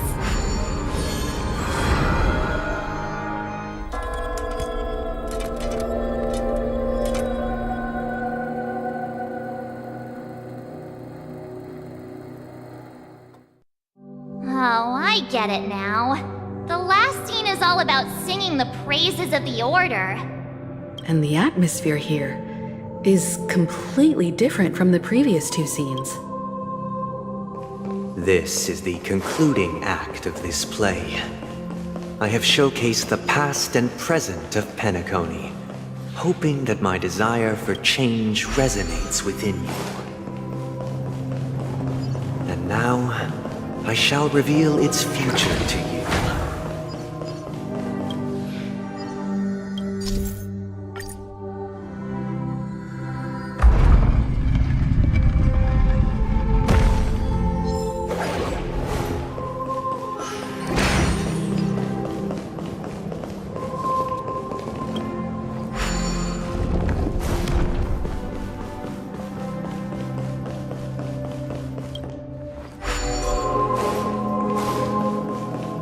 Without a king, who shall bear responsibility for the people? If the people lack foresight, we will make choices on their. We shall support one another, protecting and standing against the mighty.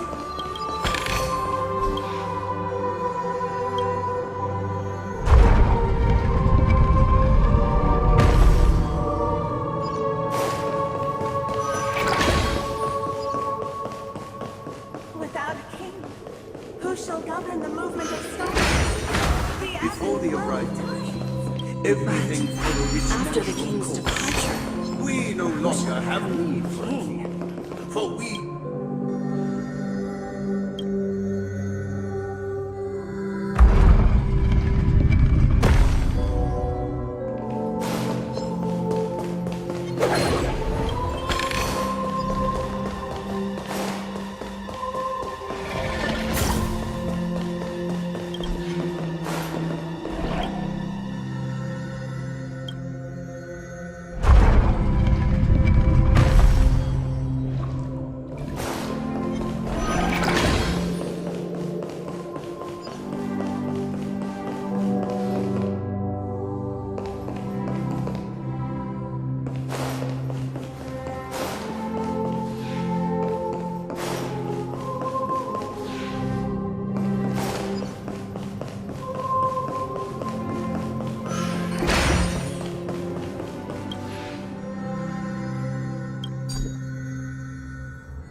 Aren't we supposed to kick off a short story and have a fight here just like we did in the previous acts? Why aren't any of these puppets saying anything? Perhaps we'll need to complete the story ourselves, just like we did before. So, do you think their mind needs tinkering or something?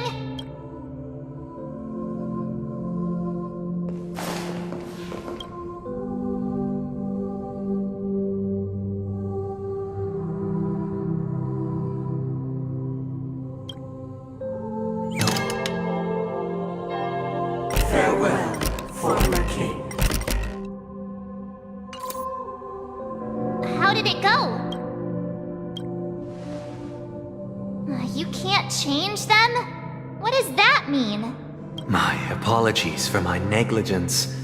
I forgot to inform you that the final part was scripted long ago. Let our previous king recount it to you. Now it is time for the final rite. Prepare for battle. Looks like...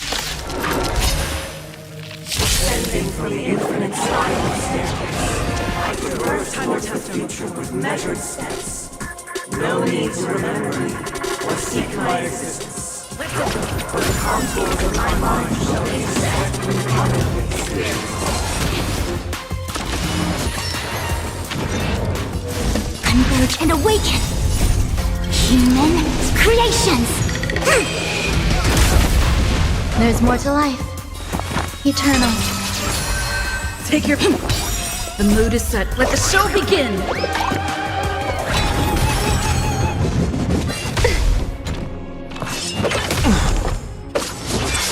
A quick divination.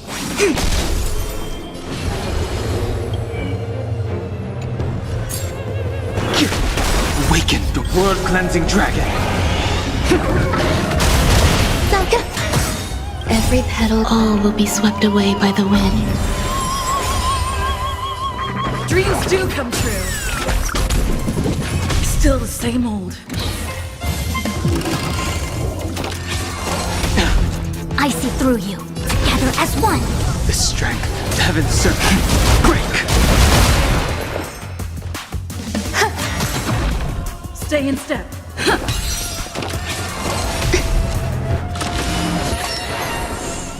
A quick divination. Take your... Heaven's serpent, rise!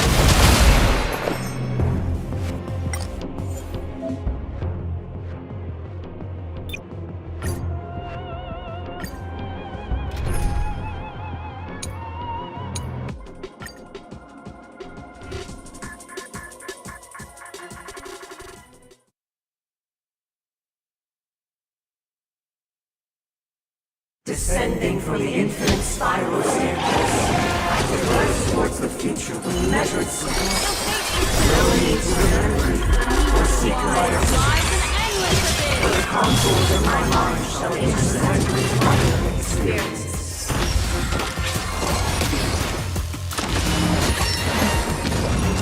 Free will, or was it fate? There's more to life. Existence is unity. Destiny isn't chosen. Ill tidings manifest.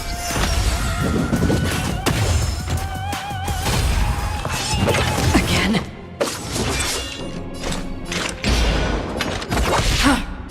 Converge and awaken! Human creations! Some value. What do you want to know? Every petal, all will be swept away by the wind. Ill fate descends.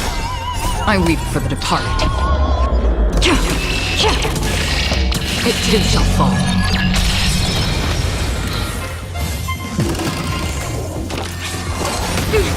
Another journey begins.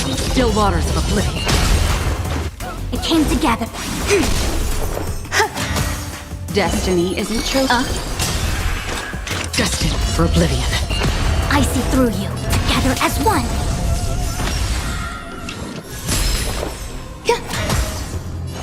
Ill tidings manifest.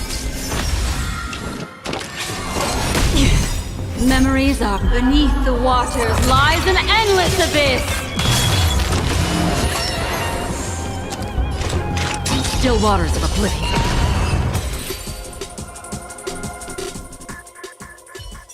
In the hushed expanse of a nocturnal reverie, I leave faint traces behind. No need to remember me, or to recall the essence of dreams. What is mine shall wane, while you shall transcend its delicate nature. This is the final scene. It's much more straightforward.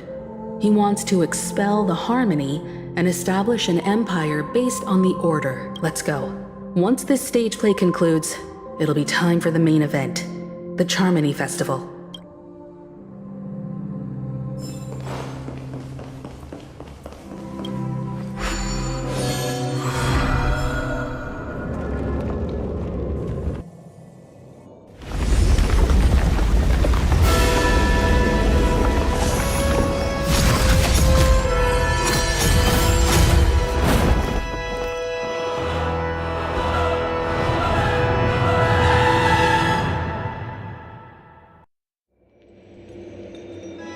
They imbued the world with meaning, perfecting all things in the heavens and on earth.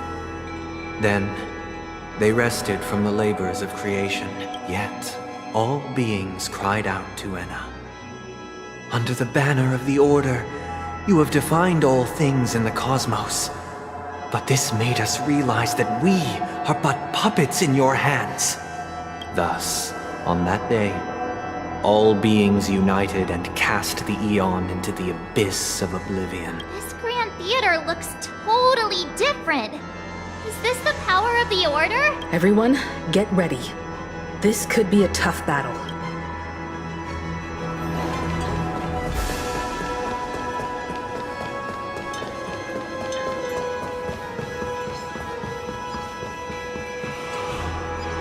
That marked the seventh day. Cheers and chants reverberated in unison. The stars shine bright. Praise the Great One. The Order is dead. The Order is dead. The Order is dead.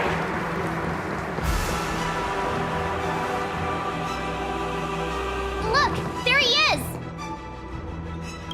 That concludes everything related to the Order. What are your reflections on this, my dear guests? Nevertheless, this is but a trivial blip in the annals of galactic history. What truly matters is the course this river shall take in the days to come. You've arrived at the perfect moment. The Charmony Festival is about to commence, and it would be a shame if you were absent for the Harmony's prologue. Allow me to extend my warmest welcome once more. Welcome to Penacony Theater, the very core of the Sweet Dream, the abode of the Stellaron, the grand stage of the Charmony Festival, and the very place where the future of Penacony shall be determined through conflict.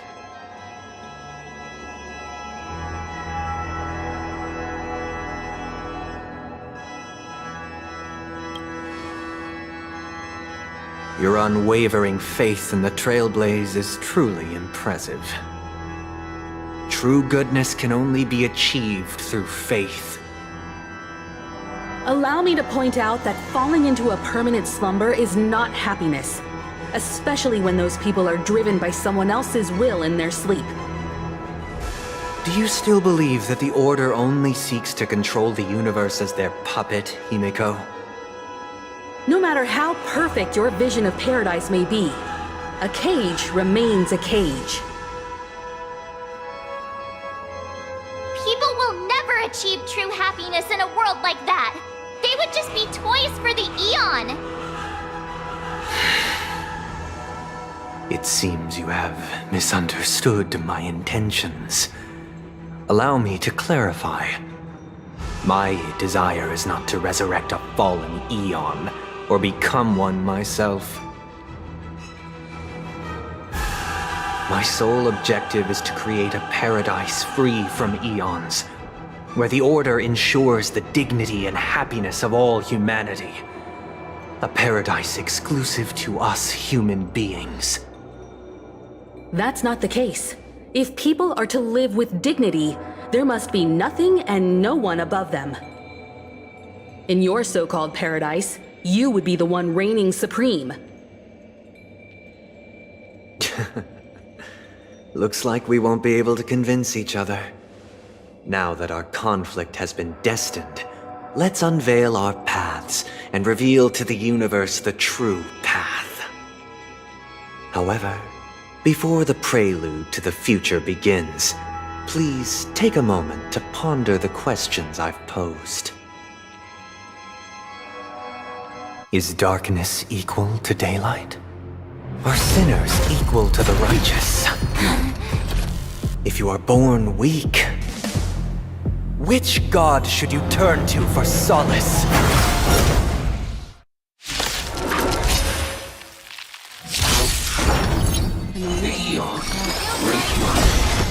Under the banner, all things in the cosmos.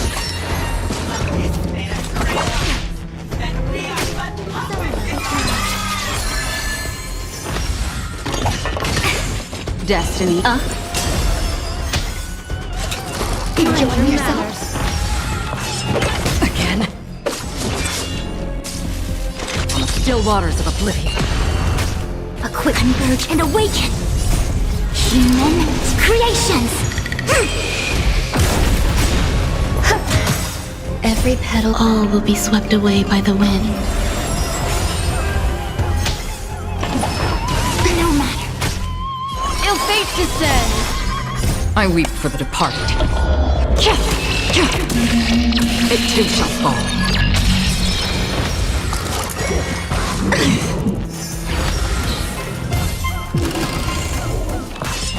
Again?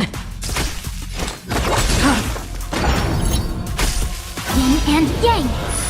It came together as one.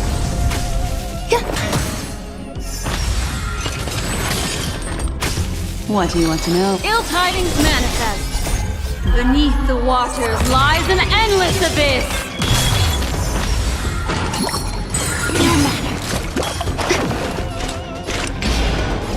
Destined for oblivion. It came together.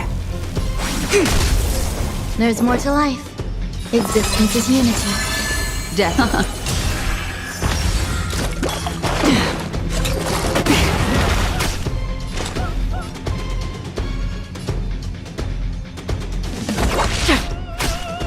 Converge and awaken. Yin and yang. All things in this world. Human creations. What do you want to know? Ill fate descends.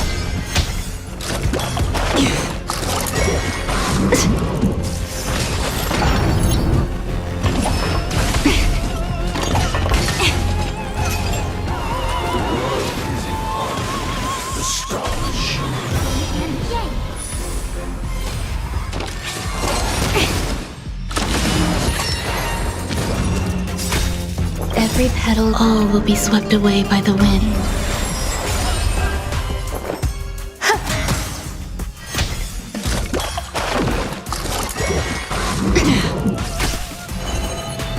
Ill tidings manifest. Beneath the waters lies an endless abyss. I weep for the departed. It too shall fall.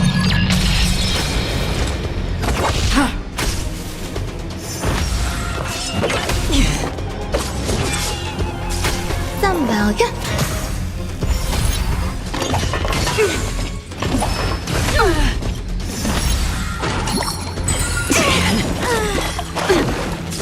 Destiny isn't chosen. Ill fate descends.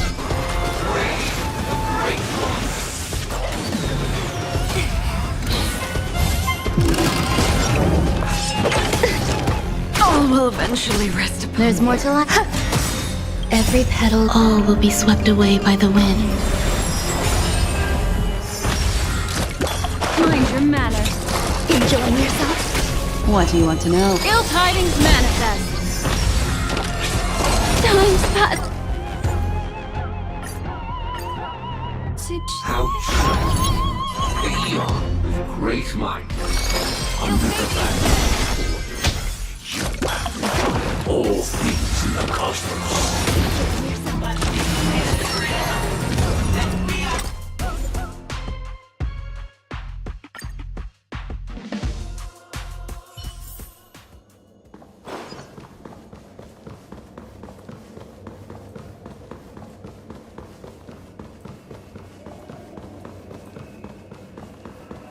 Infallible.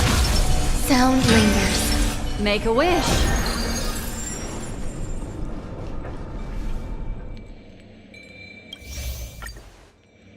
Is darkness equal?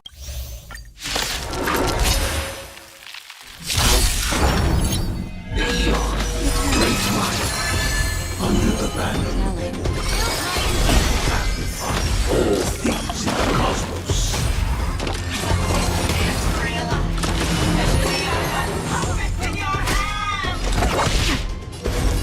Converge and awaken. Human creations. Every petal, all will be swept away by the wind.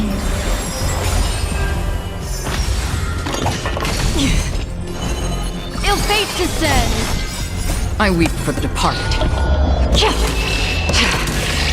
It too shall fall. Again.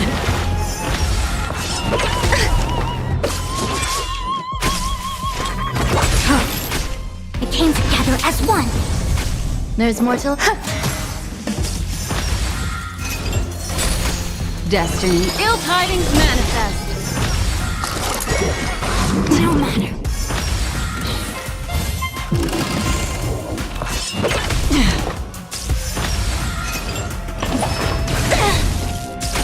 Yin and yang. Free will, or was it... I see converge and awaken. Human creations. Existence is unity. What do you...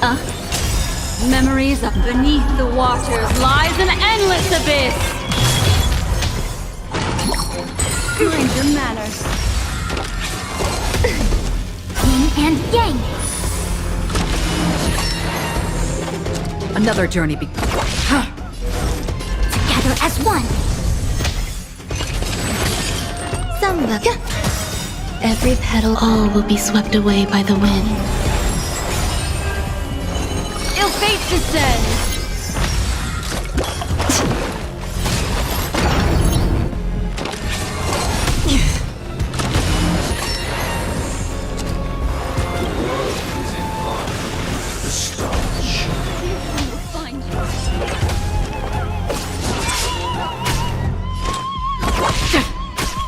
Converge and awaken. Human creations. Destiny. Ill tidings manifest. There's...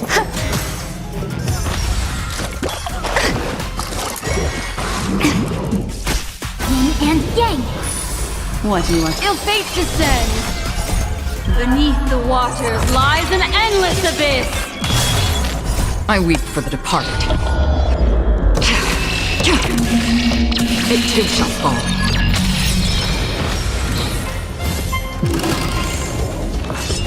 Again. It came together as one. Yin and yang. Again. Eternal.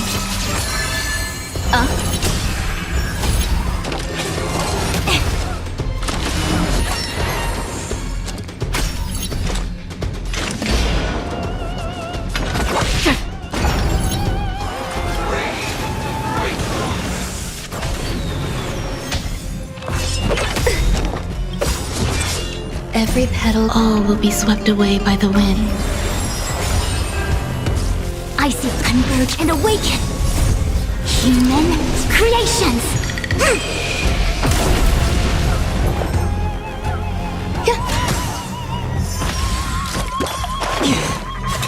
Enjoy yourself. Yin and yang. Destined for oblivion. It came together. Together as one.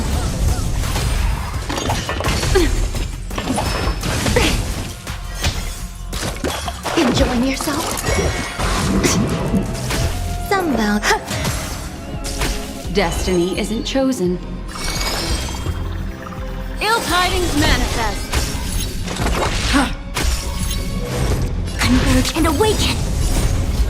Human creations!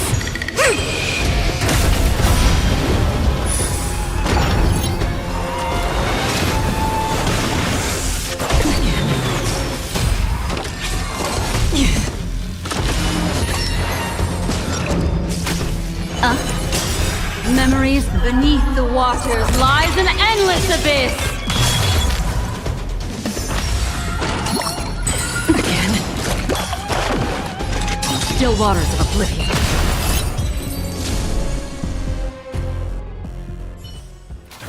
I already know your decision. I now permit you to gaze into the sun. On these 107,336 stones, the almighty and powerful strings of harmony are at my disposal! The supreme tuner, harmonious choir, Dominicus!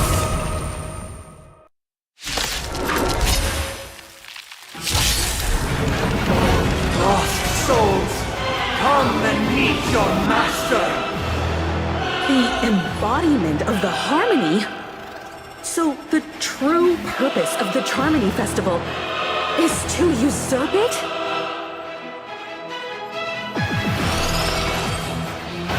Ill fate descends. Disorderly noise! Equip together as one! Eternal. Every petal, all will be swept away by the wind.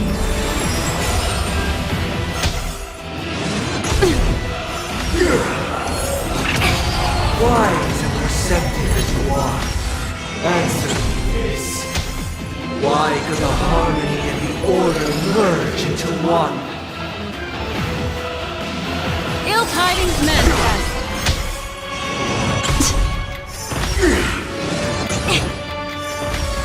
Because neither side could tolerate discord.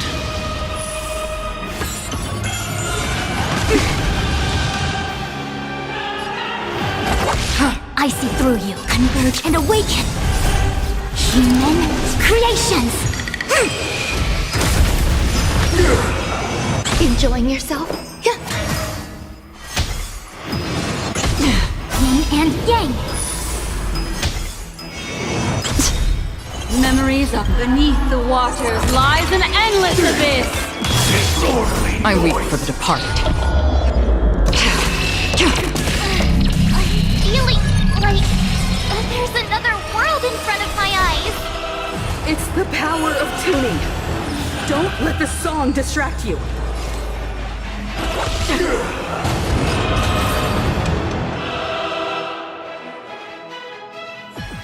The time has come.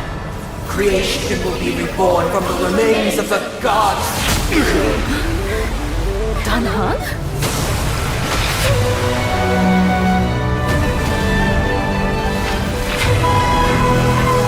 Radiant spirits, heed my word. Show no mercy!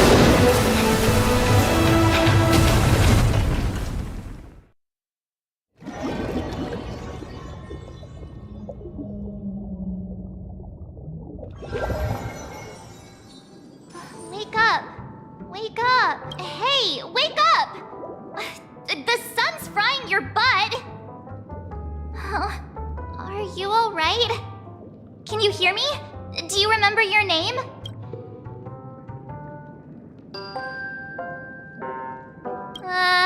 Kind of. It was General Qing Yuan who helped us shoot it down. In any case, since you remember what happened just now, well, that's put my mind at ease.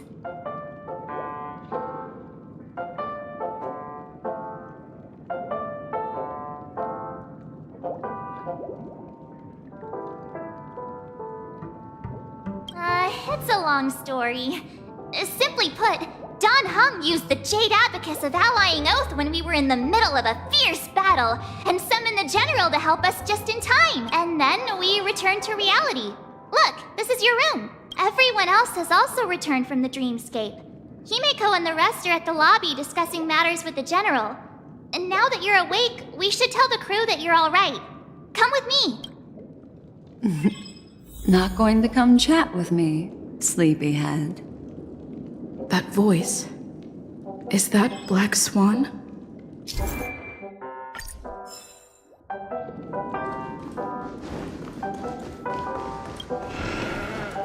Hey, where are you going? Hey, we meet again, sleepyhead. What's Miss Black Swan doing here? Nothing, Miss March. I noticed she was awake and wanted to check to see how she was doing. Though the strike from the General was timely, its destruction was also immense. When emanators collide, ordinary people inevitably suffer. But, luckily for them, the dreamscape is my home turf. Thankfully, I managed to get everyone out before the harmonious choir collapsed. Oh, so that's what happened! Thank you, Miss Black Swan! Don't mention it. After all, I wouldn't want to see such precious memories vanish. Your head— Of course not. But you're not planning on doing something like last time, are you? Why would you think that? I've never harbored any ill intentions. Well, not when you are around, anyway. Himeko and Mr. Yang are probably still busy. Let's go look for Don Hung first!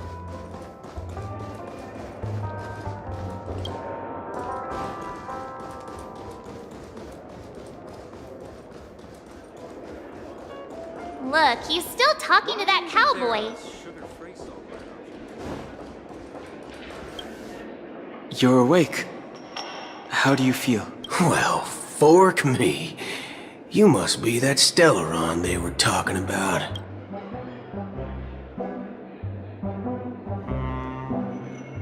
Allow me to introduce him to you. This is Boot Hill, a Galaxy Ranger. During our pursuit of a certain person, we crossed paths and just so happened to uncover a shocking plot being concocted by Mr. Sunday. Which is why we sought you out, to help the Astral Express save the world together. No need for thanks. The Galaxy Ranger's principle is correct every injustice one sees. That's how you lot of Miss Yenjo put it, right, Don Hung?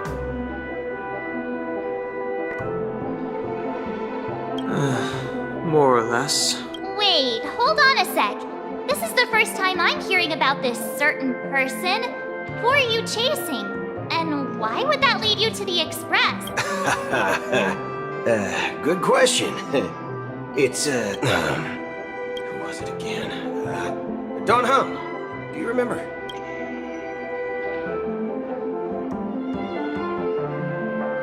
No, that ain't it. I just can't seem to recall.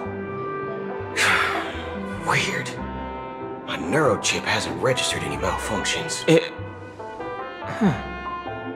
I can't seem to remember either.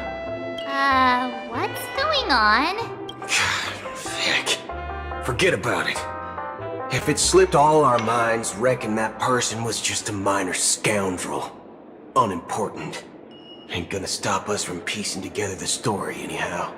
Yes, when the dust settles, I'll just think of a way to recall it in the memory zone. Everyone, let's hurry up and look for Miss Himiko, shall we?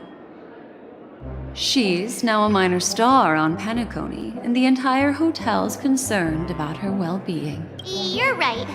Let's head to the lobby then.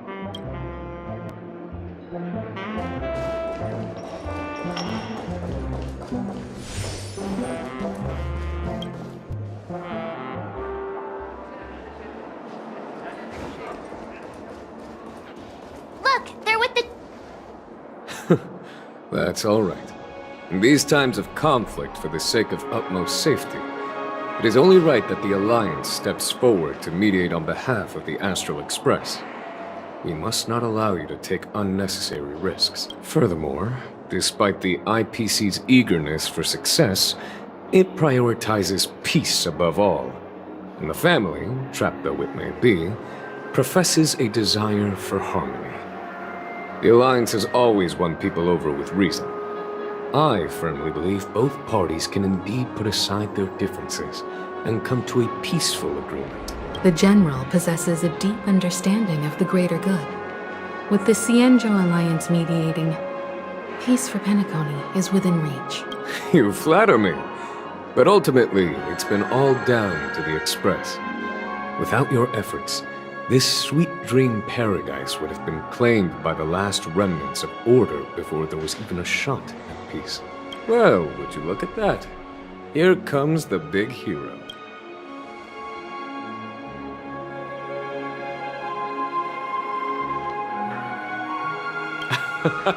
If it isn't the galactic baseballer, a hero with unparalleled insight. Are you okay?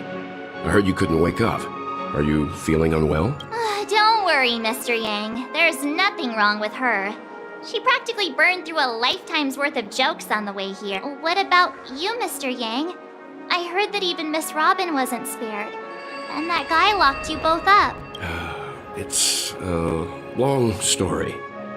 But at least Mr. Sunday took it easy on us. He used an ability called tuning to connect our consciousnesses with his.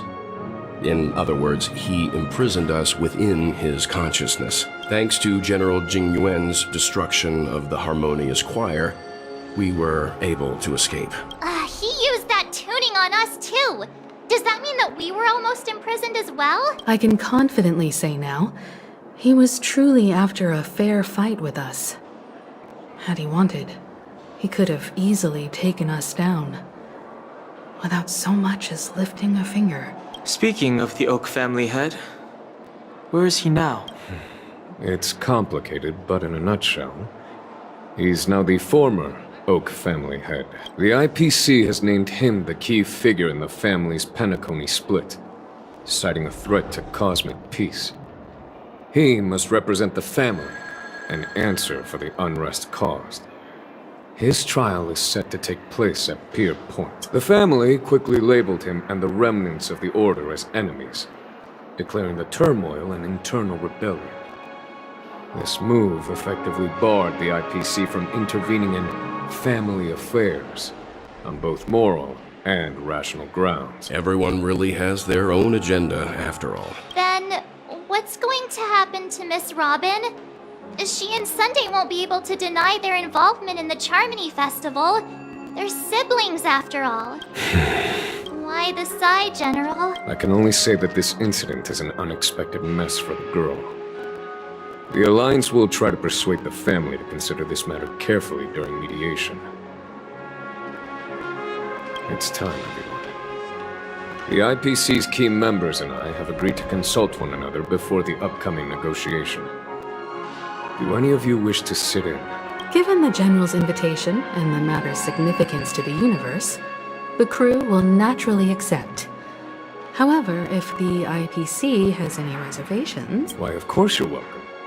They've mentioned that your team is a trusted ally of the IPC in Penacony, so there's no reason not to welcome you. Besides, if there can be reliable observers from the Astral Express present, discussions will go more smoothly. So, what do you all think? Well then, we shall oblige. I'm kind of allergic to those types of situations. I think I'll just head back to my room and start packing. Not to worry. Himiko and I will take care of things. I'm afraid I'll also have to return to the Express first. The conductor is worried about us. It's best I go and explain the situation. Thank you. What about you, Will you join Welt and me? Or have you got other plans?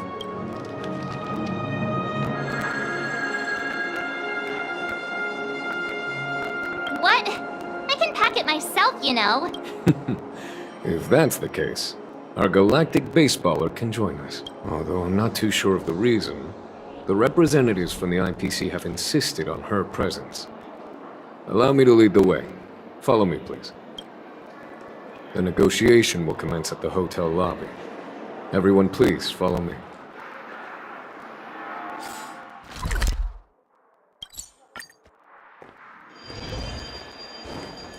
Mr. Aventurine and Miss Topaz are here too. Oh, and who is that over there? The Intelligentsia Guild's Dr. Ratio. This assembly is quite something.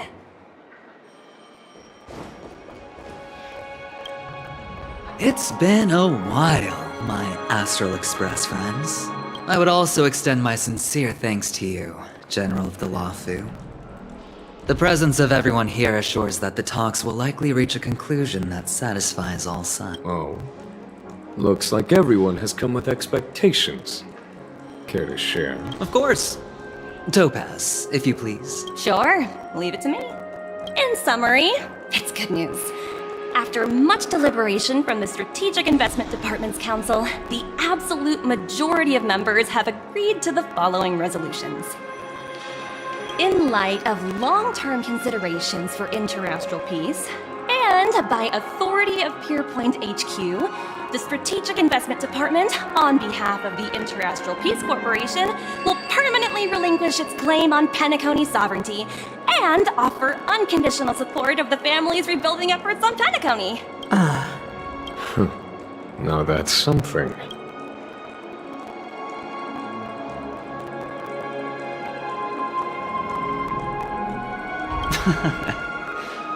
Well, if that's what it takes to bring peace to the entire universe, it's a price I'll gladly pay.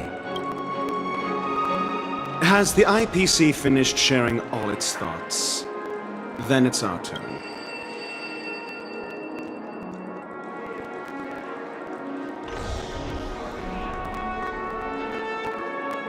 The Guild, much like the Genius Society, has taken a keen interest in the recent calamity in Penacony.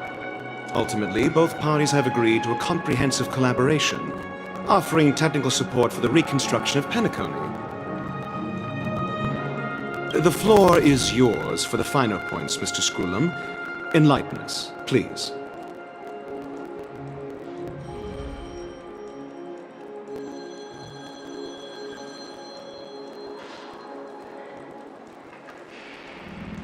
Organic life's unrelenting search to understand the realm of inner spirituality is something I both admire and envy. Inorganic life has no mechanism to evoke dreams. But when my mechanical impulses are activated, my inspiration circuits will start to operate, and I will enter a state defined as imagination. Every time, within the realm of imagination, there emerges a fire from the shadows. It is warm, bright.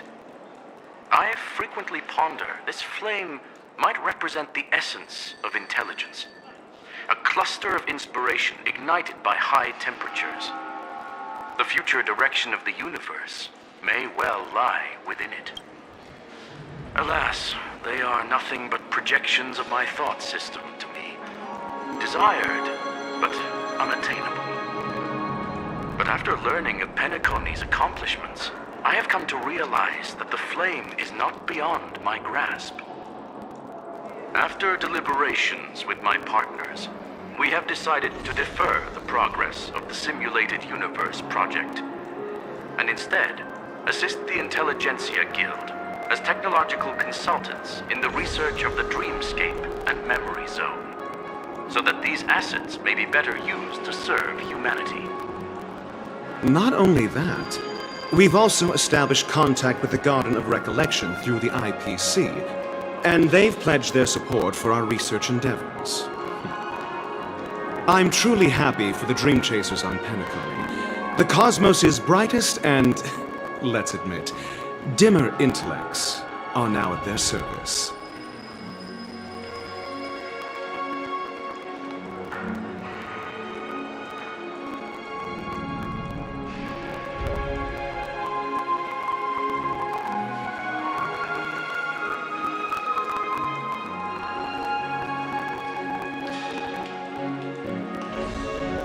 but... never mind. At the end of the day, this is a positive outcome. No wonder everyone insisted that she be there. It heartens me to learn that everyone is willing to put aside their differences for Penacony's plight. I trust that everyone will surely reach consensus in the upcoming negotiation. Looks like Penacony's future is decided. I'm wondering, is there anything else the crew is concerned about? Peace is our greatest wish. Beyond that, we desire nothing else. Well, that's good. Now that everyone's minds are at ease, I shall take my leave. You may now depart with peace of mind. The Alliance will deal with all subsequent procedures. If that's the case, it appears that we have nothing else to worry about on Penacony. Looks like it's time for us to embark on a new voyage. Sounds good to me. You two head back to the Express first. I'll pick up March and deal with the checkout procedure. Oh, also, Miss Black Swan, you have a matter to discuss with me, yes? Nothing escapes your attention, Miss Navigator. You've been with us this whole time, huh? In any case, she and I will be waiting for you and March on the Express. Let's go. Our time on Penacony has come to a fruitful end. Penacony's journey ends here. I guess it was pretty fruitful. This is all due to your heroic deeds in Penacony. Everyone's been moved by your integrity and selflessness. Well, seems the dust is finally settled now. Well done, friend. I am truly happy for the Dream Chasers on Penacony. The cosmos' brightest and, let's admit, dimmer intellects are now at their service.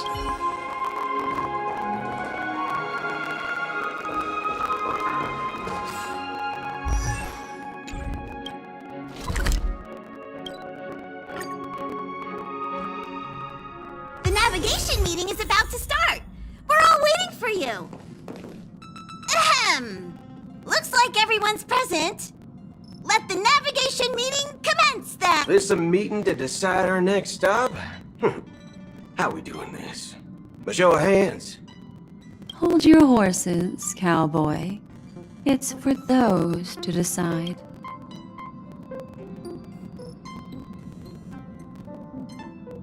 Allow me to explain.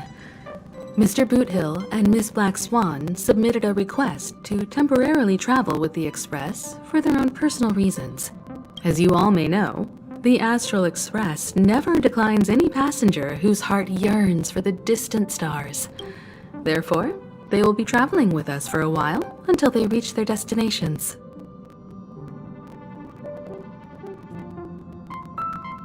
Whoa, the Express is going to be much livelier now. But, Miss Black Swan, you better not use your memo keeper abilities to pull any pranks. Understood, Miss March. I promise you, you'll never see me in your room while you're taking a break. Don't! You're freaking me out. All right. Now that everyone's met everyone, we can continue our navigation meeting. Firstly, Pom-Pom wishes to thank everyone. If it weren't for you all unearthing the truth about Penacony, Pom-Pom would have never known where Mikhail and the rest had gone. What they had to go through was regrettable, but I reckon they all fulfilled their wishes. And it was thanks to all of you. Thank you, everyone. Now then, we come to the crux of this navigation meeting. We must decide on the Express's next stop. Let me introduce our current options. The first choice is from Himiko, the oceanic planet of Lushaka, a planet composed entirely of water. Many aquatic races reside there. Of course, it's also the home planet of the venerable, nameless Mikhail. The second choice is the agate world Melustanen, suggested by Welt. It's famed as one of the initial sites of the Stellaron disaster, and the place where the beauty Idrilla ascended. Today, it's celebrated as a planet of undying allure. The third choice is Edo Star, a planet nestled within a vast ion storm region, currently under assault by the Antimatter Legion. However, the distress signals from there have recently ceased, prompting the IPC's wish for us to check in on the situation. The last choice, courtesy of Black Swan, is the glass belt Petravia, a massive belt of asteroids that was turned to glass by the Lord Ravager Zephyro. These days, it's apparently known to house one of the branches of the Morning Actors Troupe. Ooh, so many options. I'm seeing stars already. Next up, everyone will select the destination that they wish to visit. And then we'll put it to a vote. Little Misha and old Mikhail's homeland. Having been through so much in Penacony, as an aspiring nameless, I believe a visit to his homeworld is a must. Count me in. Still, I imagine that planet must have changed entirely after the Stellaron disaster. I've heard that its land masses no longer exist and the native population has completely changed. I'm not against Miss Himeko's choice, but Edo Star sounds like it's in danger. As nameless, should we not extend a helping hand? March is right. Though the fact that the distress signals have ceased means we're probably too late. But I still think we should investigate the situation there. 3 votes for Lushaka, 2 for Edo. Looks like we have a winner! Next up, Lushaka, the ocean planet. Then this navigation meeting is adjourned. I'll go check the warp jump coordinates. Everyone can catch up on some rest in the meantime. When it's time to make the jump, Pom-Pom will make an announcement. There's still some time before the jump. What should I do? You're fast becoming an excellent trailblazer. It's an honor to be able to watch you grow. Yes, you are. I've known many warriors in my time, and only a few achieve the kind of growth you have. Back home, where I'm from, you'd be rated at least an S tier. It's not been easy for you these past few days. You've earned some downtime. I'm looking forward to seeing how you'll perform on our next journey. Come to think of it, this trip to Penacony was the first time we trailblazed together, wasn't it?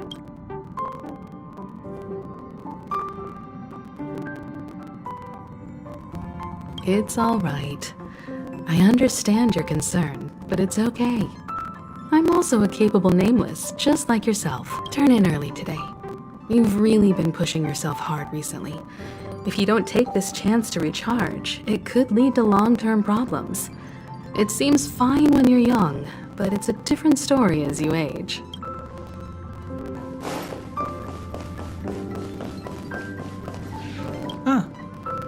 For some reason, I'm suddenly stricken by the feeling that we haven't crossed paths in quite some time. I should have known better than to expect anything serious from you.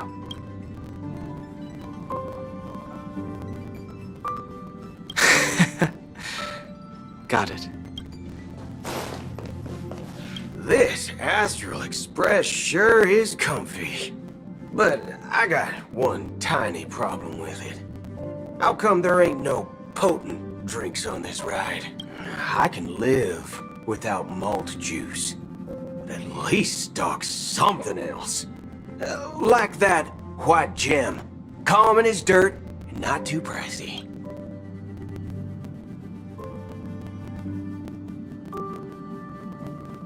You can't use that 12 years of age rule against a mighty ranger like me. Ha! All these years out in the wild, and now I'm bunking in luxury. Gotta say, it's quite the treat.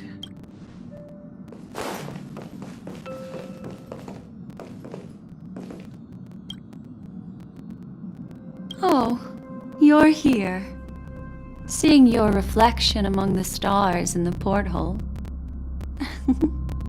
really does seem somewhat surreal. How about it? This journey of beautiful dreams. Was it to your liking?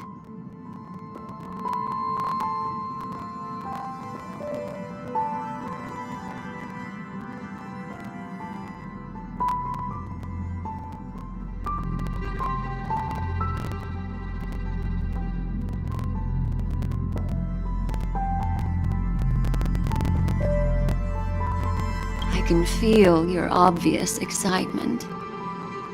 That means your memories will also become even more beautiful. So, how about you hand that small parting gift back to me? I'm quite eager to have it back.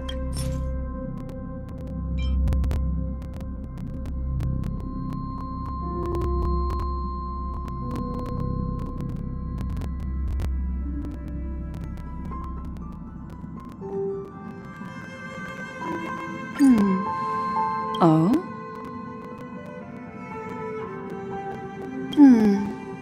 Never mind. I just stumbled upon a particularly fascinating spot in your memory. Before I explain, I would like to apologize to you. This farewell gift I gave you isn't really a compass from the memory zone, but merely an empty light cone. Remember when we entered the hotel in the dreamscape for the first time, and I procured a few trinkets from your companions? Their functions are similar. This way, I can always be attuned to your location, ready to assist immediately if you encounter any threat. But this is not its most intrinsic function. Light cones are slices of light used to encapsulate solidified phenomena. This empty light cone is the same. It can etch your memories in their most vivid form, and then allow me to admire and manipulate them, turning them into unique mementos. All the world is born from the power of mind and soul, and that power is memory.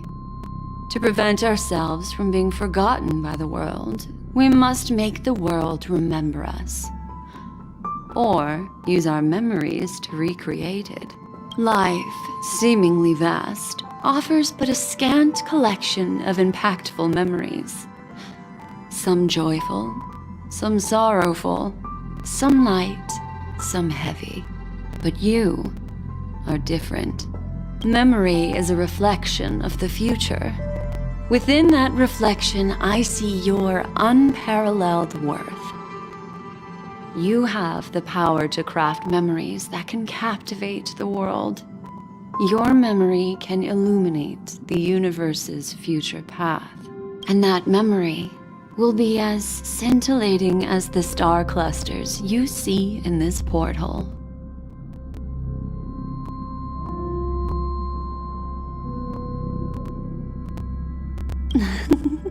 How adorable. But do you know the deeper meaning behind it? The reason is simple. In this grandiose and ostentatious dream of the families, only you personally experienced the entire course. Patience, my friend. I will reveal the answer to you, but that time is not now. Turn around and take a look at your friends. Every one of them is reveling at the arrival of their next destination, all filled with hopes and expectations of their own present and future. Revealing everything at this moment would be a bit of a buzzkill, wouldn't it? I'm looking for an opportune time, a time when you're totally at ease. Perhaps when the night grows hazy and you're about to drift off would be the most opportune. How about one fine night? I will prepare the candles, aromatics, and even a cushy couch to create a cozy dreamland for you. And then I will tell you the answer in the form of a little bedtime story to lull you to sleep. Hi! Hello! Attention all passengers! The express is about to make the jump! Please be seated and hold on! It looks like we're finally about to set off. There are countless gleaming memories out there waiting for us. Why don't we just leave it at that for now? That's right. As a small token of compensation for playing that little trick on you with the empty light cone, I will gift you with some words. They hold great significance to me. Life is akin to a winding labyrinth where memories serve as our sole companions. You'll remember these words, dear.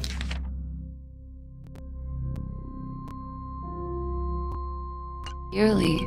In the year 2158 of the Amber Era, the first year of the new epoch, the universe resumed its intended trajectory.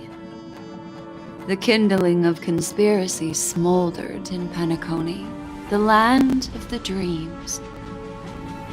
Failing to erupt into a blaze, it instead flickered briefly on Klapoth's anvil, before vanishing in the blink of an eye.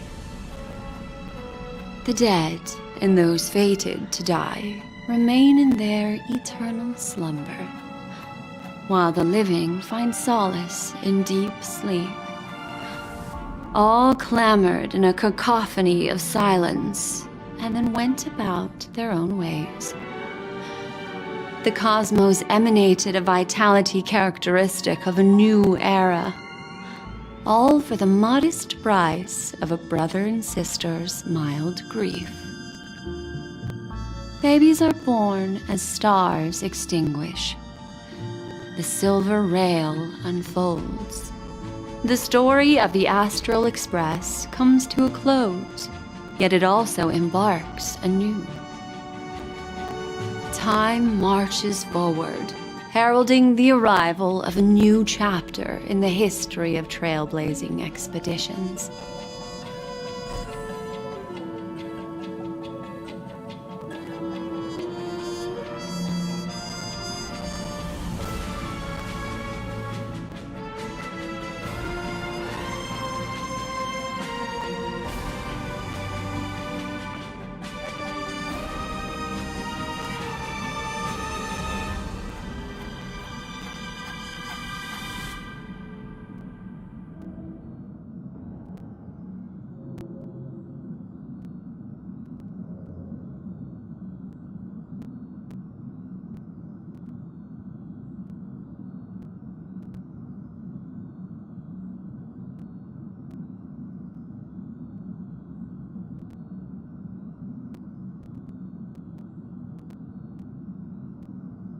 Countless shooting stars streak the sky tonight.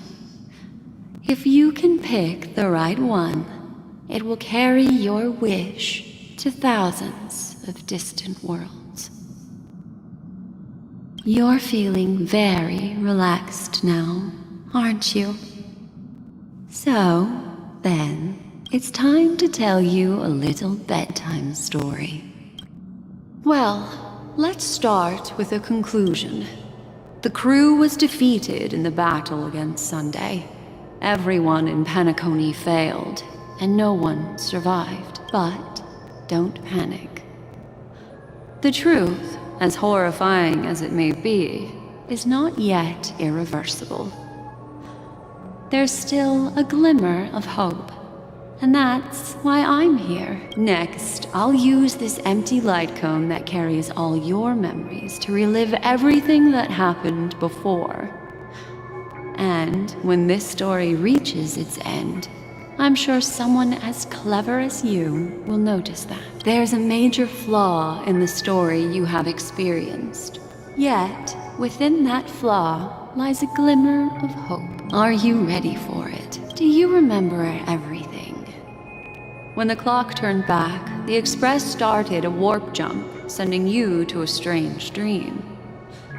You were bewildered back then, and then a Galaxy Ranger named Acheron showed you a way out. When you arrived at the Reverie Hotel, you met the doorman Misha and had a confrontation with Aventurine, an IPC representative. Thankfully, Acheron appeared again and helped you. After that, you saved Firefly and explored Penacony together. During the tour, you ran into Sparkle disguised as Sampo and accidentally entered a child's dream. There, I rescued both of you from death, but Firefly didn't return to reality. She realized the truth and tried to involve you in her plan, but that resulted in an accidental death. Even more unsettling, you soon encountered another murder. The 2 cases of death prompted you to investigate the truth behind the sweet dream. Despite your efforts to gather information about the 2 victims, you didn't make much progress. But you did learn about the watchmaker from Gallagher. Meanwhile, Aventurine was secretly carrying out his scheme, in which you were one of the pawns.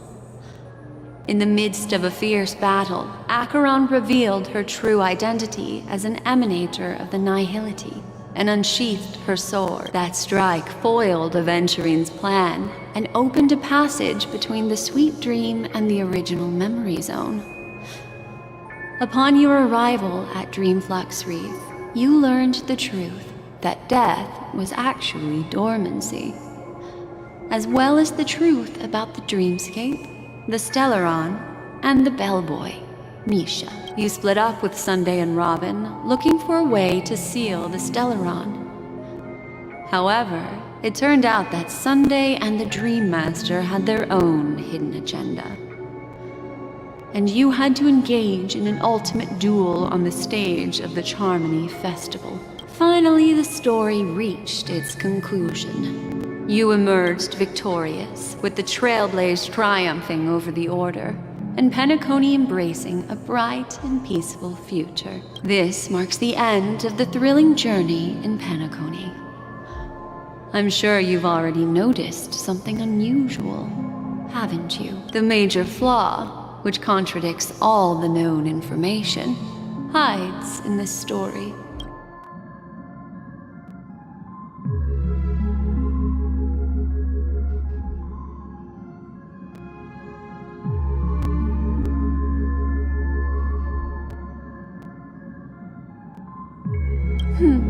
Little Misha.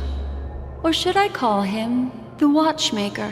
He's only a segment of memory in a dream bubble, but his ambition for the Trailblaze led him to leave the bubble and embark on a grand adventure in Penacony. While Misha is a rather special memory zone meme, and he was granted power by the Trailblaze, there's still one thing that he shouldn't be able to do. A life born in the memory zone could never manifest in reality. So, why did he appear in the Reverie Hotel in reality? The answer is simple. He is the one fatal variable that contradicts all our known information. This means that you, who wholeheartedly believe in this memory, are still trapped in the dreamscape at this very moment. Wake up, sleepyhead. Break free from this eternal dream and return to the real world. We'll find our answers there. The train is about to make the jump. 5, 4, 3, 2...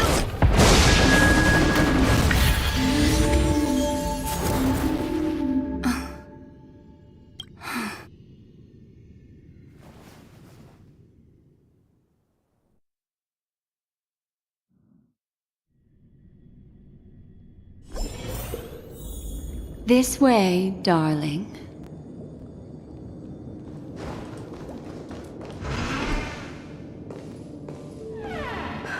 Not another one. Thank you so much, Black Swan. Finally, I can breathe a sigh of relief.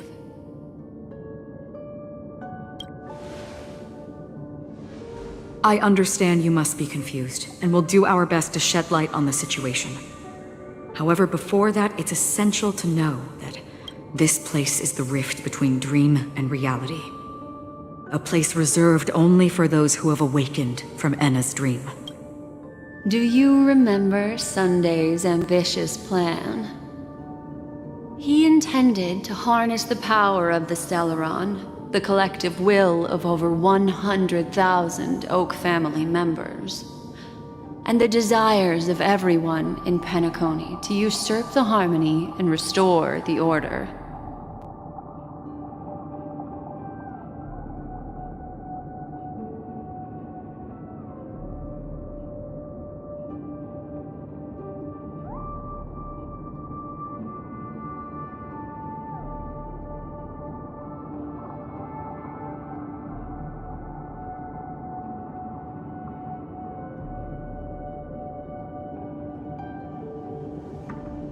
Unfortunately, it didn't stop there.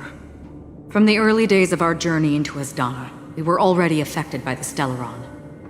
That strange dreamscape where we met. Maybe it was a sign that your thoughts were beginning to drift away.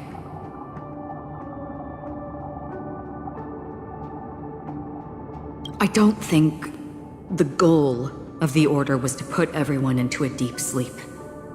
Quite the contrary. They used the Stellaron to catalyze the leakage of Asdana's memoria into the material world, allowing the dreamscape to blend with reality. And that included a lot of memoria from the Beyond the Sky Choir. As time came and went, the dreams eventually became indistinguishable from reality, and reality became an illusion. People think they are awake, but their spirits have long since stepped into the Temple of Order. This is what makes Enna's dream so powerful. In this paradise governed by the Order, everyone indulges in their delightful dreams and lives happily ever after. I believe what you experienced in the sweet dream, except for that flaw, was real. Only in this way could you reach the destination, lifting the crisis in Penacony and embarking on your next trailblazing expedition. If it wasn't for Acheron's plan, we might have been trapped in this dream forever. Fortunately, while the path of the Order governs all things, it can't affect the Nihility. I came to realize this when the Dream Master tried to expel me at any cost. This is also why you felt a sense of peculiarity when traveling with her. Well, I'm not as fortunate as she is. Even if I'm a memo keeper, I was still influenced by the power of the Order and fell into hallucinations. However, thanks to your memories, now we still have a chance to turn the tide. For mortals, even if they possess the great power of a path, they can't create a flawless world like gods do. That's why there was a flaw in your dream. In other words, once you have realized the world is not real, you'll have a chance to break free from the dream. The flaw in your dream lies within Misha, who could have never appeared in reality.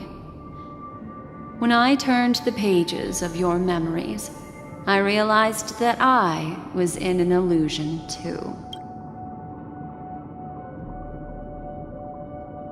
Now Sunday has usurped the power of the Harmonious Choir through the Charmony Festival. Asdana has thus fallen into Enna's dream, transforming everyone equally into the notes of the Eon. Failure doesn't mean weakness. Only the strong can gather the will to resist the Order and try to break free. We still have a chance, though. To make it happen, please, Black Swan, guide us to those with a strong will. All right, please come with me. These people are... They're the ones who accept Enna's dream and indulge in their happy illusions. We have no means to wake them up now. Not even your clockwork will do the trick. However, there are still other things we can do. Let's keep going.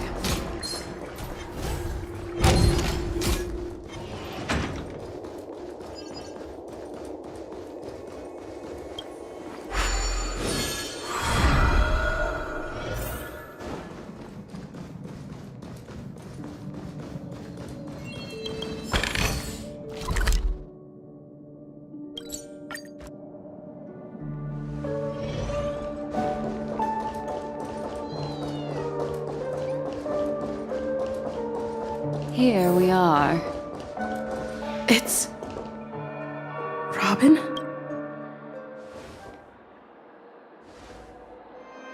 Finally, you've arrived. Let me introduce you to Robin. She woke up from Anna's dream by her own will, and it's this tough lady who led us here with her song. I woke up for the same reason as all of you. In the dream, I experienced something that could never occur in reality. Are we going to lock it up in a cage? I want to see it fly freely in the sky. Without us, this bird would be too fragile to survive on its own. Do you want it to die? No, but... Then let's take care of it together until it can return to the sky. Huh? Birds have wings because they're meant to fly.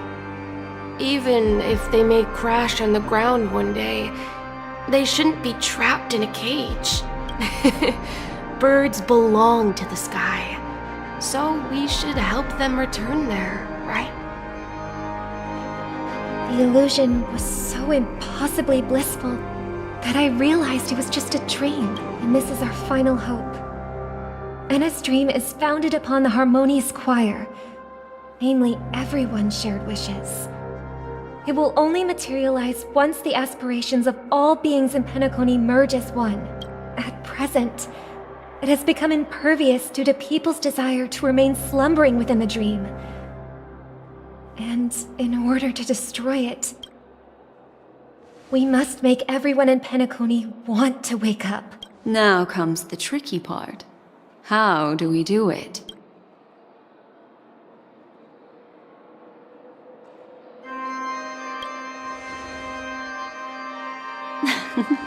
You want to go back? Unfortunately, human consciousness always gravitates toward reality. Now that you've seen the flaw in the dream, there is no turning back. Humans yearning for sweet illusions borders on obsession, leading them to subconsciously resist the harsh reality. Therefore, I carefully selected a moment where she was completely unguarded, guiding her to uncover the truth herself to make her regain her consciousness. However, to wake up everyone in Penacony and get them to share the same determination, that would be nearly impossible. Indeed. I'm afraid it's almost as difficult as resurrecting an Eon. But we can't just stay here and do nothing. This is a critical moment for the whole universe. Who cares about some dumb number?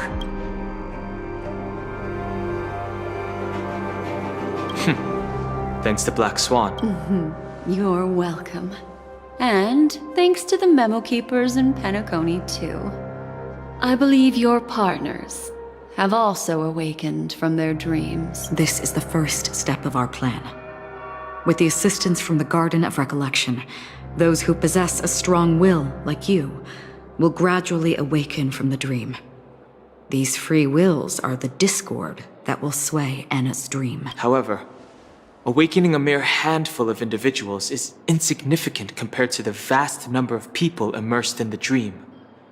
We must find other ways to awaken the free will of millions of people within a short period of time. If breaking through from the inside proves challenging, we can seek assistance from the outside. We've long been aware of a potential solution. Asdana is a galaxy known for its abundant memoria and the remarkable phenomenon known as synesthesia dreamscape. When people first enter this place, they often find themselves and others sharing a collective dream. At this very moment, there is only one dream encompassing the entire Asdana system. So, you mean, if we can attract a large number of outsiders to this system, their free will would intertwine with this dream and shake it to its core. However, those outsiders might also succumb to the dream and become the foundation of the Order instead. The real challenge is, how can we gather a huge number of people as determined as you within a short period of time? Looks like the Jade Abacus of Allying Oath will be the only solution. No need for that. Keep your once-in-a-lifetime treasure. We don't need to bother the Cienjo Alliance for such a tiny request. You want thousands of people with unwavering free will? That's easy. Just leave it to us Galaxy Rangers. You can gather Galaxy Rangers? Outsiders may see Galaxy Rangers as elusive and disconnected individuals, and actually, they're right. And that's why we have a tacit understanding among us. Do you know what it is, Acheron? It's the relic I returned to you. Exactly.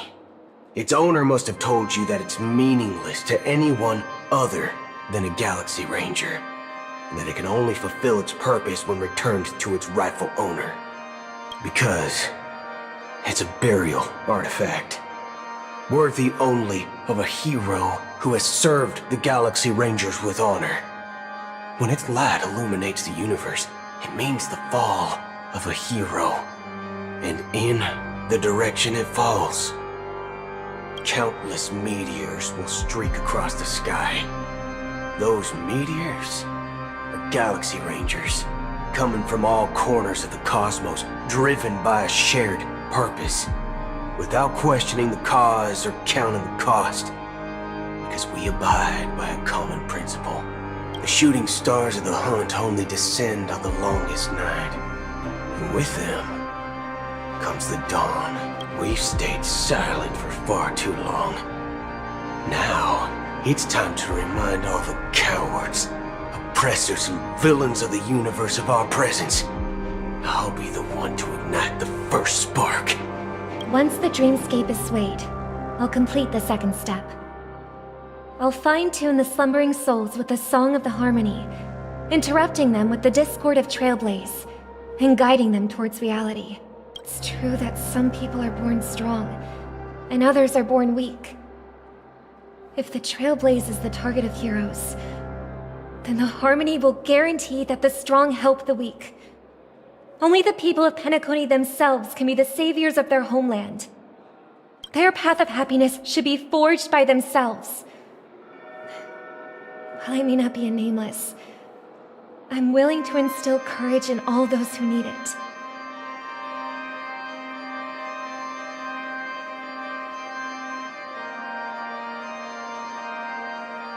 This includes my brother as well. And his dream is too cruel for him and everyone else.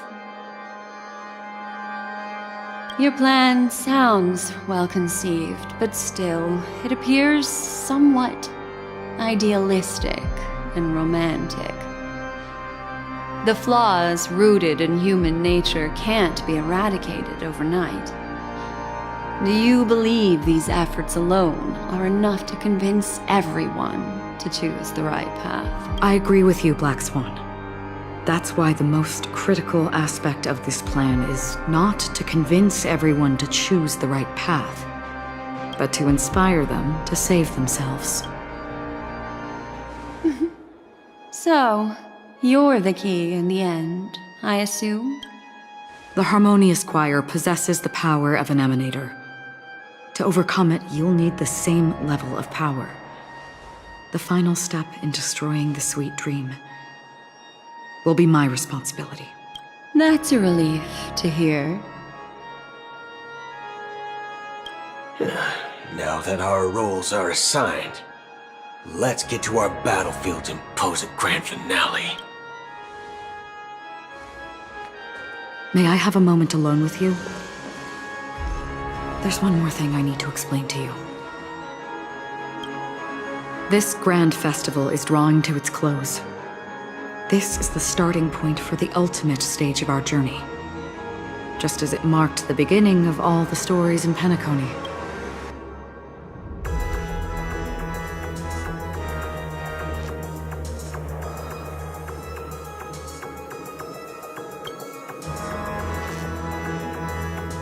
Indeed, she was the first to discover the world beyond the shores of death, and shared this truth with all of us. There's something you should know. We were able to locate you within this boundless dream, and find the key to breaking free from the dream. All because of one person's unwavering dedication. Firefly. She awakened from the dream ahead of others, discovered the Express amidst the stars, and brought us valuable information about the remnants of the Order. She may have been aided by the script, and it came at a cost. As you know, Firefly is a stowaway who entered the dreamscape in a different way from ours. Without the dream pool in the hotel or assistance from the family, she can only awaken from this dream in one way. A real death. We mustn't fail her determination. I'm not implying that we must win this fight no matter what, but our resolve should match that of that courageous lady. Are you ready?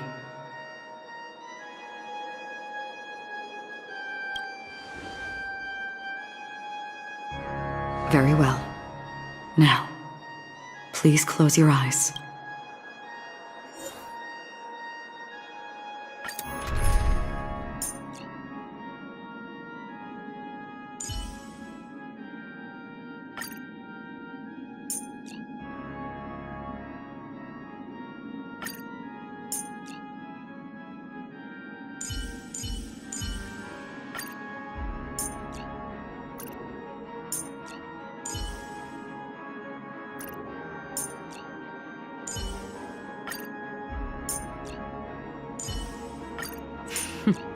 So it's you. Our time spent with one another is precious. With you on our side, we're destined for victory.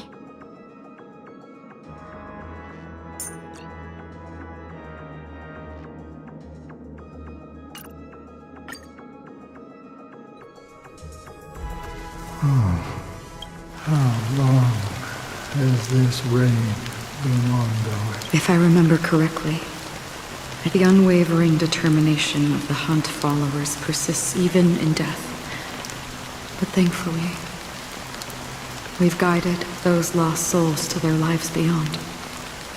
They were heroes in their time. And they won't be you see, the shadows on the sea have vanished. Do you remember? But I know. So, why did this reign? Because someone's regrets haven't been fulfilled. Mortals who walk the paths are like sailors on a vast ocean, leaving behind a trail that creates countless ripples of possibilities. And for some, their presence leaves such a strong mark that it's sin thirsters, the obsessions of the Pathstriders. They emerge from the depths of Ix, seeing themselves as masters of their own destiny, unknowingly repeating the actions of their past lives. They emerge from the nihility and head toward it. They have journeyed with me for such a long time. Oh, so this that I'm already dead. Yes. This is my duty as Acheron the Watcher. I'm guarding the path to the abyss of the nihility, guiding every soul reluctant to become one with it. But if this is what the departed ones expected... I don't know. But someone once told me that someone would stand at his grave and place... Even if... Some tasks have to be done. Even please extend your hand. I'll carry your wish with me and fulfill it. Only then will I be able to put an end to the final regret by the Dead Sea. Like... Yes, because it was you who told me about the Express, your two former companions. The expedition cut short by the swarm, your narrow escape from death, and your encounter in Penacony, the hometown to which you could never return. Yeah. For countless times, I got rejected by the family, but I knew that my companion was still there. Oh, Mikhail.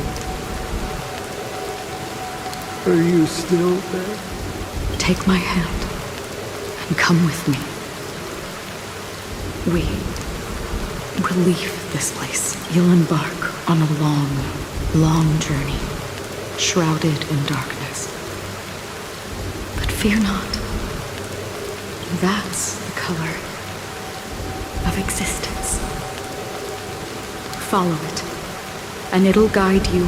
Thank you. May death be the end of your boundless dream, guiding you back to the waking world. Welcome to the horizon of existence. This place is one of the thousands of manifestations belonging to the sleeping and shapeless.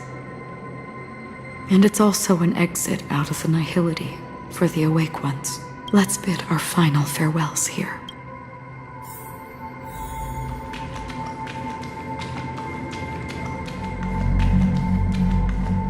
Always distinguish between reality and imagination. Life is akin to a winding labyrinth. May your schemes be for a... Anna's dream is too... To the imperfect tomorrow. I still remember the question on the invitation letter. Why does life slumber? We don't know the answer yet. But we're about to awaken from this dream. Or perhaps such is the answer itself. Leave this place. Return to where you belong. And awaken Penacony from this dream. As I said, our plan is not about convincing everyone to choose the right path, but about inspiring them to save themselves. The answer is when they are in desperate situations, like a drowning individual in the deep sea. When one's body and mind bear immense pressure, agony, confusion, and despair will follow. I firmly believe that the fragility of humankind often freezes them in their tracks. But in truly desperate situations, they will strive to save themselves. And now, Penacony has enough heroes to lead them forward. It's through this inherent, self-centered instinct that people exert their utmost effort, even when they know their struggle is fruitless. As absurd as it may seem, as for now, it is time to guide them, not as a savior, but as a nameless among those mortals. In this way, you will reunite in the warmth of the sunlight. The rain is intensifying. Before we part ways, please allow me to ask a few final questions. So far, you have forged unbreakable bonds with numerous individuals and entities in the sweet dream. Might I ask if you fear severing these bonds with your own hands?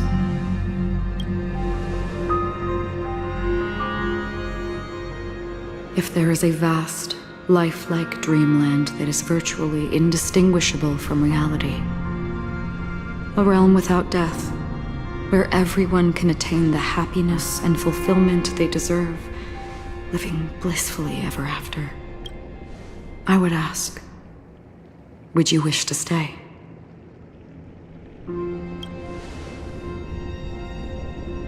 Imagine if this splendid dream were fated to fall apart. Friends, family, strangers, followed by the gentle breeze, soaring birds, everyone, and every face they remember. The joy and the heartaches, the vows sealed and those left hanging. All will inevitably march towards a predetermined ending. If you had grasped the journey's finale right from its inception, I would ask, would you still embark on this journey?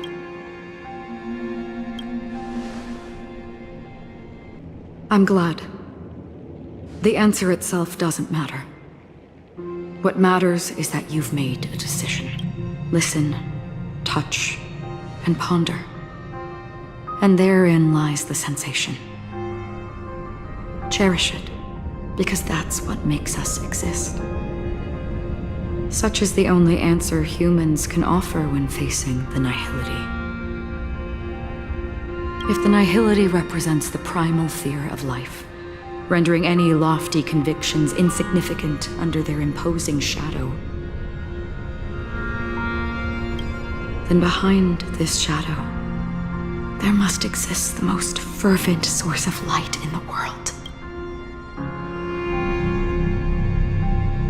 Just as every life that edges closer to death fervently approaches the end of the nihility, we must pursue that primordial light. Now, come to think that you exist in the nihility, and you watch over others to depart it, such a task is absurd and... Nevertheless, someone had to do it, even if it's a meaningless task. Even if the future... It may not belong to me, but it definitely... In that case, please. Perhaps my existence will, what I believe, in this universe. For me, some things are difficult to recall. Yet there are such is memory. A creation of the past that I remember that marks the start of my journey. The origin of the vibrant red hue in my life. And the most fervent element amidst every tempest. That's my name.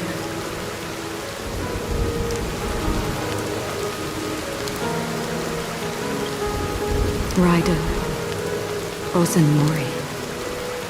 May.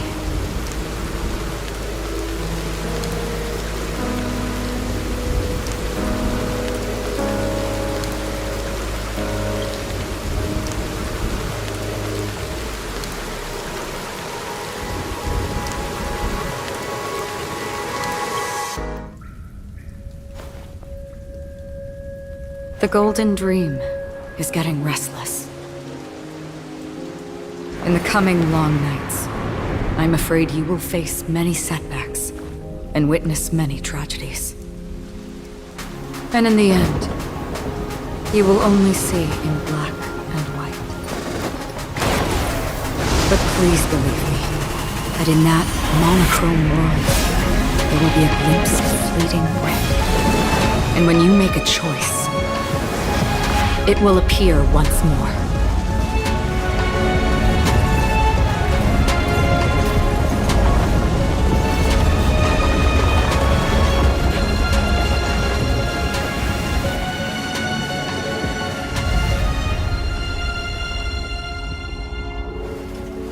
What you must do is ponder its significance, then return to the waking world.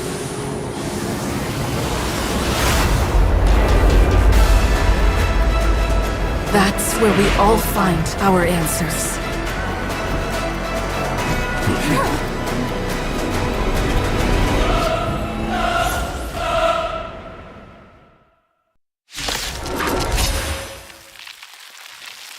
You've broken free from the dream of order. We've done enough sleeping already. Let's show them a wake-up call. Ill tidings manifest. Disorderly noise! Free will, or was it fate?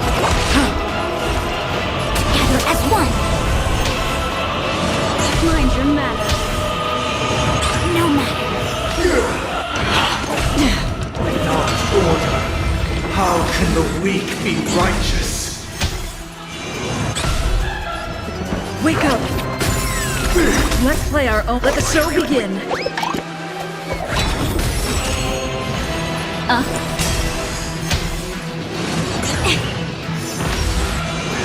Again? Yin and yang. Nor if you have any objection, feel free to make your case. Memories up beneath the waters lies an endless abyss. I see through you. Converge emerge and awaken.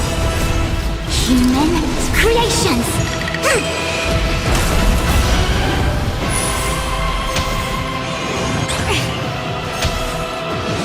Again, keep up with me. Noisy. Destiny is ill fate is dead. I weep for the departed. It too shall fall.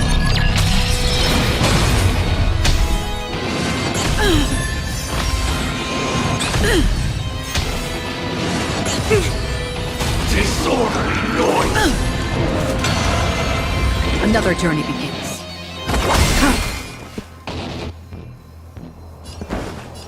Listen up!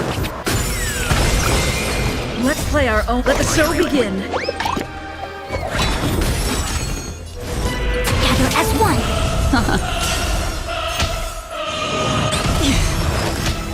All wishes are Mind your manners. all things are part of the melody. I'll take the lead.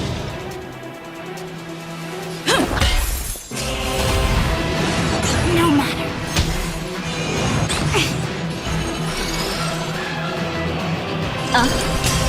Noisy. Free will or what? Destiny for oblivion. Was this real? Have you broken free from the dream of order? We've done enough sleeping already. Let's show them a wake-up call.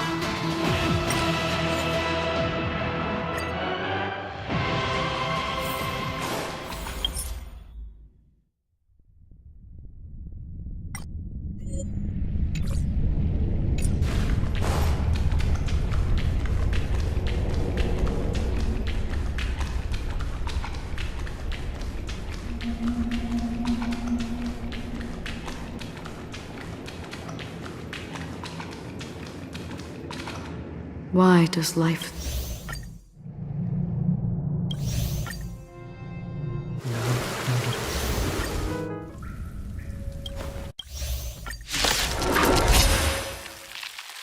Have you broken free from the dream of order?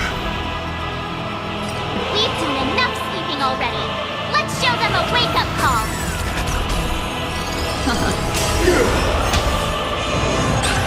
Another journey begins. Still waters of oblivion. I see through you, converge and awaken. Still the same moment. Let the show begin.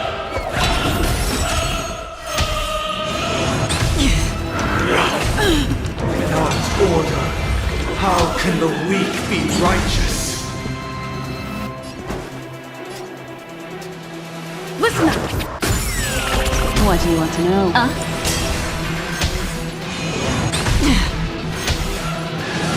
Mind your If you have any objection, feel free to make your case.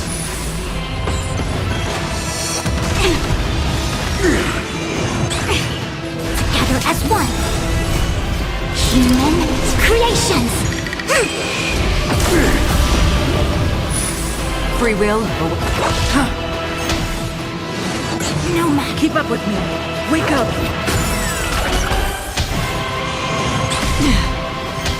Noisy.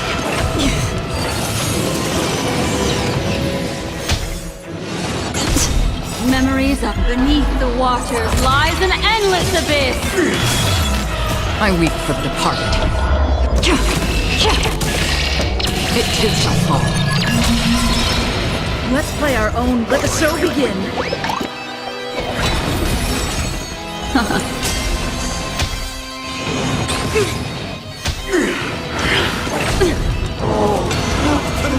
Another journey begins. Still waters of oblivion. Disorderly noise.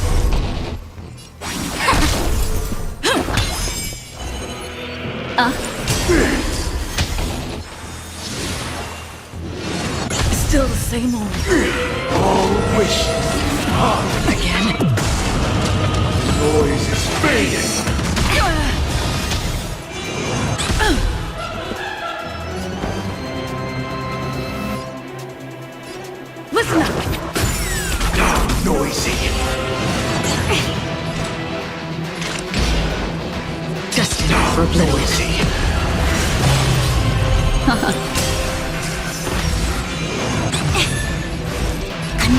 awaken! Human creations!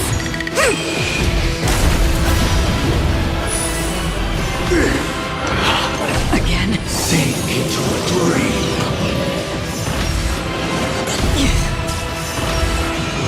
Again? Still the same one. I'll take the lead. Wake up! Let's play let the show begin.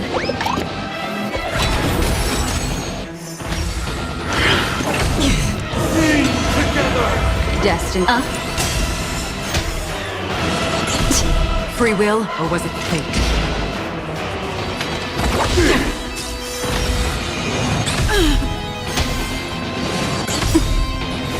Together as one! Memories are beneath the waters lies an endless abyss. Noisy. No matter. Noisy. Still the same one.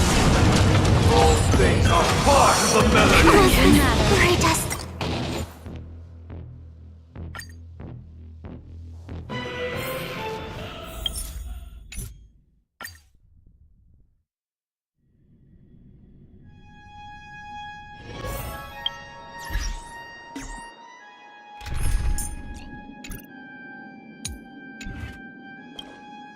Are you ready? Very well.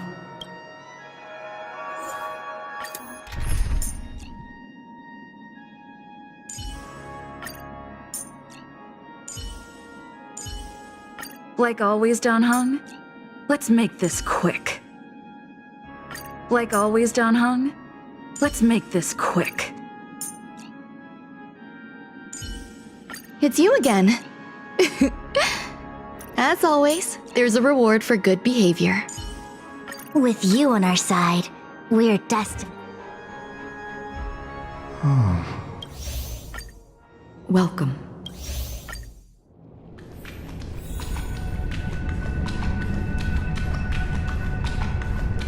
Always distinguish between reality and Life is akin to a winding labyrinth. May your schemes be forever. Anna's dream is too... To the imperfect tomorrow. I still remember the question on the invitation letter.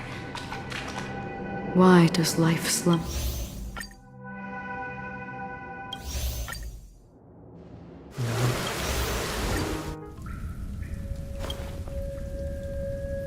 The Golden Dream is getting restless. In the coming long nights, I'm afraid you will face many setbacks and witness many tragedies. And in the end, you will only see in black and white. But please believe me, that in that monochrome world, there will be a glimpse of fleeting gray. And when you make a choice, it will appear once more.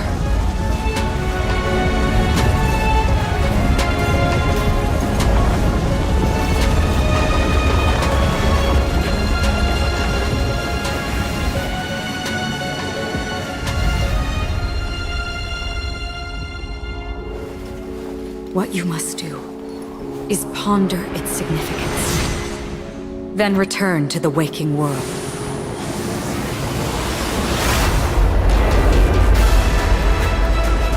That's where we all find our answers.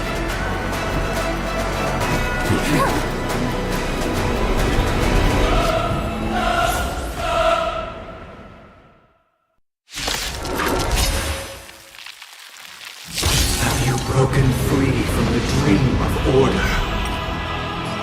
We've done enough sleeping already. Let's show them a wake-up call. And awaken! Heaven serpent, rise! Awaken the world-cleansing dragon!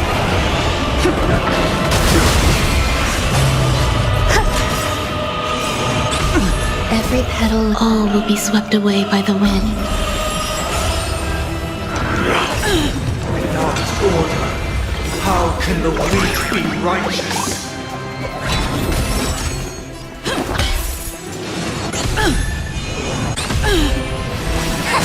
If you have any objection, Feel free to make your case. Heaven Surge. Some value as eternal.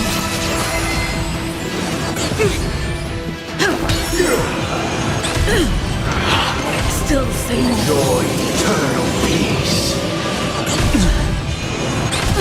Yin and yang. Together as one. Human creations. How noisy. No matter.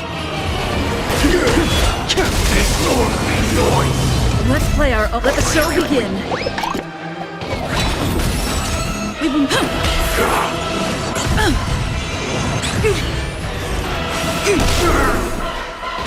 Disorderly noise. Existence is unity. Disorderly noise. Awaken, dormant scales. World-cleansing dragon. No matter.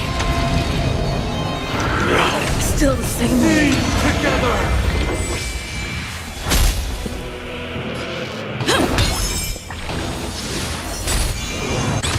A quick divination. All wishes are. All things are part of the melody. Yin and yang. Every petal, all will be swept away by the wind. The strength of Heaven Surge. Break. Noisy. Let's play our. Let the show begin.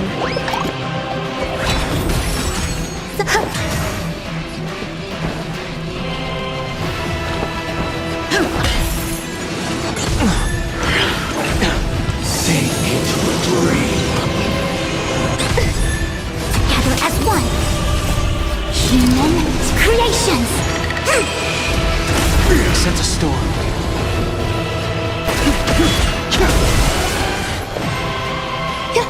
How noisy. Wake up. All up to me.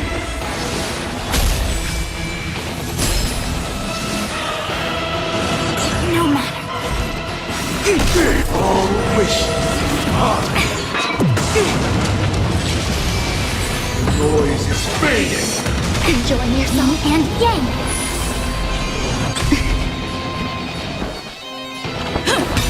The strength. How noisy.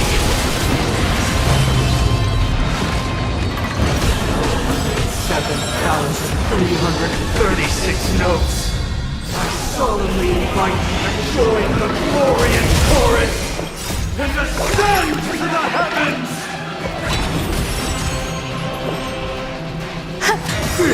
Every petal, all will be swept away by the wind.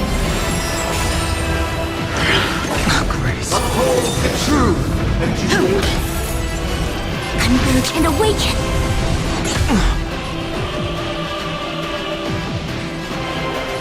Heaven Surge.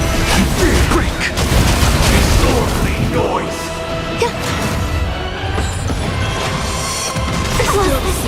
The dreamscape is indistinguishable from reality.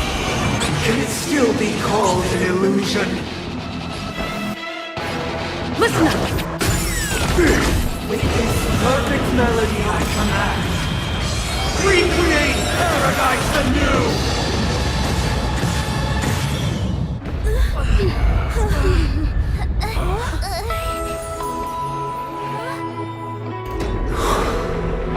Music.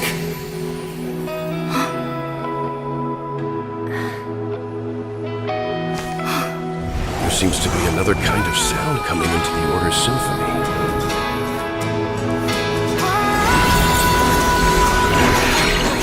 Penacony's first and last disharmony. I'll take the lead. Those imprisoned in their dreams are awakening for freedom. Robin, is that you? You have heard their cries. This is not the paradise they hoped for. Even so, they don't know where they should be heading. That's why I had to become the lone star in the sky to guide them. Even if that star must hang in a perpetual night of solitude.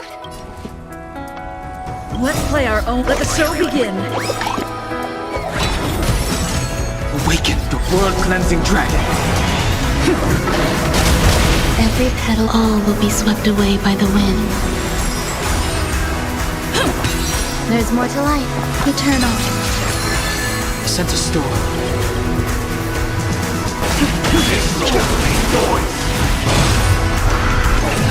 Uphold the true and you will.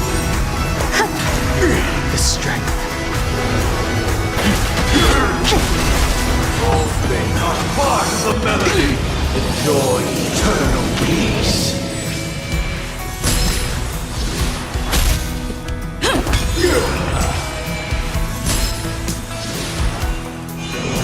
Still the same old. The noise is fading. Not yet. Wait for good tidings. Some value, I suppose. Let's play our. Let the show begin.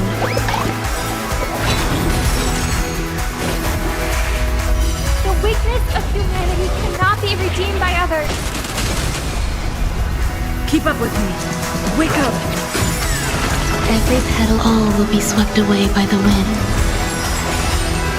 Gods, awaken! I'll take the lead. Listen up.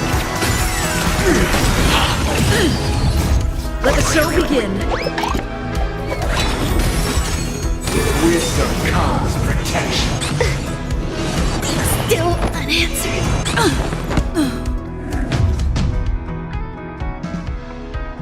Have you broken free from the dream of order? We've done enough sleeping already. Let's show them a wake-up call.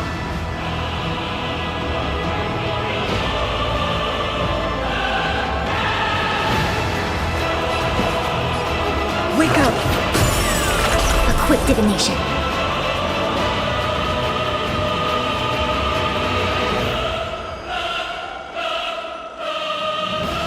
Together as one. Some value, I suppose. Eternal. Every petal, all will be swept away by the wind. Awaken the world-cleansing dragon. No matter. Let's play our. Let the show begin. Without order, how can the weak be righteous? Listen up. If you have any objection, feel free to make your case. Enjoying yourself and yang. I see through you. There's more to life.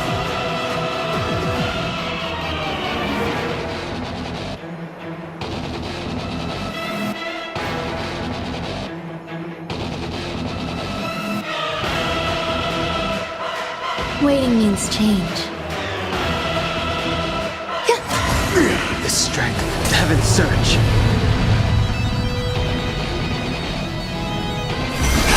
Break. Disorderly noise. Sink into a dream. All things human creations. Some value, I suppose. I'll take the lead. Wake up. Let's play our own. Let the show begin. Heaven's surge. Rise. Disorderly noise.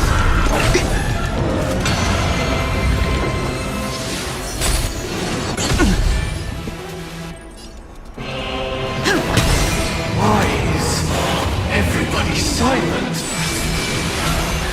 All things are part of the melody. Together as one. No matter. Every petal, all will be swept away by the wind. Sense a storm. Awaken, dormant scale. World-cleansing dragon. Disorderly noise! Keep up with me.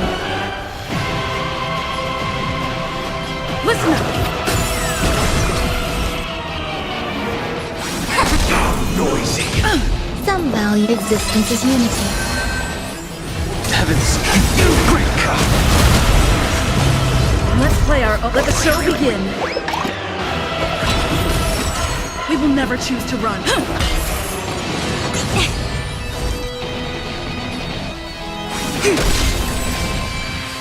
All things human creations.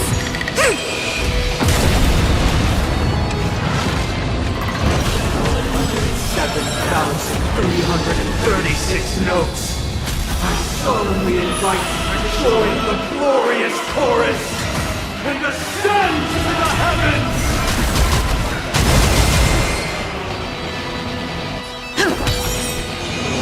No matter. Wisdom comes protection. Converge and awaken. Enjoying yourself. I'll take the lead. Every petal, all will be swept away by the wind.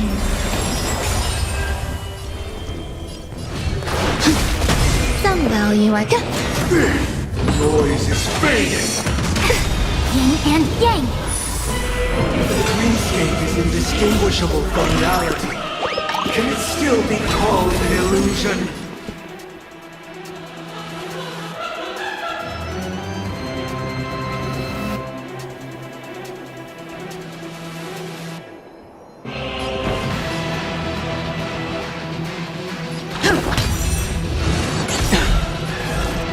Awaken, dormant scales.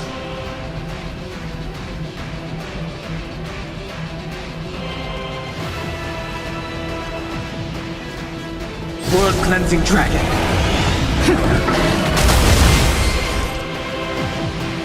Together as one. Human creations.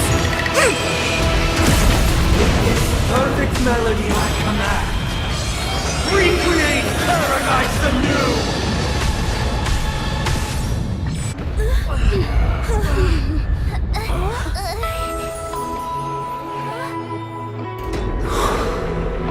Music.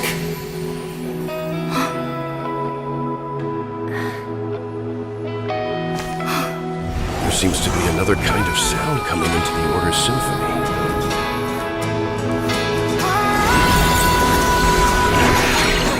Penacony's first and last disharmony.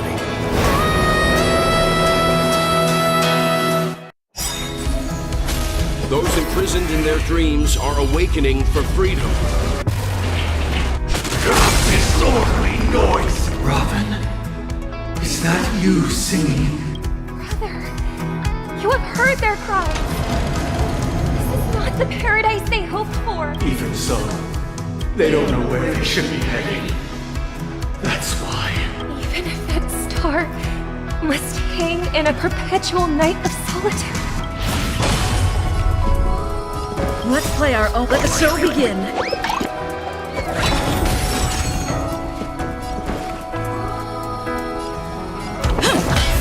Every petal, all will be swept away by the wind. Heaven, sir, rise! Disorderly noise! All things human creations. Eternal.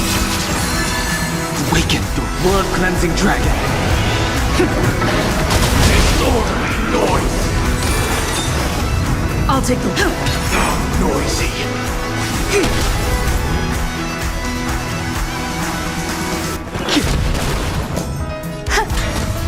The noise is fading! No matter. Sink into a dream! Keep up with me. Listen up. The weakness of humanity cannot be redeemed by others. Together as one. All things are part of the melody! Yin and yang. Wait for good tidings! Heaven, sir, quick! Noisy! Let's play our own. Let the show begin. Grace and elegance. Every petal, all will be swept away by the wind.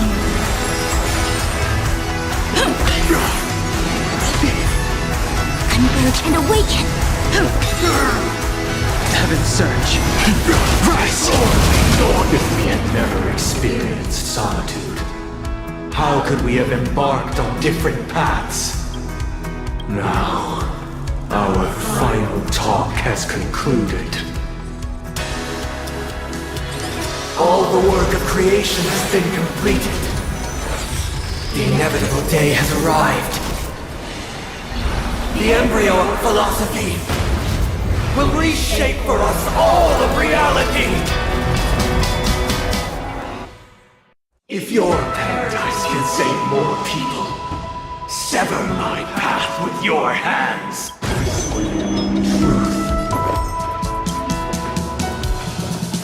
Hands up, the wheels are spinning.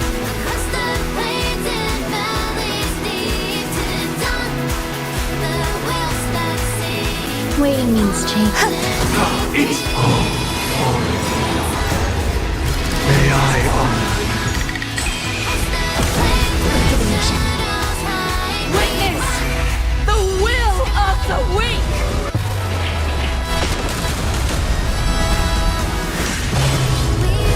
Together as one! I swear on words. I'll take the lead. This 7-day vow, I command you to heed my summon.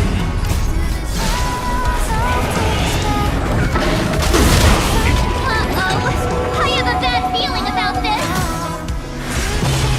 It was not you who created all things. Wake up! It was humanity that created you. Your divine being will become the foundation of our paradise. Let's play our own. Let the show begin. Sent a storm. Heaven's surge. Break! Insolent! Every petal, all will be swept away by the wind. Have a noble soul! Don't be shackled by the past!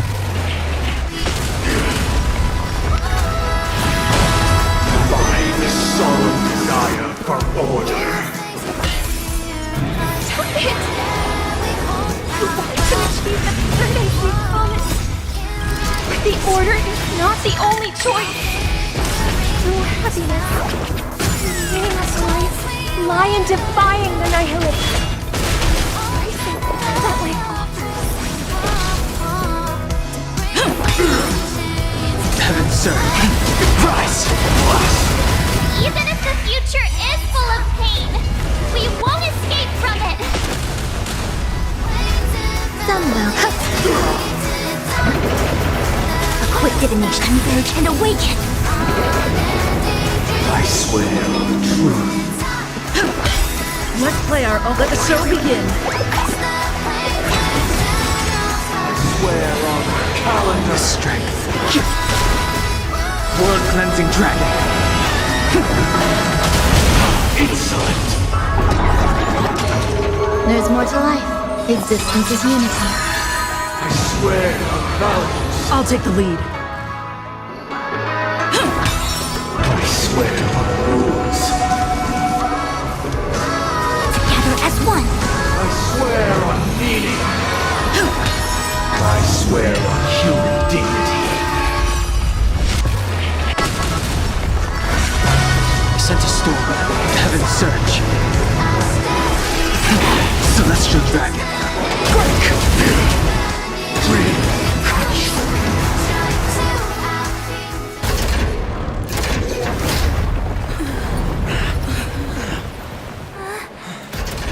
So, why does life slumber? Because someday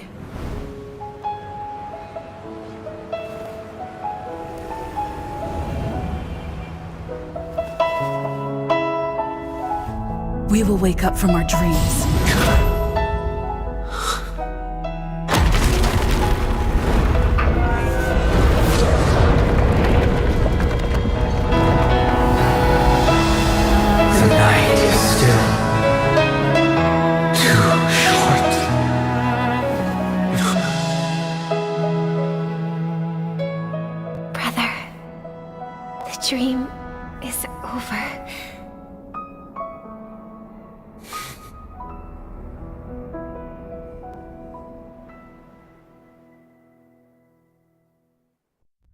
In the first year of the AE 2158, a fiery conspiracy erupted in the land of the dreams, but soon faded in chaos and destruction.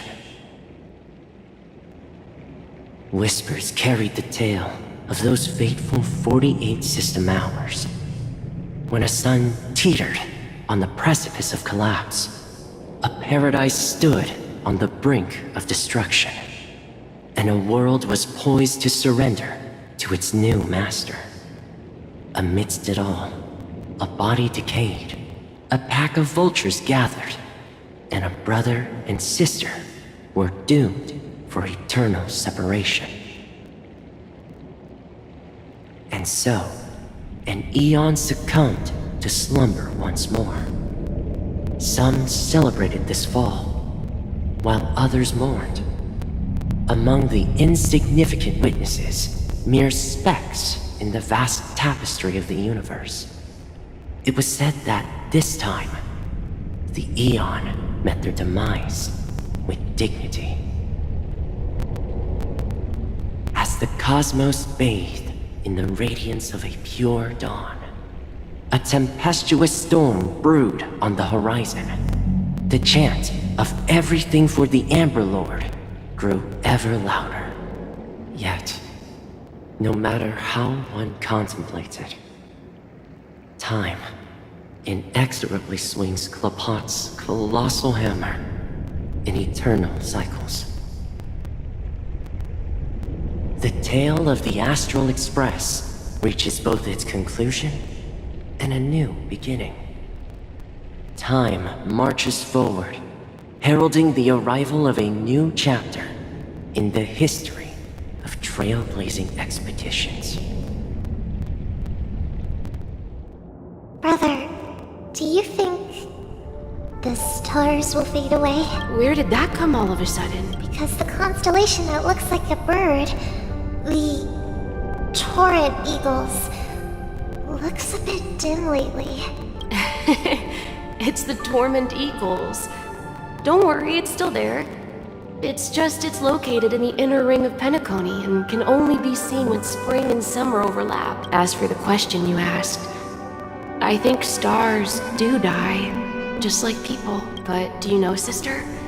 No star actually belongs to the present. The light we see from them is from a long time ago. Even after the stars perish, their light will travel millions of light years, spanning countless years, to illuminate the night sky of another world. In our paradise, I believe there will be a star like that, shining with the same light. Its radiance will last forever, and its name will be happiness. No, not just one star. We should have 2 stars. Or maybe even more. Yeah, you're right. It's a deal. It's a deal then. This is our promise, and nothing will sway our ideals. Yeah, you bet.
pleasure to hear your voice again. Congratulations. You've become the biggest winner of this festival. Are you calling just to poke fun at me? No. I'm just impressed. Not only did you venture alone into Penacony and discover the truth of Dreamflux Reef, but you also managed to escape with the help of that Knight of Beauty. Remember the recording you received from your Trailblaze friend? It's now the most valuable chip in this game. However, this came at a high cost. Losing a cornerstone is a hefty price to pay. Diamond just called a meeting to discuss what to do with you. Just as I expected. So is Diamond planning to demote me? Or kick me out of the 10 Stonehearts? Why don't you take a wild guess? Well, alright. Then I'll guess. He's going to promote me to P46? Alright. What will you wager? Are we talking about a real bet here? I don't want to wager anything just to escape your clutches, but if it's just a friendly bet, I'll put on the line what I did when we first met. I'll bet my life, ma'am. Interesting. But since it's Diamond's call, no one can predict the outcome. I'm on my way to Penacony. Once everyone is settled, we'll return to Pier Point for the final showdown. Sounds like I'll be out of the action for a while. Finally, a chance to kick back and relax. Yeah. Leave everything to me and Topaz, child. Thanks to you, as soon as the Jade Stone was delivered to the family's compound, we finished up our preparations. The seeds we planted have taken root. Soon, it'll be time to reap the rewards. Huh? Let's wrap it up for now. Looks like I've got a visitor here. Oh, so many surprises today. Didn't expect a Galaxy Ranger and wanted criminal to show up here. One who managed to take out 2 IPC members under the noses of our fleet. Do you understand what that means? Screw wubba boo, I just put him to sleep. Don't try to intimidate me with that nonsense.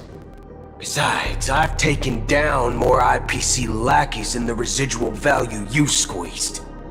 And I don't mind adding a few more zeros to my wanted poster. I have a question for you. Be honest, or I don't mind putting a bullet into your head.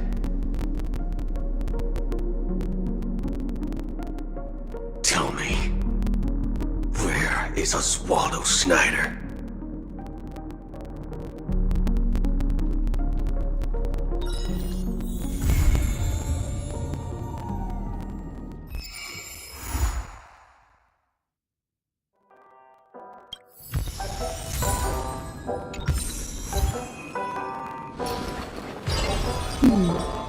Memories seem to be different again.